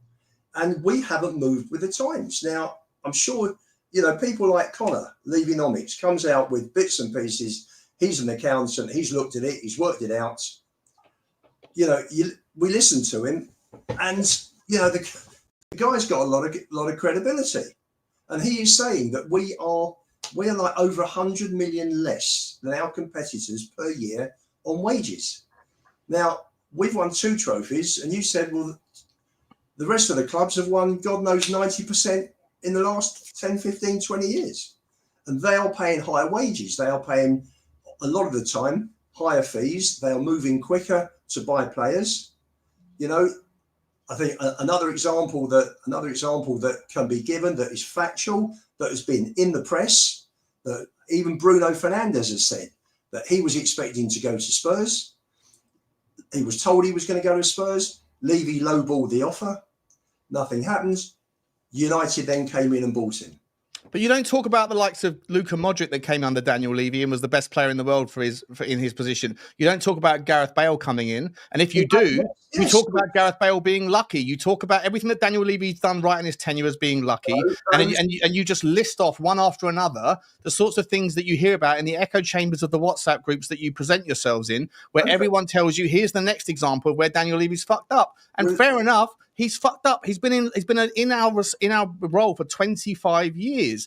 But as I said before you came on the show, mate, you pivot across London to West London, and you find a guy that spent £1.5 billion, and you still find Chelsea fans that are furious and upset with his behaviour and his demeanour and his style. You're never going to be happy. But if you always lean into the reasons why someone's failed over 25 years, Lubo, I've made more mistakes today than I probably made good decisions. I'm sure most days, most of us would be happy with a day where you make better decisions in more frequency than you make bad decisions. Yeah. Daniel Levy over 25 years, yeah, for sure. He's made a shit ton of mistakes. He's also made loads of good ones, but you very, very rarely ever go out of your way, unless under duress in a debate like this, to actually call them out. Instead, you like to reel off the same ones over and over again of the ones that got away, but you don't reflect on the ones that got us to where we were in the first place, where we as a fan base have the audacity to consider how close we are to title challenges. All of that stuff happened under Daniel Levy, mate. You're not fair, you're not balanced, and when pressed on it, you're inconsistent. And the people in the comment section or in the comments under videos that always back you, they're the same people that feel the same way that you do. So with all due respect, I take their opinion and I dismiss it as relevant because they are someone that's looking for more confirmation bias, of which you provide them, but I don't. Well, listen, two Premiership title assaults in 25 years. Would you agree that's fact? Second highest league finish ever in our football club's history. Third highest finish in our league in our football club's history. Champions League final. How many clubs fans base can ever say that? Europa League winners. How many fans can ever say that? 7 finals, 15 semi-finals, 45 quarterfinals, whatever it is. Like, how many fan bases can say they've had the same experience as Tottenham have had? And if you're going to go back to the 60s and 70s once again, I would remind you that all of the other clubs that used to be as successful as Tottenham, relatively, apart from the 5 that were always more successful, they haven't won diddly fucking shit in the last 25 years. And Tottenham have won the Europa League and got to the Champions League final. Your perspective is based on your bias, in my opinion. No. My perspective is based on facts. All I want as a fan, Sean, is for the owners to give it a go. That's it. That's not it. It's not it. Sorry. Yes, it is. Yes, it is.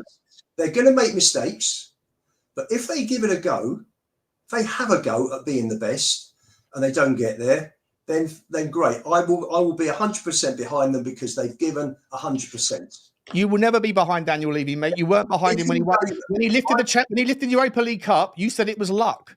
You will never be behind this owner. All right, let me put this to you this way. He brought Munning, who he's got rid of in 2 years. He brought in Ange, who has if it hadn't have been for the Europa League win, where he completely flipped on a lifetime of principle to change his style to win. Right, this club would have been crashed completely from where we were 6 years ago. I think we can all say it would have put us back years. Okay, so if you're saying to me, if just Palace's Steve Parish, like Glasner, saw what he did, spoke to football people, brought him in. I'm just going to use Glasner as an example, away from the top 5, Sean, away from the top 5. He brought him in, he coached him, the team's got better and better and better. It started off the back end of the previous season when they won the last 5 or 6 games, and all of a sudden you could see the work that Glasner was doing. This last season, he lost his best 2 players, lost his then current best players to injury for the first 6 or 8 games, brought them back against us, unfortunately, and from then on, Palace did really well. Palace won the FA Cup. So you can look at that and you can say, Parish, what a really good choice of manager. You made a great choice. Yeah. Now let's look at Ange. Levy made a decision to bring in Munn, who made the decision to bring in Ange. Okay. And the damage it's done to our standing, because I actually unfortunately don't see the fact that we are a Champions League team making too much headway. It's not too I agree. influence. I agree with you. Yep. So his decision to bring in Ange, by and large, was not a good one. Would you agree? Yep. So there's your difference. When I say that he got lucky. Okay, but look, if we're using Crystal Palace as the comparison, no. I'm using last season. But hang on. No. You're talking about the tenure of a manager. You're talking about the tenure of an owner. Do you understand what I'm? Do you understand I understand the example you're given, and I don't disagree with the example you're given. Right? Yes, Oliver Glasner was a better choice than Angepostecoglou, 100%. 100%. If that wasn't the case, then I wouldn't have been someone that was calling for Oliver Glasner to come in now. So I'm 100% with you. But Steve Parish has also made a ton of stupid mistakes in his managerial selections as well. Loads of them. Loads and loads and loads of them. Right? What did Patrick Vieira get from Palace? What did Roy Hodgson get from Palace? Like, come on, mate. If we're doing this, because this is the thing, you're cherry picking Oliver Glasner right now, and there's no argument there in isolation. But if you zoom back, the argument you made to me a couple of nights ago was that the 11 players that you're delighted that Tottenham have signed currently in this squad, that apparently Daniel Levy is not responsible for. I never understand whether the buck stops at the top or he doesn't, because it always seems to the buck stops at the top for all of the mistakes, but apparently there's always something else when things go right. But I said, so you were happy with all of the 11, you agreed, and then you said, but they were not in. Your next pivot was nothing like as good as what we signed under Pochettino, which, as I said, also happened under Daniel Levy's tenure, of which Pochettino was also employed under Daniel Levy's tenure. I mentioned that to you earlier on, about 2 hours ago, to which you then said that was Paul Mitchell's decision, which again is a diversion away from the buck stops at the top argument. Lubo, I don't care about Daniel Levy, and I don't care how you get to your answer. Just be consistent. That's all I ask. Savva and I disagree on a million things in football, but you'll never hear me calling him inconsistent. I've said this on my channel 1,000 times. He is the creator that I point to as the example of someone that I can disagree with on his landing zone, but I can't disagree with how he gets there, because he shows logic and consistency in his narrative most of the time. We all sometimes falter and we all sometimes waver away in the heat of the moment, whatever. Like I'm guilty of it. But get to how you get to consistently. If Daniel Levy is not responsible for the Pochettino era and Paul Mitchell was, then Daniel Levy's not responsible for Angepostecoglou. Johan Langer is. Sorry, Sean. Sorry, mate. All right, I'm talking to the rest of you. Talking to the rest of you that feel the same way he does. I don't care. People that think that I defend Daniel Levy, I don't. I defend him against inarticulated or inconsistent and illogical arguments. That's all I do. If you watch my channel, you'll see me attack Daniel Levy 1,000 times. As I said, I even said on this show, he's not the guy to take us forward under the new guise of football. So there's no problem with me having a problem with Daniel Levy.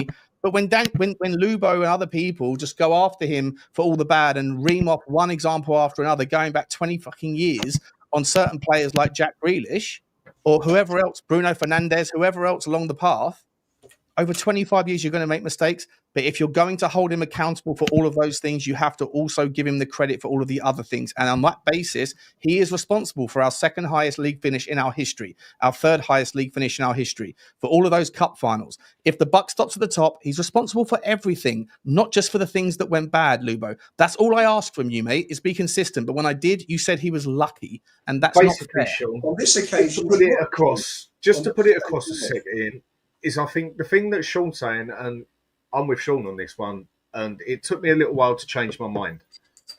But doing this for 2 years, the one thing I have realised is that people will only ever slam Daniel Levy. Now, I don't want him. I want him gone. I don't think he's going to take us places. I think he's done a bad job on the football side. But he has also got things right. And whether you like someone or not, if you're going to sit there and grill them all day long that they get it wrong, you've then also got to give them credit when they do it right. If people were going to slam Ange all season long and then swap their opinion within 90 minutes, sorry, let me say it different, give him a bit more credit. 98 minutes, then you've got to change Levy as well, in the aspect of he also did things different as well. So you have to give credit where credit is due. If you just sit there and slam someone 24/7, people start sitting back and say, but he got that right. I don't care he got that right because he's done A, B, C, D. It starts making people look like if they ain't got a fetish, it makes them look like they've got a bloody hate thing. And then people sitting on a fence as such will start seeing that more and they just hate him no matter what he does. Exactly, and go mate. to the other side. Do yourself a favour, and the Change for Tottenham fan, the crew need to do that stuff as well, right? Like, and I want Levy out, by the way. And listen, and I'm happy for him to go, Dan. More than happy to see him. I won't see him off like that. I'll see him off like, thank you, next. I think he's done a good job amongst incredibly fierce competition and amongst a set of rules that weren't made. And you know, Lubo, you said he made the mistake of backing FFP. If we're going to be criticising a guy for believing that rules were actually meant something, then that's like saying, well, why don't we all go out and steal a car because you're going to get away with it in the big time because the police are too busy like locking up, free speech activists. Like it's madness. You have to get on board the idea. You have to live your life under the idea that rules mean something, and to criticise a guy for not believing that, I think is ludicrous. Okay. Right, let me rephrase it. He didn't work the way that the other clubs work, where they find loopholes. Is that 100% and concise for you? Yeah, but that's fine. But shouldn't the anger be not at the guy that was trying to work within the rules, and not even at the guys that are working between the rules, but at the people that wrote the rules in the first place? Shouldn't that be where your anger is at? Listen, that's part of it. That's more than part of it, mate. Like, do you blame the guy? Do you blame the guy who steals a car because he knows he can get away with it? Do you blame the guy who buys a car when he could have stole the car in the first place? Or do you blame the guy who didn't? Or do you blame the police who can't enforce the fact that stealing a car is illegal? Sean, I can only blame Levy for what he is in control of. Doesn't sound like you do, mate. It sounds like you blame him for everything. Give him credit for what he's in control of as well when he gets it right. People were slamming Brian Johnson all last season, especially for a certain point, and I still slam him now that I think he's a crap player, but considering the amount of pressure that was on him at one point, I had to show him a bit of respect because a lot of people would have folded basically under the situation he was in. He actually stood up to it a little bit, even though he was still a crap player. He actually still went in and ended up our top scorer. So, do I want Johnson at the club? No. Do I rate him as a player? No. But will I give him credit for scoring 15 goals, no matter how shit they were? Yes, because they probably goals that also kept us up as well. So you've got to give credit where credit is due. If you're going to slam someone where it's due, practice what you preach. In front of goal, he was great. Other aspects of his game were poor. But the bottom line was that the goal he scored at Bilbao paid for his transfer fee. Mm-hmm. Yeah, but you just give him the credit for scoring the goals, though. At least he got something right. If you've got the attitude that someone deserves a bollocking left, right, and centre for everywhere they've screwed up, significantly more than good, then you have to give them credit, even if it's only one or two things they get right. But if they actually make a difference what they got right, then you have to give them credit as well. Practice what you preach. You can turn around and say that he's built this monster and he's bringing in all these activities, all these events, and he's making money on the non-footballing side. As a fan, that's fantastic. That's great. As a football fan who's spending a lot of time and money on the club, right? I travel all over the place. Yeah. I don't give a toss that what he makes on the other side has no bearing for me. You don't give him credit, mate. You never do. I agree. You only give him credit when you're asked to. Hang on a second, Sean. Good or bad, it has no bearing for me. Yeah, but Ian, when I sit here and say he's been a good businessman for us and got us in good places, first thing you usually do is punch the table and say he's a terrible businessman. Dan, that is what you usually do, Ian. 100%, Dan. 100%. But why doesn't he stretch himself? Why doesn't he go for it? When you see that the biggest profit you've made in 25 years was the year you got to Madrid, which is football related, and that's the furthest the club have ever been. Didn't quite get over the line, but they were second in Europe, and they made 138 million net. You don't credit him for that, Lubo. That was their credit Poch for that and Paul Mitchell for that. then why didn't Levy recognise that? And instead of when Jose wanted Ruben Diaz, lowball the offer by 9 million. It's all over the press, Sean. This is the same again and again. You say I give him credit where it's due, but you don't. You don't, mate. You pay lip service. Yeah, it's but first of all, it wasn't him that got us there. It was Pochettino and Paul Mitchell. But then as soon as that's done, it's now back on him to then go again. And now let me reel off 3 more examples of why he's shit. You don't give him credit where it's due. Only when asked, only when forced to. When you're backed into a corner, you go, yeah, no, fair enough. Even though actually it wasn't him. It was this, that, and the other. And then here's another reason why you fucked up. It doesn't come across as balanced, Lubo, at all. Whatever good he does, he spoils. He just can't see it through. He does a lot of good and then he wrecks it. If you can't see that, I don't know. If you can't see that, it's the way you put together I don't care how anyone feels. I'm not trying to tell you that you shouldn't feel the way you do, but I'm going to hold you account. And Lubo, you do this quite a lot, and I love you to pieces. You know what? You know I love you, bro. I love you to pieces. But I've had this conversation before. The amount of times that you say things on shows that I've explained to you previously off stream with regards your understanding of the accounts. I explained to you how they're not true. You say fair enough, and then you go on and repeat the same things later. You have to be aware that there's 800 people listening to this, and you're influencing people's opinions when you repeat the same things that have been previously corrected. And you've seen that. I've shown you the evidence. I've shown you the data to say why what you're saying is not necessarily true. And then you say the same thing over and over again. Yours is an opinion. No, it's not, mate. It's not. The things I show to you are not opinion. They are fact. They are fact. They are facts, Lubo. I've shown you over the last 2 years I've known you, mate. I've had maybe 20 conversations where I've shown you factual data to explain why the opinions that you hold aren't true. You say, fair enough, Sean. And then I see you go on Tottenham away or back on Savva's the next day, and you say the same thing over and over again. Specifics. Can't remember specifics. Good. Let me get some super chats. I'm loving this all day show. This is amazing. Just want to point out as well, for a lot of people do keep mentioning the Diogo Jota thing. Just listen, it's not that we're ignoring it. We talked about it at the beginning of the show. It's just there's only so much we can say, right? And obviously the tributes are pouring in. Ronaldo's just given a tribute. So has Jurgen Klopp. The tributes are pouring in from far and wide. You want to see how many wreaths are being laid at Liverpool Stadium, and but I don't want it to be that they're still talking about football. It must mean they don't care. Unfortunately, guys, I have a living to make, so I still have to continue. So unfortunately, that's life. Big up. Let me rattle off these. Are you ready? Andy Lester said, "Big up, Savva. Kudus is levels above what we have." Andy, not half, mate. I don't think we've got anyone in our squad capable of doing what this man does. But he's not a needle mover, apparently. Big up to you. I think he's a top player, by the way.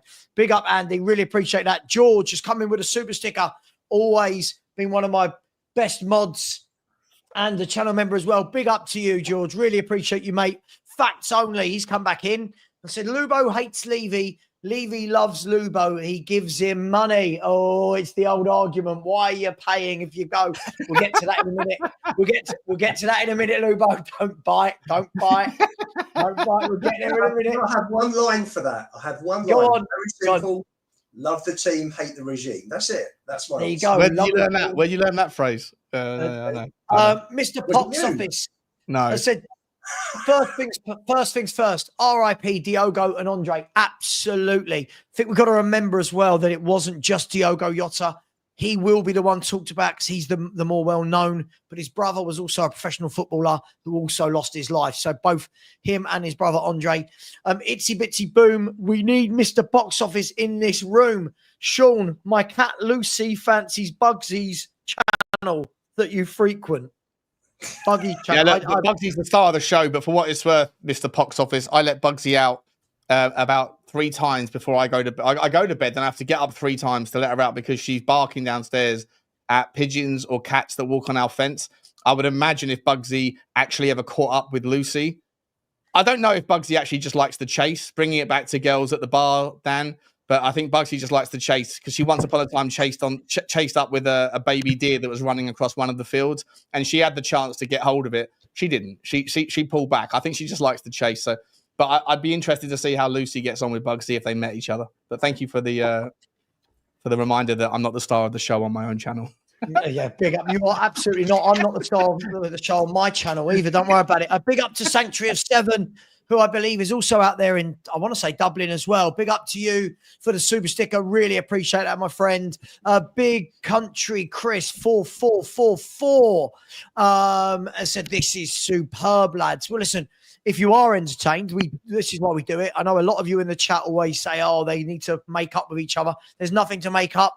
This doesn't affect us. We just stream and then it's all done. I think you lot look into it more deeply than we do. We just get caught up in the moment. Perfect time to plug the big five, isn't it, mate? The Spurs 5. Well, yeah, I'll talk about that in a minute. But by the way, guys, we're 127 subscribers away. Come on, from 19,000. I don't believe all 750 in here have subscribed. Please subscribe to the other chaps as well. Subscribe to Hotspur Hood and subscribe to Spurs Talk Show. And on the likes, guys, we've got 577 likes. I'm sorry. We've had over 13,500 views so far. We should have 1,000 likes. You're getting drama. You're getting the drama. Big up to you. Big up to Morton Barley, my man. Gary, who is watching this live from a bar in Temple Bar. I know because he WhatsApped me. Said, clip this.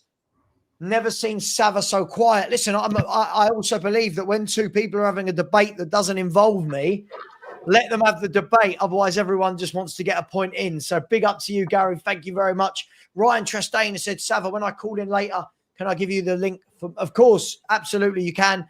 I've moved that show to 9 p.m. It might move again. There's no way I'm doing it anytime soon. Big up to you, Ryan. Thank you. And then Ryan's coming again and being very, very generous. Said, Savva, I don't understand the transfer thing. Don't worry, Ryan. Neither does Danny. But I just hope that we get the transfer over the line. Unless there's a video on YouTube that has a breakdown that you can recommend.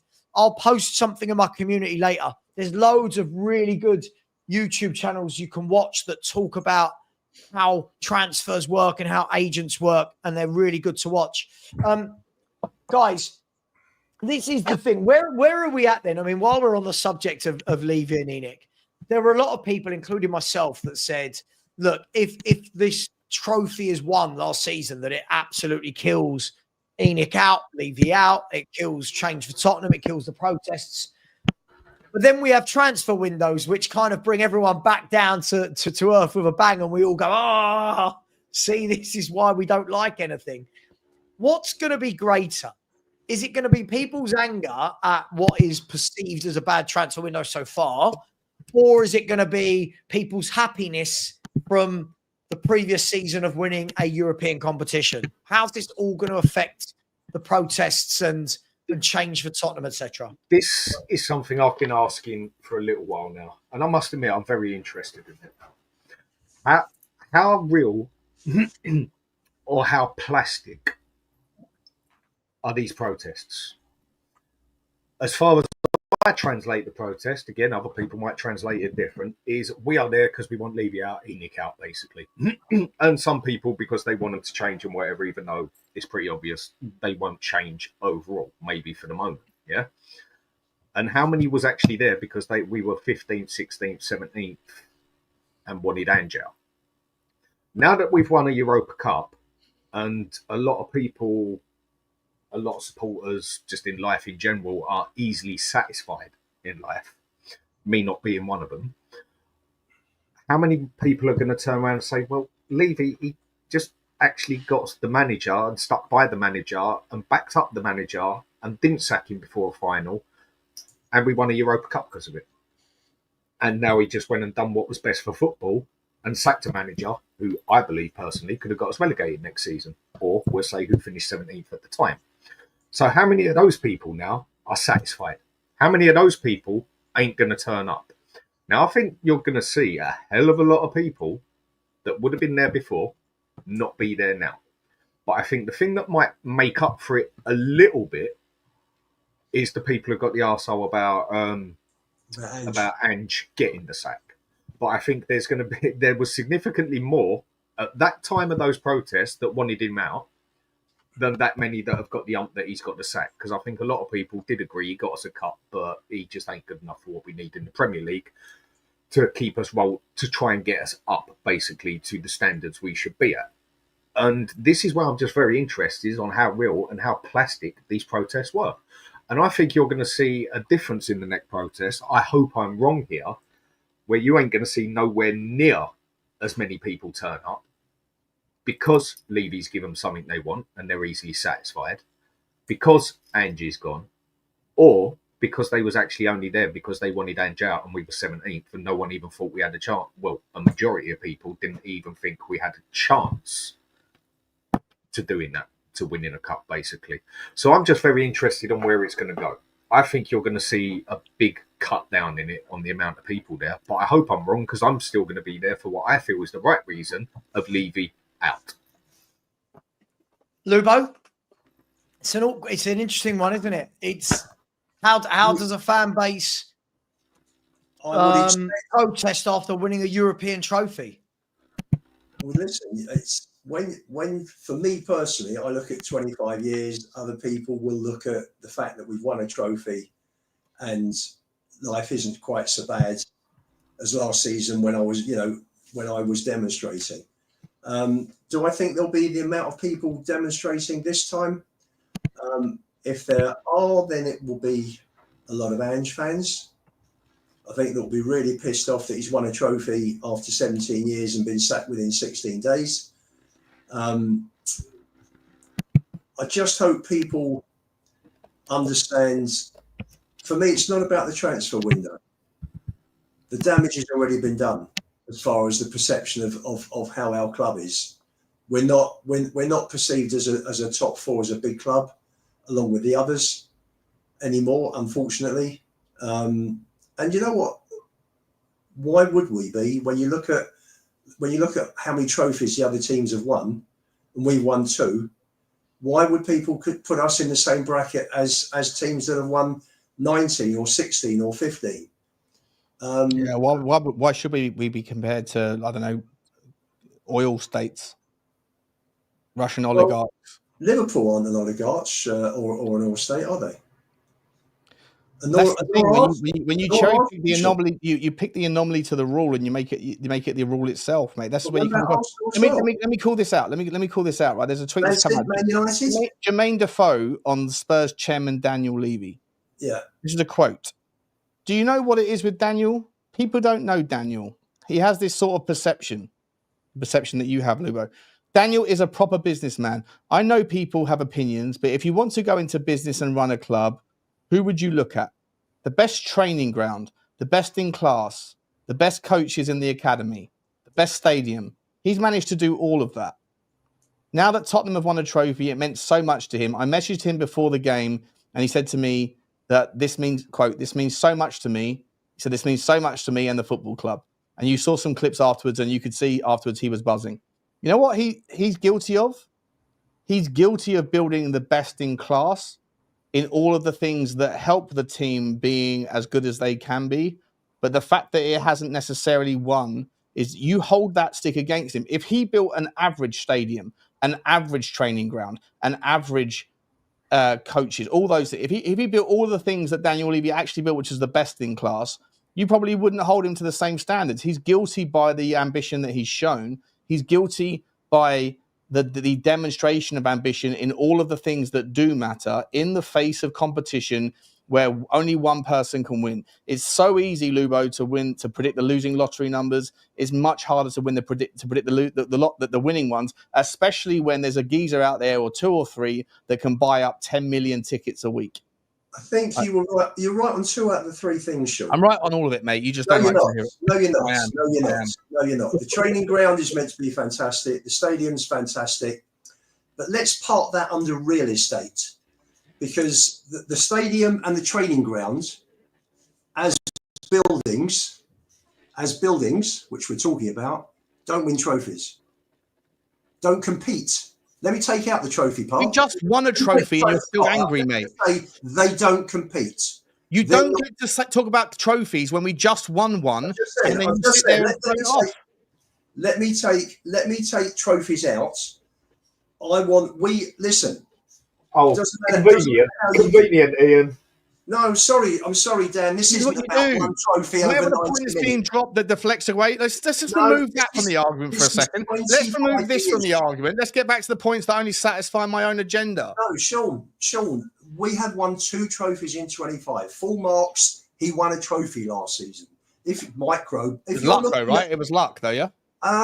was it luck? I thought No, of course it wasn't luck. But I'm letting you have. Right, I'm giving you the opportunity to say it again, so we can all hear it for the third time. okay, let me just say that he struck lucky because he made a bad choice in Munn, who made a bad choice in Ange. Now, I'm sure you're not disagreeing with me on those 2 points. But made a good choice on not sacking Ange and sticking by him. Yes, he made a good choice with that. It was a high Which risk. I don't think was a good choice. But No, well, listen, he made a high risk call and it came off. So in terms of risk taking, fantastic.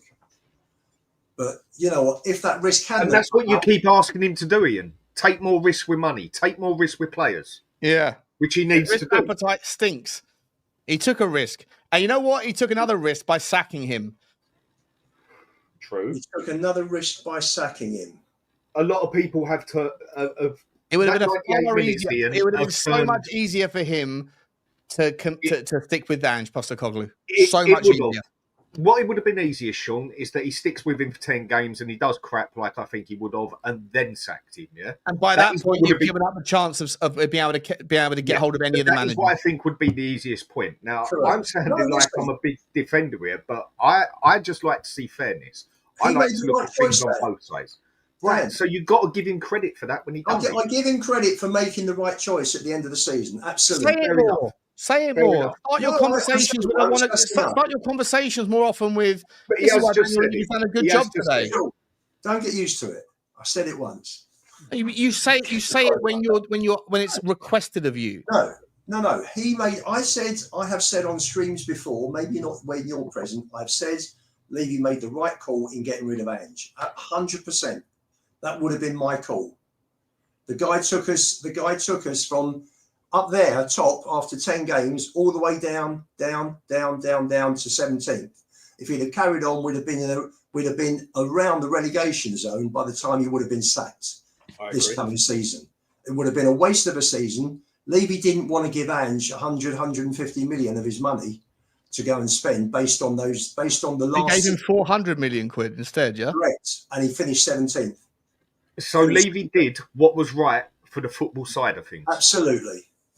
Also for him. Fair play, Ian. Fair Also, play. absolutely. Fair play. Also for him, from a financial point of view, he made the right decision as well as the footballing side. You have to get that other side of football into it, don't you? That financial. No, he made the right choice. Whichever side it was, he made the right choice. I agree. He made No, the fair right play. choice. How can you look at I know you 22 struggle with it. defeats out of Fair 30? play. Seriously, Dan, Kicking and screaming, eh, Dan? Kicking and screaming, he said it. No, fair play. He's gone and said it. When someone, I mean, hate is not a word I use in life because nobody, nothing apart from Brussels sprouts, so will ever get into my head that much that it has the same power of emotion in me that love does. Because you will do anything for hate that you will for love. They're just the very opposite, like left and right, like up and down, and that. so Nobody will ever do that to me. no Ian, I Brussels know you involved. despise this fella with a passion. So that must have just been hard to go and say that. So credit No, where it's due. it wasn't hard, Dan, because it's the truth and it's how I feel. I'm sticking up for you He here. made the right decision. I just wish he made more right decisions regarding the football. I agree. Last I 25 agree. years. I agree. I agree on that one totally. I agree with you on that bit totally. He You know doesn't what, make if he enough right football I decisions. must tell you, Dan, if he'd have gone for it and done the best he can for 25 years and not won a trophy, then I'd have said fair marks to you. But do you think after 25 years you've given it But your Ian, best? Do you think after how many 25 finals years, have we been in? Since Levy's been here, how many finals we've been in altogether? Someone tell me because I don't know the exact Oh, number. 7 finals. 15, 19, 21, 25, 7. Could Right, have just 7 looked on my finals. fingers first of all. 7. Oh, right. So what there, So- lads?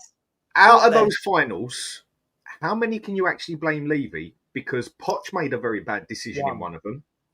Other decisions weren't good. When it comes to what happens on that pitch, Levy does it. Okay, he might tell the manager, right, I want an attacking style of football, or I want a counter, or I want this and that. That's why he goes for the manager he does. It is now down to the manager to get the players playing in the right formation and to get the right players in that positions to get the best out of them. That is the manager's job. And then it goes to the players to then perform on the pitch. Is it down to Daniel Levy that, let's say, 6 out of 7 of those games that we didn't win it? Or is that down to the manager or the players? Okay, if you are sticking Lewis Hamilton into a Formula One car, right, and do you say, well, I'm going to give you Mercedes engine, or I'm going to give you Lotus engine? No. It's about the tools, Dan. Yeah, but Ian, they was in a final. They was in a final. He don't control how they play. Let me answer you. Individual games in a final, 90 minutes can go either way. You can win, you can lose. On that day, anything can happen. On that day, anything can happen. My bigger picture is he giving the manager the tools, macro style, to actually build a strong team that's going to compete, not just in that final on that day, right? That's my point. To get to 6 other finals in his tenure. Yeah, he did. We could have, if we'd have had stronger teams, we could have won some of those semi-finals that we lost. Can I ask a question? And I take points. On the other side of it, just one quick thing. That's on the other side of it, Ian. Right, I get it. But on the other side of it as well, it's like what I say to people these days when they're talking about that Ange should have stayed and deserved a chance, yeah? Because he won us a final. Okay. Then why are we all complaining about the players they got when they got us in a final and won it? If they were good enough to do that and Ange deserved a chance and the players were good enough to do that, again, practice what you preach. It is not Levy's fault 100%. We lost those finals. 100%. My rush. It's where I blame Levy is, and that's not what I believe, by the way. No, I'm just being devil's advocate. Sure. Where I blame Levy for some of this is, listen, individual, you can get wrong team selections, you can get players who don't turn up on the day. What you want is for your recruitment team to be perfect. To be perfect. Right? All of it's down to them. It's also down to budget, because Levy will give the budget. Is he going to back? Did he back Jose to buy Diaz? No, he didn't. Jose wanted Diaz. He was desperate for Diaz. That's who he wanted. Here we go again. He did. No, hang on, Sean. I'm making this is some of the rationale behind my point. So you then if he'd have bought Diaz, would we have had more chance of competing? Luis Diaz. No, Ruben Diaz. Ruben Diaz, the centre back that went to Man City 3 months later. You're laughing. Why are you laughing? This is a new one. See, you're disrespecting me with a laugh, Sean. No, I'm shocked. I haven't heard this. This is the latest one. I've never heard the Ruben Diaz story before. That's all. You've not heard that. Can I jump in for a little bit? Can I jump in for a tiny bit? Listen, and first and foremost, right? People in the chat, I mean, guys, it's mad how the Levy debate makes so many of you so nasty to each other. Like, surely some of you can say, I like Levy, I don't like Levy, but you don't have to tell each other to support other clubs, or you're the problem, you're the cancer, Jesus Christ, guys. Right? So, second of all, Alex, I'm going to aim this at you in the chat. I love this because I have always said that I'm Levy out. I think everyone would agree with that. But because I'm not so adamant about it and as strong about it with every single conversation, you go, oh, Savva's changed his opinion. I haven't changed my opinion. I don't want Daniel Levy here. I think Daniel Levy has taken us as far as he can. I also acknowledge, though, that not everything is Daniel Levy's fault. The problem with people like you, Alex, in the chat, right? I'm going to call it out. The problem with people like you, and feel free to come on and discuss with us. And I said I was ending at 3. That's gone out the window because I'm about to go on a rant, right? The problem with people like you, Alex, is you think that to be Levy out, to have an opinion, means that can be my only opinion. So because I say I'm Levy out, it means that every time someone mentions Levy, I have to go, yeah, Levy, shit, this is his fault. The problem with people like you, Alex, is every time we lose a game, Levy's fault. He didn't buy this player. Levy's fault. When we win a game, I never see anyone go, we won that game because of Levy's signings. You can't have it both ways. 100%. 100%. The problem is, right, there are certain things I agree that are pathetic that he's done, and there are certain things that I think he's done very well. But ultimately, I do think it's time for somebody else to take the reins. However, to coin everyone else's phrase, I can't control that. And don't come at me with protests.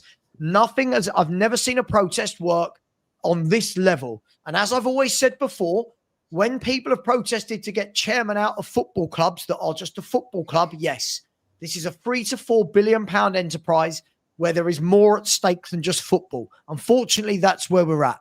Now, to you, Lubo, I'm going to move on to you. This is a bloody good point, right?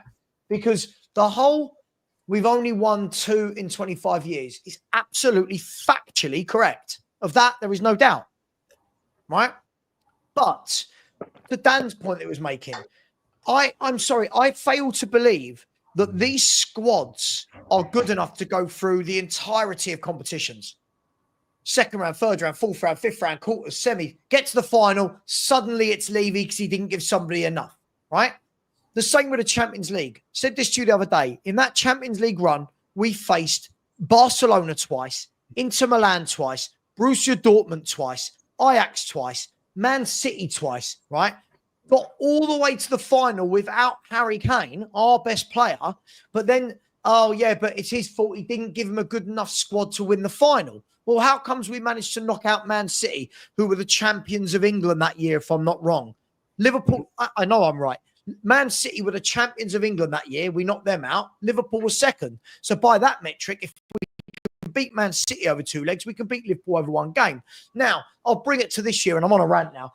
I'll bring it to this year. The 2 clubs that won the Cups this year were the 2 unfancied clubs. Newcastle weren't the favourites. Liverpool were. Crystal Palace weren't the favourites. Man City were.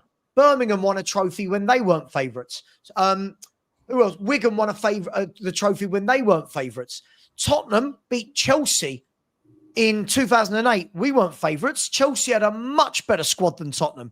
A much better squad than Spurs. Their bench was ridiculous. Oh.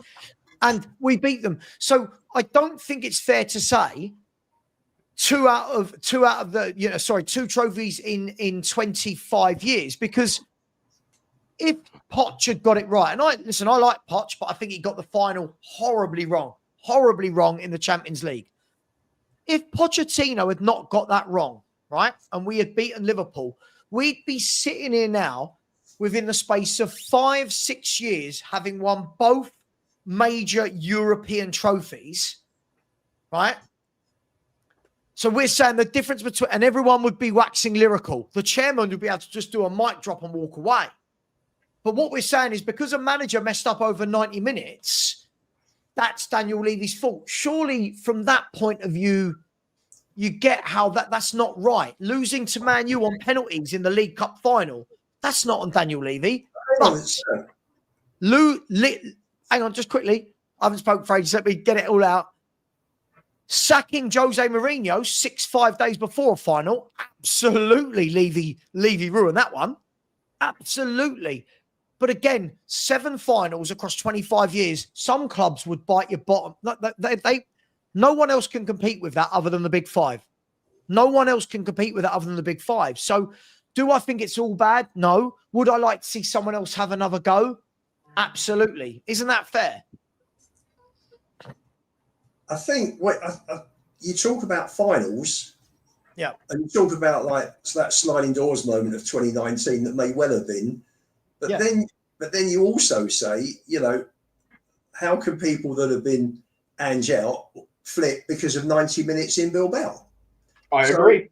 My point is. What do you mean? No, because you can't actually say, we'd have been looking at, yes, I'd have been quietened if we'd have won the Champions League. I wouldn't be as Levy out as I am. But my point has always been that what I want is what I wanted him to do was come into the club, build a long-term look at it. The Premier League's the biggest shown league on TV all around the world. It is massive. It's more expensive than all the others put together. Absolutely, yeah, that's right. But I'm everywhere agreeing. you go, wherever you go, you'll find a sports bar everywhere with Premier League football on. Wherever you go, it's the first. It's the main league that's on. Unless it's like in Spain when I was in Tenerife just after Christmas, you had the Spanish Cup games on at the same time as Spurs Liverpool. But apart from that, it's Premier League everywhere. What I wanted was him to come in, take a long-term view, and build the club build it in an organic way, but build it properly. Don't build it so far. Do a great job for 75% of the job, and then stop. What do you mean by organic way, you? Just so I understand that properly, because I don't quite get What he's done is he's built it without going massively into debt. Some clubs just go into debt. What he hasn't done, though, what they haven't done, and Connor will talk this if he comes on, Levynomics, is that their investment in the club has been, the only investment they've made has been to buy more shares in the club.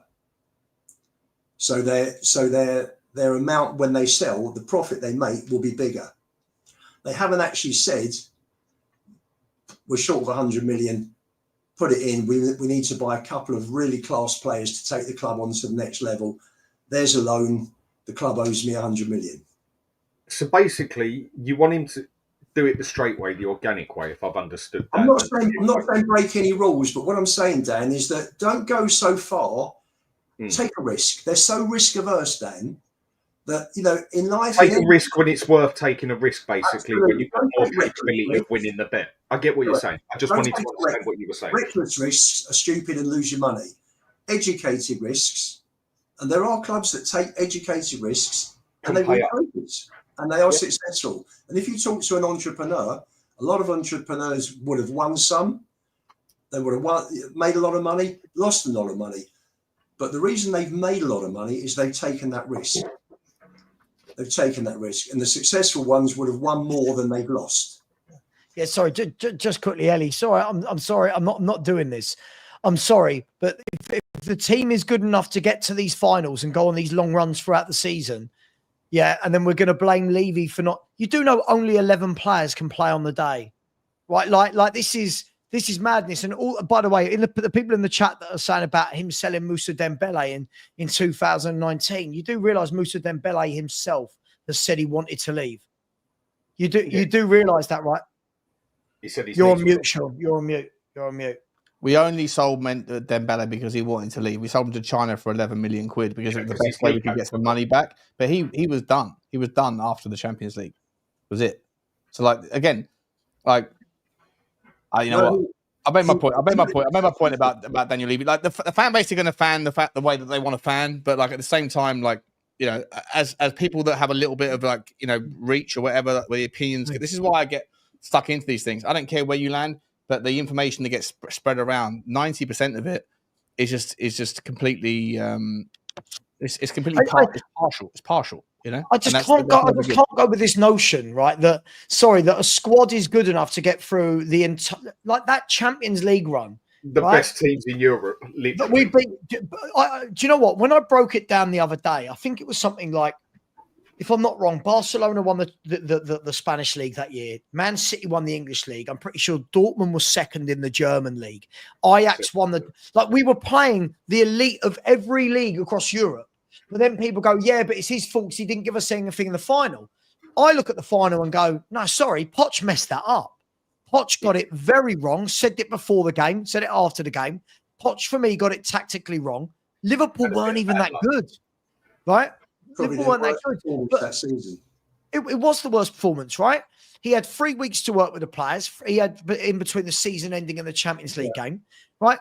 And I'm not knocking Poch for that, but we can't turn around and go, oh, well, that's on Levy. No one. This is the problem. No one in the lead up, when everyone was flying out to Madrid and everyone was losing their mind at Lucas Moura's hat-trick, who on earth turned around and said, yeah, but we're going to lose the final because of Levy? No one. No one was saying that. We're going to Madrid. We're going to win. Poch's magic, don't you? Hang on, Poch's magic, don't you know? Now all of a sudden, I'm sorry, I've got these silly these are so silly. Yeah, but you can blame Levy for the final. How? How am I blaming Daniel Levy for that final? Oh, Man City lost to Crystal Palace, right? This last May, right? Sorry, 2 months ago. Who's blaming? Who's their owner? Mansour, is it? Sheikh Mansour?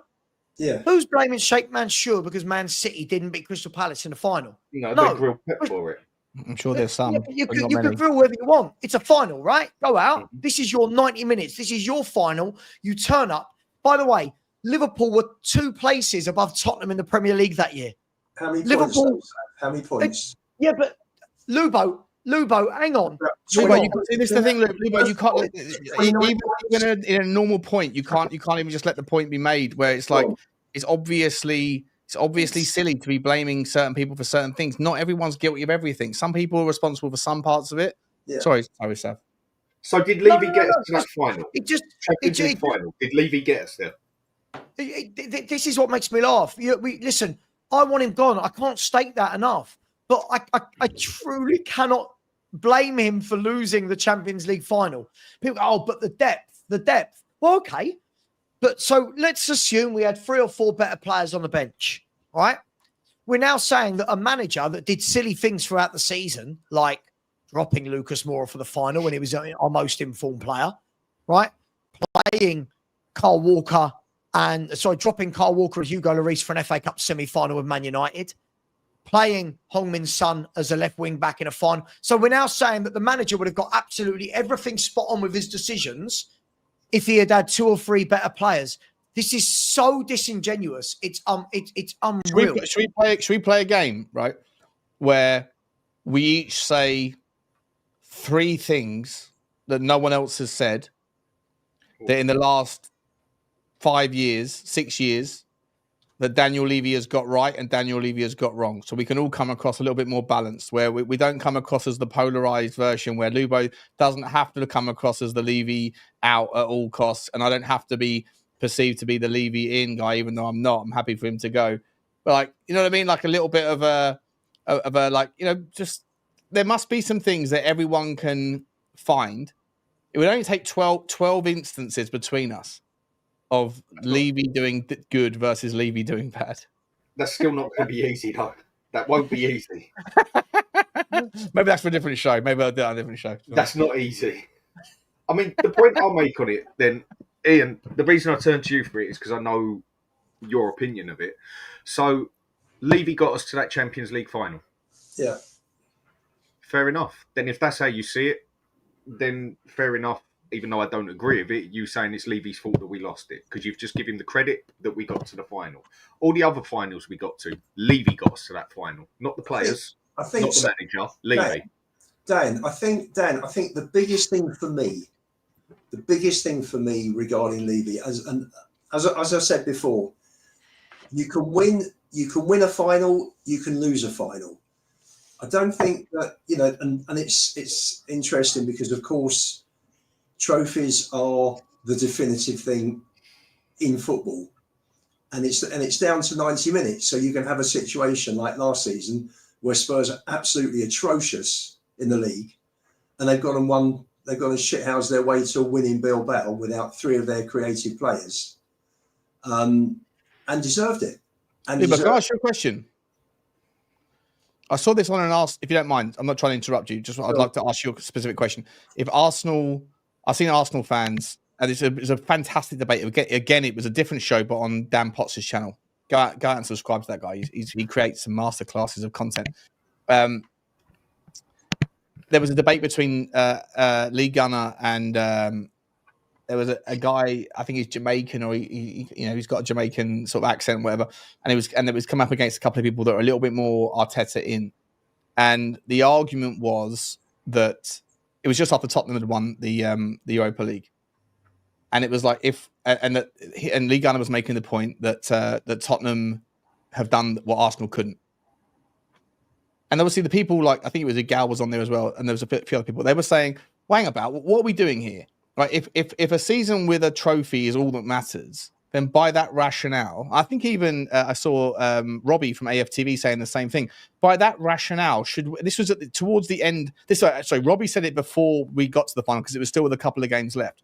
He said, should we lose all 3 of the games in our league pursuit to finish sixth, so that we can participate in the Europa League if winning a trophy is all that matters? And by extension of that same argument, you could get to the realm of like the ridiculous, where you go like, well, if a team gets relegated and they come up the next year, that's the season with a trophy as long as they win the championship, right? So if trophies are the only delineated line of success, then should Tottenham try to finish 6th next year rather than 5th? Because we've got a better chance of winning a trophy the year after next than we do next season, this season coming, however you want to think of it. Because we're not going to win the Champions League, but Aston Villa or Crystal Palace, if they manage to qualify or however that works, if they're going to be in the Europa League, they might actually win the Europa League next year. So should Tottenham right now recognise their space in the pecking order and constantly try to qualify 6th so that we can be in the Europa League the season after and try and win it?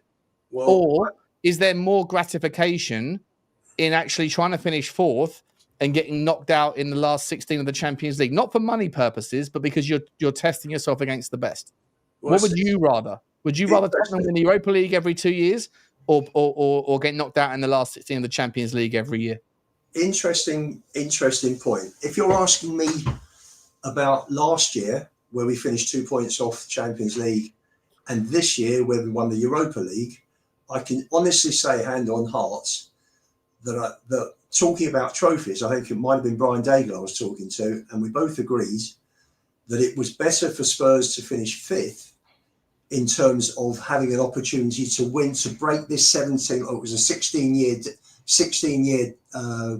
fallow period without a trophy. It was far better for us to finish 5th, which gave us the chance of winning the Europa, rather than finishing 4th and going to the Champions League with a team that patently was, quite clearly not good enough to win a trophy. Yeah, but going forward this season, would you rather Tottenham finish 6th or 5th? Going forward for next, sorry, hang on. Give me 1 second. Oh, Dan, over to you, mate. 6th or 5th? Brian was the one who, just answering Sean's thing, Brian actually brought it up last season that he would rather be finishing a Europa Cup place. He was the first one to say it, in a Europa Cup place than Champions League place, because we weren't ready for the Champions League. And literally people agreed that we weren't ready for the Champions League, but didn't agree that they'd rather Europa over Champions League. I had a debate with him over it, like, no, I ain't agreeing with that. And then after about a week, I sat back, do you know what? He's actually got a point, because we're going to get schooled in that Champions League, whereas Europa, especially now there was no come down from Champions League, we have a chance. And then other people started seeing that side of it as well. But Brian was the one who basically brought that up before the end of the season. Then, and with that, do I rather we finish 5th or 6th? If we finish in Europa Cup, we do stand a better chance of winning something. But 100%, where we're at, right? Well. So, like, if you finish 6th every season, and then one season you get a chance in the Europa League and you've got a decent crack at winning it under the current rules, the next season you're in the Champions League because you qualified. I can do that. You're back in the Europa League. Then that ticks all those boxes around winning trophies successfully, but it doesn't really mean that you're the best in the game, does it? No. I agree with you. Now, if we finish 6th, get in the Europa Cup, win it, next season, finish 7th, but we're in the Champions League and we stand a chance in the Cups, not necessarily the Champions League, and then the following season, we win the Europa again. I can deal with that. I'm fine with that. I can't handle 17th and winning a Cup. No, of course. I think we all agree with that. But I think that the fan base, who currently have a problem with the lack of trophies. We won one. It lasted for about 30 seconds before those that were Levy out go back to the Levy out thing, primarily based on a transfer window that we don't have any fucking clue what's going on in. We just see the fact that other teams are doing early business and that we're not, or we haven't to the same degree. And so the Levy out banners are like, that's trending on Twitter again. And so is it not just should Daniel Levy just sort of root for the same out? I think someone put it in the chat a second ago. ZZ Grom said it. Levy's at 3:19 p.m. Levy's dream: finish 5th, get Champions League every second year, and fans are pacified every 2 years, especially if you win the Europa League. Like that to me seems like it will be the perfect sort of like, you know, you get a trophy every 2 years. But you know what? The fact that the goalpost will be moved immediately. As soon as you do it, no. So all of a sudden, you know, we should be challenging for the top. The gap between us and the people at the top is widening. But Tottenham have never been a top, always perennial. Also, it's very difficult, right? It's very difficult to deliberately aim every season for 6th, isn't it? Yes. Like, do you know what I mean? Like, can you imagine in the Premier League, like with 4 games to go, you're like, lose 2, win 2. So we got to do. We're 7 points clear of the team we're 7 points clear of the team in 5th. Hang on, let's drop it down. I'm saying perfect world. If you could cherry pick the scenario, for me, I see. I don't buy into all this, right? I don't buy into any side of the argument. For me, I just want my team to do as well as possible, right?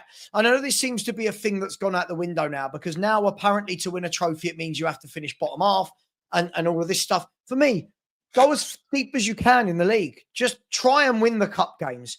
I think too many people pick and choose when they think Spurs have down tools. So when we lose a cup game against a lesser team, we go, oh, we threw it.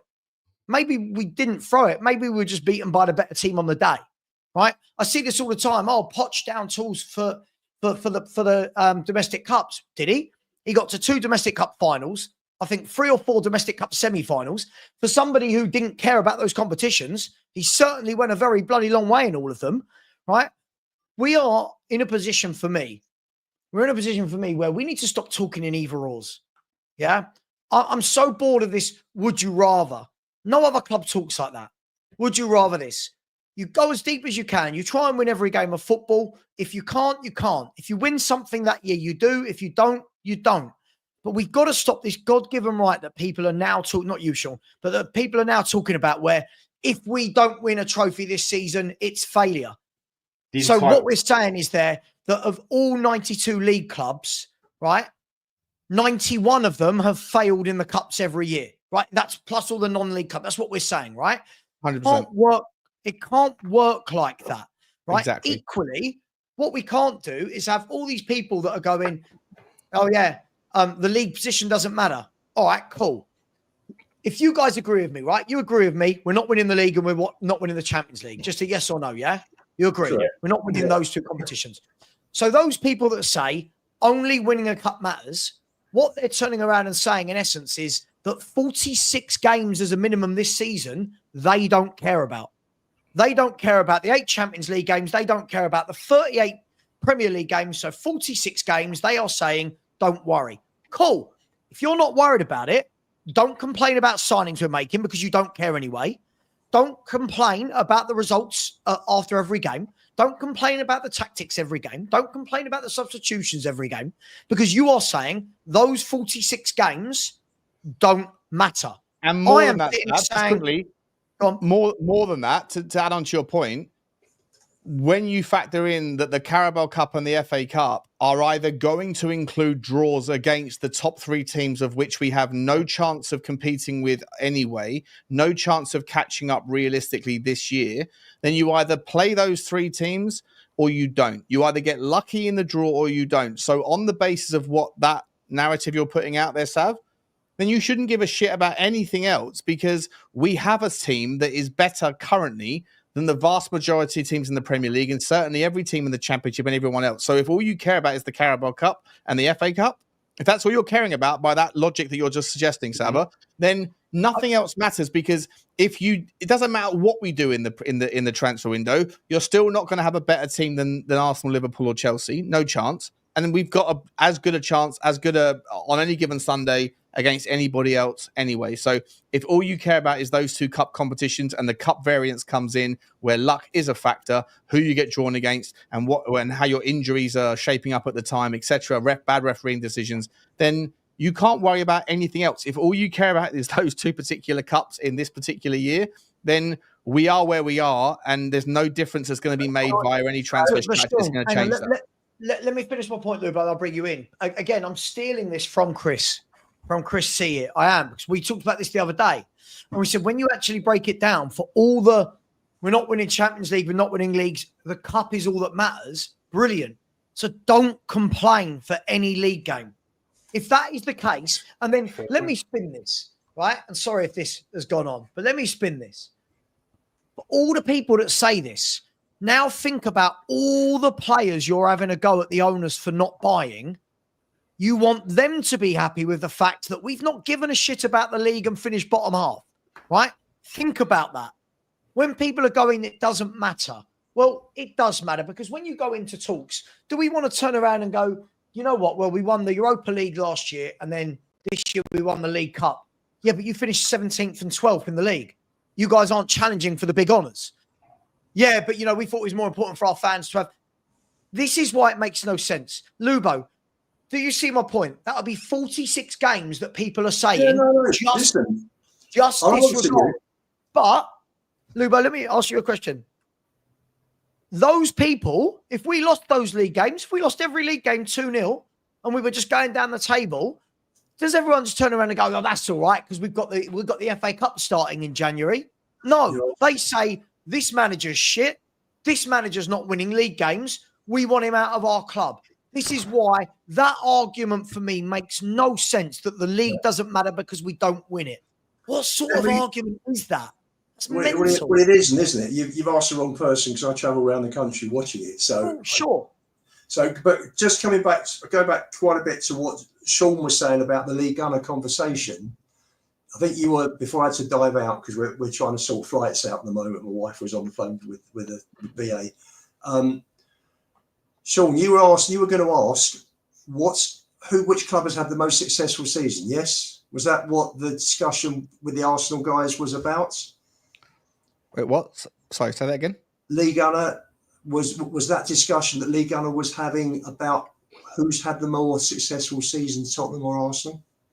Was that what it was basically? No, it wasn't about that so much. It was more around moving forward. It wasn't about Tottenham. It was League Gunner was making the point that, like Lee likes to. No disrespect to him, I think he's got a wonderful slice of the fan base that like to lean towards predicting the losing lottery numbers. But he was saying that he was using the Tottenham thing as a way to kind of gravitate towards his point that Arsenal are always not doing enough. And he was saying that Tottenham are European champions and Arsenal aren't, right? And so I think someone else countered that and said, well, by that rationale, why don't we just finish sixth, and then we can go and win the Europa League? Is that what we're trying to aspire to be? Sure. Well, the answer is very simple. Sam, and just sort of going against what you were talking about. Wigan win this, Portsmouth won that. You said that 10 out of 120 cups have gone to clubs in the bottom half. Correct. So any team like a Wigan or a Portsmouth, I think Swansea beat Bradford, didn't they, in the League Cup final? Any team can win a trophy given luck on the day, a good run of draws, etc., etc. You don't have to be the best in the competition to win a cup. But the chances are that if you are stronger as a team and as a squad, the chances of you winning a cup are greater. I agree with that. I think the other way to look at it, Ian, you'll get anomalies like last season, Dan, where we were 17th. That was I agree. It happens. Anything can happen in football. But if we were to sit here and say, right, like what some say happened last season, don't care about the league, just go for the cups because it's all about winning cups. The league don't matter. Then for me, if you go and buy a season ticket, you're a mug. Sure. Fair enough. Can I just ask Alex? Not stating that at you as a person. Let's talk about this, guys. Let's talk about this. 5 minutes. But can I just ask Alex, would you rather sitting today, looking forward now? What's gone has gone. That's history. That can't be rewritten. We're now in the day and the moment, and it's now about today and tomorrow. Would you rather be in Tottenham's position with the squad they have, or would you rather be in Arsenal's position? That answers your question. You'd rather finish 8th, 5th, 17th. We've had a great day, and do you know what? While we've won one trophy in 17 years, Arsenal have won 4 or 5 FA Cups. So we can't even say we've done better than Arsenal. But when Tottenham, I didn't know you back in 2017, 2018, 2019. I didn't know you back then. When we were finishing, when we were getting to the Champions League final, when we were part of title races, quote unquote. What was your take on Daniel Levy back then? And be honest. My take then, I was told why he didn't give Poch backing. I thought that before then, 2017, when we ran Chelsea close, when we ran Chelsea close, we ran Leicester close, when we ran those. How did I feel about Levy? I felt if Levy had got Mane and Wijnaldum when he had the opportunity at the start, so you were still Levy out. So you were still Levy out then. Yes, I felt we'd have won the league because the 7 points. So if you were an Arsenal fan right now, would you still be Levy out? I think no. Arsenal have had. I mean, Wenger. I mean, you just explained what you have. We were in the position then that Arsenal were now. You can't compare the two clubs. You absolutely can, because back then we were the Arsenal of now. We came close, we didn't make it. We got further in the Champions League than Arsenal have ever got. Okay. We run Leicester close and we run Chelsea close and we failed, just like Arsenal have. You would be the league gunner of now, which is hating on the club or the owner for not doing enough. So, like you're saying, you're answering the question: would you rather be Arsenal or Tottenham? I'm sure you would rather be Arsenal, but you'd still be unhappy. No, I wouldn't be Arteta out if I was Arsenal because I wasn't Poch out at any stage. Levy out though. You'd be Gronky out. No, I would be asking the question. The reason why I think Arsenal finished second and not won it is for some reason they haven't gone out and bought a top striker, which you'd be Gronky out. So you'd be the same. To be exactly the same takers as what certain Arsenal fans have right now. You've literally just explained, mate. No, when Tottenham were in the position that Arsenal are in now, you felt the way that Arsenal fans do now. I'll answer you. A lot of Arsenal fans told me Kroenke is no different to Levy, and then that changed.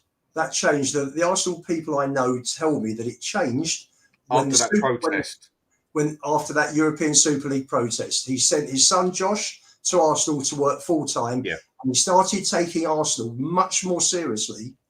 Agreed. As an entity. Right. But half the Arsenal fan base still feel the way that you do now about Tottenham. Up to then, I know a lot of Arsenal fans that were Kroenke out. Very much There's so. Still a load of Arsenal fans that are Kroenke out, mate, because they're never happy anyway. I can't answer that. You're asking me. I can't answer. No, but I'm telling you, you've just told me. I asked you the question, not how you would be in that situation, but I asked you a specific question. How did you feel when Tottenham were in that position? And you told me you were angry with Daniel Levy for not signing this, that, and the other. So you are the equivalent of those Arsenal fans that are still unhappy now. I think a lot of it changed, Sean, when you could actually see that their owners were starting to make effort as such, and it was obvious that they were serious. A lot of the ones who wanted them out went over to the inside, and I'd say it was just at a random number, 75 in, 25 out, because a lot got what they wanted. Same as I think a lot are going to change on these protests, because I think a lot of people got satisfied with what they got. But as time's gone on, and it's so near yet so far, this and that, you've spent this money, the manager ain't done this. I think that quite a lot have now turned back because they want him out, or because they want Kroenke out, more because they want Arteta out as such. Get rid of Arteta, give us this man who takes us across the line. If they were to go and drop Arteta and bring in a Conte, it's the first one I can think of, or a Pep, or a whoever, you'd then see a lot of them all of a sudden change straight back over to that side, and it would probably be 75-25 on that side sort of thing. And so what does that tell you, mate? It's flip-floppy fan bases that are never happy. They will take whatever's happening in the isolation in the moment. And I'm sorry, like Lubo is just, again, I hate to say the word exposed, but he has exposed himself as being a fan that isn't happy regardless of the situation. I deliberately didn't say to him, Lubo, come back. No, I'm not trying to call him out, but he's not here. I'll call him out to his face. I'm just saying, like, he's literally, and there's loads of people in the fan base in the comment section right now that do exactly the same thing. And it's fine, by the way. I'm not telling anyone how to feel. I don't care. I'm just saying there is always an element. There's probably an element of Man City fans who last year wanted Pep out. Savva, you spend a lot of time with Man City fans. Were there Man City fans that you spent time with that were Pep out last year? Yeah, unbelievably they were, after winning 4 titles in a row and the Champions League. 17 trophies in 7 years or something, and they wanted him out. Look, I think think it's interesting to go back to the comment of the Arsenal 3 seconds in a row versus Spurs 8th, 5th, 17th, but the Europa League. It's a very, very interesting debate as to who would you rather be at the time. Obviously, it's going to be so heavily weighted by the hate that each team has for each other. But I think Lubo's got a point. If you look at in the moment, yeah, we won a trophy, you haven't, gutted, gutted. But at the same time, I look at it that if you look at Arsenal, they're in a prime position to attack. Like Arsenal have been teetering about. Arsenal have been the second best team in this country for over 1,000 days. Factually, they've been the second best team in this country for over 1,000 days, 3 seasons, not quite got over the line. But you could say that last year, second and the Champions League semi-final going out to PSG, the winners. Yeah, we're always going to say we had the better year because we won the Europa League. But in terms of what Arsenal are doing, we didn't have a better year, mate. Come on, we didn't have a better year. Who's saying that? Sean, I'm not saying that. I've said that openly. I know you're not saying that, but some fans do. In terms of winning a trophy, yes, because Arsenal weren't in that trophy. But right now, if you said to me, would you rather be at Arsenal's starting point or Spurs' from this day? Arsenal, because Arsenal are buying people like Zubimendi.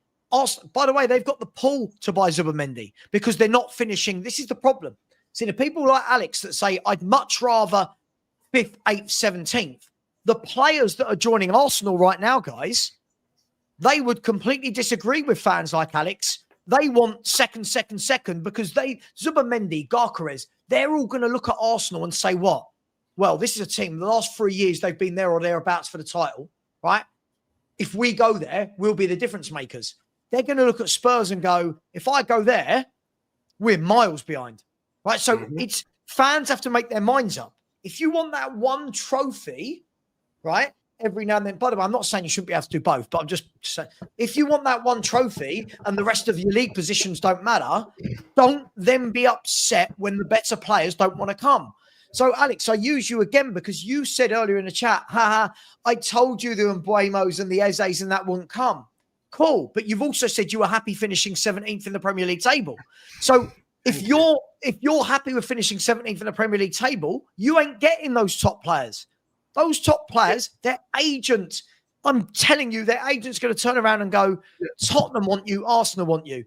Right, Arsenal, second, boom. Spurs. But they won a Europa League because they beat AZ Alkmaar, can't even think now, Bodo, Frankfurt, and the worst Man United we've ever seen. So I think we've got to think about it. For banter, sorry for the rant. For banter, I get it. We've won a trophy. They've not. It's all about winning trophies. I get it. It's brilliant. Gutted. They bottled it. In terms of where the actual football club is, look where they are right now. They're on the point where you're going, they're going to try and sign Rodrigo from Real Madrid. Gyökeres, who's the prolific goal scorer. Zubimendi. Can I ask you a super quick question about that? Just quickly. Sorry, Dan, I'm not sure if you want to come in. Just real quick question to both of you. Is there any chance, right, that Tottenham fans should be hoping? It's a weird contradiction here.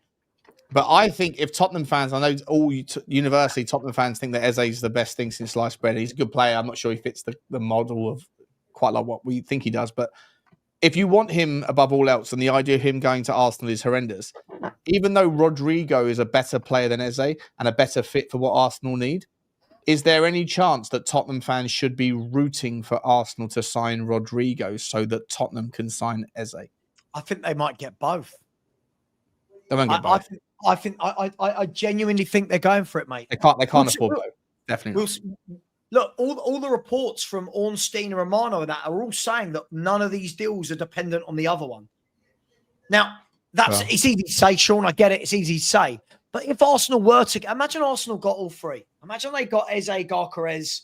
But in a world where it was one of Eze or Rodrigo, and Tottenham signing Eze was depending on Arsenal signing Rodrigo, who's a better player. You're happy that Arsenal to sign Rodrigo? They're going to sign top players regardless. I don't care which top players they get. I completely agree. I completely agree. If it gives us the option that if they get that player, they're not going to be bothered about that player, and it gives us a better chance to go get that player because it's best for us. I mean, I think the thing that a lot of people either don't want to understand or don't understand. And I can get why people don't want to understand it. It's like what life's become. Business. Football has become business. Now, if you think, I can only give my opinion here, but if you think logically, you finish 8th and win a FA Cup, then you go and finish 12th and win a League Cup and an FA Cup. Then you go and finish 17th and win a Europa Cup. The players that you're getting in that time, you've just finished 17th and won a Europa Cup for a reason. You're in 17th. It's going to bring the quality of players down who are interested in coming to your squad, to your team. Because the way football works, whether people like it or not, and I don't like it, and I'm sure you two don't like it, is at the end of the day, finishing top 4 is more important to a club that is willing to try and go places than winning a bloody FA Cup or League Cup. Europa Cup can help because it gets you Champions League. What are players going to look at? Someone who's consistently in the top 4 and maybe needs 2 players to now fight for first or second place? Or are they going to look at the team that's just won 4 trophies in 3 years but finished 8th, 15th and 17th or whatever? They ain't going to look and come to Spurs because you've just done a double with an FA Cup and a League Cup when you finish 15th. This is what I always say. The difference between what the football fan wants and what the actual professional it is how it should be. It should. Different. I'm agreeing. So it different. should be about the cups and winning stuff. It's not. FA Cup and League Cup Not for the players. No, if a team wants to improve and get bigger and get better players and stand more of a chance of getting up that table and doing a league and a cup on the side, I don't feel it should be one or the other.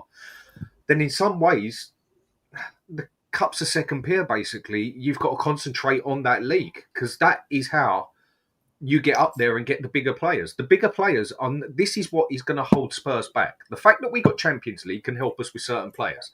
The fact that we got 17th, even though we're in the Champions League, is going to be where the number 7 won't come for us, but the number 6 will, basically. And that's just how it works. Finishing top 4 will get you further in football if you have a winning mentality of an owner than winning the FA Cup 4 years on the trot and finishing. Caveat 15th. quickly, Dan, caveat quickly, because people will jump on this. That's not to say that along the way of finishing 4th and 5th, I don't you can't do both. Yeah. Yeah, that's what I said earlier. I said that earlier. Yeah. You should. I know. You should. I'm just for those people out there that have a dig, you don't want trophies. Leave them to it. The way I've seen it is this, right? If you are a footballer, you are not looking at it from the same point of view as the fans do, right? You are looking at it as a point of view that I have a short career. So again, I use Eze. I'm just using Eze as the example. Eze is 27, if I'm not wrong. This is the move. This is the move, right? For him. 27, peak of his powers. You've got to get this move right. Yeah, you don't get a second move like this when you're 30, 31 in all likelihood, right? So for him, he's got to turn around and go, okay, Spurs are in the Champions League for this 1 year. They've not been in it for ages. And they've won 1 Europa League that they've first trophy in 17 years. Do I want that? Or do I look at Arsenal, who are finishing second every year and are building a squad capable of realistically winning a title? Now, obviously, Arteta's a different conversation. Him for his career, surely you are going to look at Arsenal and go, that makes more sense for me as a professional rather than, but they've just won a trophy. It also makes more sense for Arsenal than Tottenham, to be entirely honest. Well, he might. If you're looking for holes in the squad that need to get filled for the different ambitions and relative to their budgets, I think that Arsenal, Eze is an improvement on Ghost to God, massively. They need a striker more than anything, though. That is why I feel they've missed out on the league, possibly twice. Get both. Listen, Berta coming into Arsenal. As soon as I heard that there was that the £68 million contract was changed to 3 times £20 million installments, £8 million in the fee, I said it. As soon as that came out, I went, "You watch." Tottenham fans think this is now the green light to go and get it. It's not. It's not not. a green light for about 5 other clubs coming in. Correct. Do you not, sort of jumping in, sorry, I've got a lot going on at the moment. Sorry for jumping off. Do you not think, guys, that just coming in on this part of the conversation that I've heard in the last 30 seconds, does it just leave you demoralised that you're looking at Arsenal and how they run their club and how we've run our club? whole position. I'm not putting it all on Levy. I'm just saying the whole thing. Do you look at Arsenal and how they do things and how we do things, and they're just on another level, aren't they? They just are, on- I think they've relatively been on another level for the most part of our lifetimes, apart from the period when they first built their stadium. And then Tottenham fans take that little period that followed 2004 to 2015, where Tottenham were relatively competitive with them and finished above them a few times up until Poch, or till Poch finished. And that's the part I remember. But like, it's back to the status quo. As much as it kills me to say it, the status quo has always been that Arsenal are a bigger club than Tottenham. They are. They always have been. So by the way, the reporter for the Athletic... I'm not even talking about trophies. During that period, we were finishing above them, and I think we finished above them up to Jose or Conte. Until they paid off their stadium, and then things got back to normal. And you know that was also made easier by the fact that they sold off. Listen, we built the stadium on the same land. They moved half a mile around the corner, and by selling off their land ultimately into flats, that took 300 million off the. They're 15 years ahead, right? So, like in 15 years' time, when Tottenham Stadium, and by the way, I'm not sitting here saying that Tottenham Stadium will continue to be the Goliath that it is right now, because you've already seen that Tottenham have shown the world, and I'm not even crediting Daniel Levy for this, by the way, right? Because this thing was as par for the course in America for the last 30 years. The stadiums in America have been used for multi-purpose purposes and non-match day events for 3 or 4 decades. In the Premier League and in Europe, it's a relatively rare occurrence. But Daniel Levy did that. But that doesn't mean he gets early mover advantage, and he's taking advantage of that right now. But Real Madrid have now come in, right? And they've done it. Barcelona are building the new stadium. I'm sure Everton have probably thought about the opportunity to use their stadium for a bunch of different things. I'm sure Chelsea, when they move into, they're going to buy up Earls Court probably, and they're going to do it. But then Chelsea will probably go through some level of regression, because like you can't dance around the debt. The debt of that stadium is prohibitive on your ambitions for other things. So like Arsenal went through their peak, their period of like regression post Arsene Wenger. Tottenham are going through it to a degree, but we all come through these things, and then we get back to status quo. So like we're going through it now. Arsenal went through it, but Tottenham fans unfortunately looked at that moment where for a little brief period in time, Tottenham were here and Arsenal were here. They ignore the context of both situations, and they don't realise that it was always going to come back this way in all likelihood. But what will happen in 10 years' time when Tottenham Stadium is largely paid off? Who knows? But by that point, Tottenham Hotspur's early mover advantage of having a stadium that can generate £3 million every couple of days, that's likely going to change as well, unless Tottenham get investors in who open up that underground station. And if so, then all of a sudden the prohibitive nature of Haringey Council saying you can only have 30 non-match day events. Well, once you've got a better travel experience, then it can become 100 days events. Real Madrid have got no limitations on their non-match day events, by the way. Do you not in think, that aspect? Can I just say, just really quickly? Sam, Levy should. Yeah. Sorry, mate. Levy, I've got to fly in a few minutes. Levy should not have said the stadium is going to be a game changer, because he's raised everybody's expectations. Agreed. The same way that him and Vinay are talking about, I want to win a Premier League, I want to win a Champions League. That infers that he is determined to win it because he said it. So he's going to do everything in his power to try and make it happen. So if he has those intentions, then absolutely fantastic. If Levy is determined to win the Premier League, then I'm 100% behind it, because then that goes against everything that I feel he's been like for 25 years. But if he isn't going to do that, then shut the fuck up and don't wind everybody up the way that everybody's been wound up, and everybody's looking. And yes, the transfer window, we're still 8 weeks. We're still 8 weeks from the end of it, so no one knows how the transfer window is going to finish up. But do not talk about winning things. Do not talk about game changing if the stadium debt is going to be prohibitive when it comes to having money to go out and go that extra mile. But we have more money with that stadium than we ever had. Sorry, Sam. So I just want to say, just really, really quickly, first of all, the Athletic reporter for Real Madrid, the guy that covers the Real Madrid stuff, has just said that Real Madrid are open to selling Rodrigo. Right. So I don't know. That would be an interesting one to watch out for. I've got to shoot. Thanks, guys. All right, see you later. I'm going to wrap up. I was going to wrap up in a minute anyway. But the one thing for me is it's catch-22. Everyone wants to hear from Levy. Yeah. And when they do hear from Levy, I can't believe he said that. Now, look, what I do think Levy should have done, I do think that he should have caveated the "we want to win leagues and Champions League" statement. I think he should have said, look, of course we want to win leagues. Of course we want to win Champions Leagues.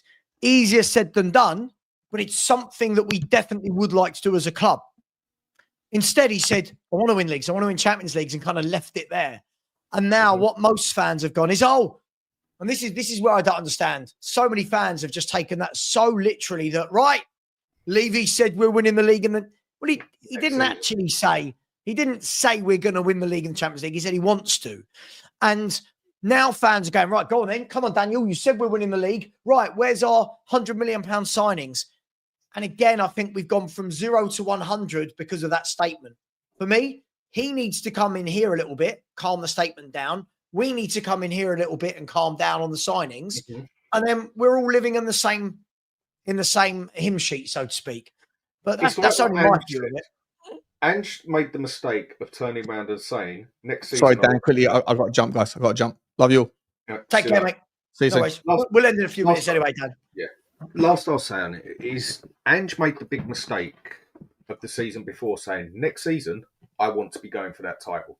Agreed. Next season, I want to be going for it.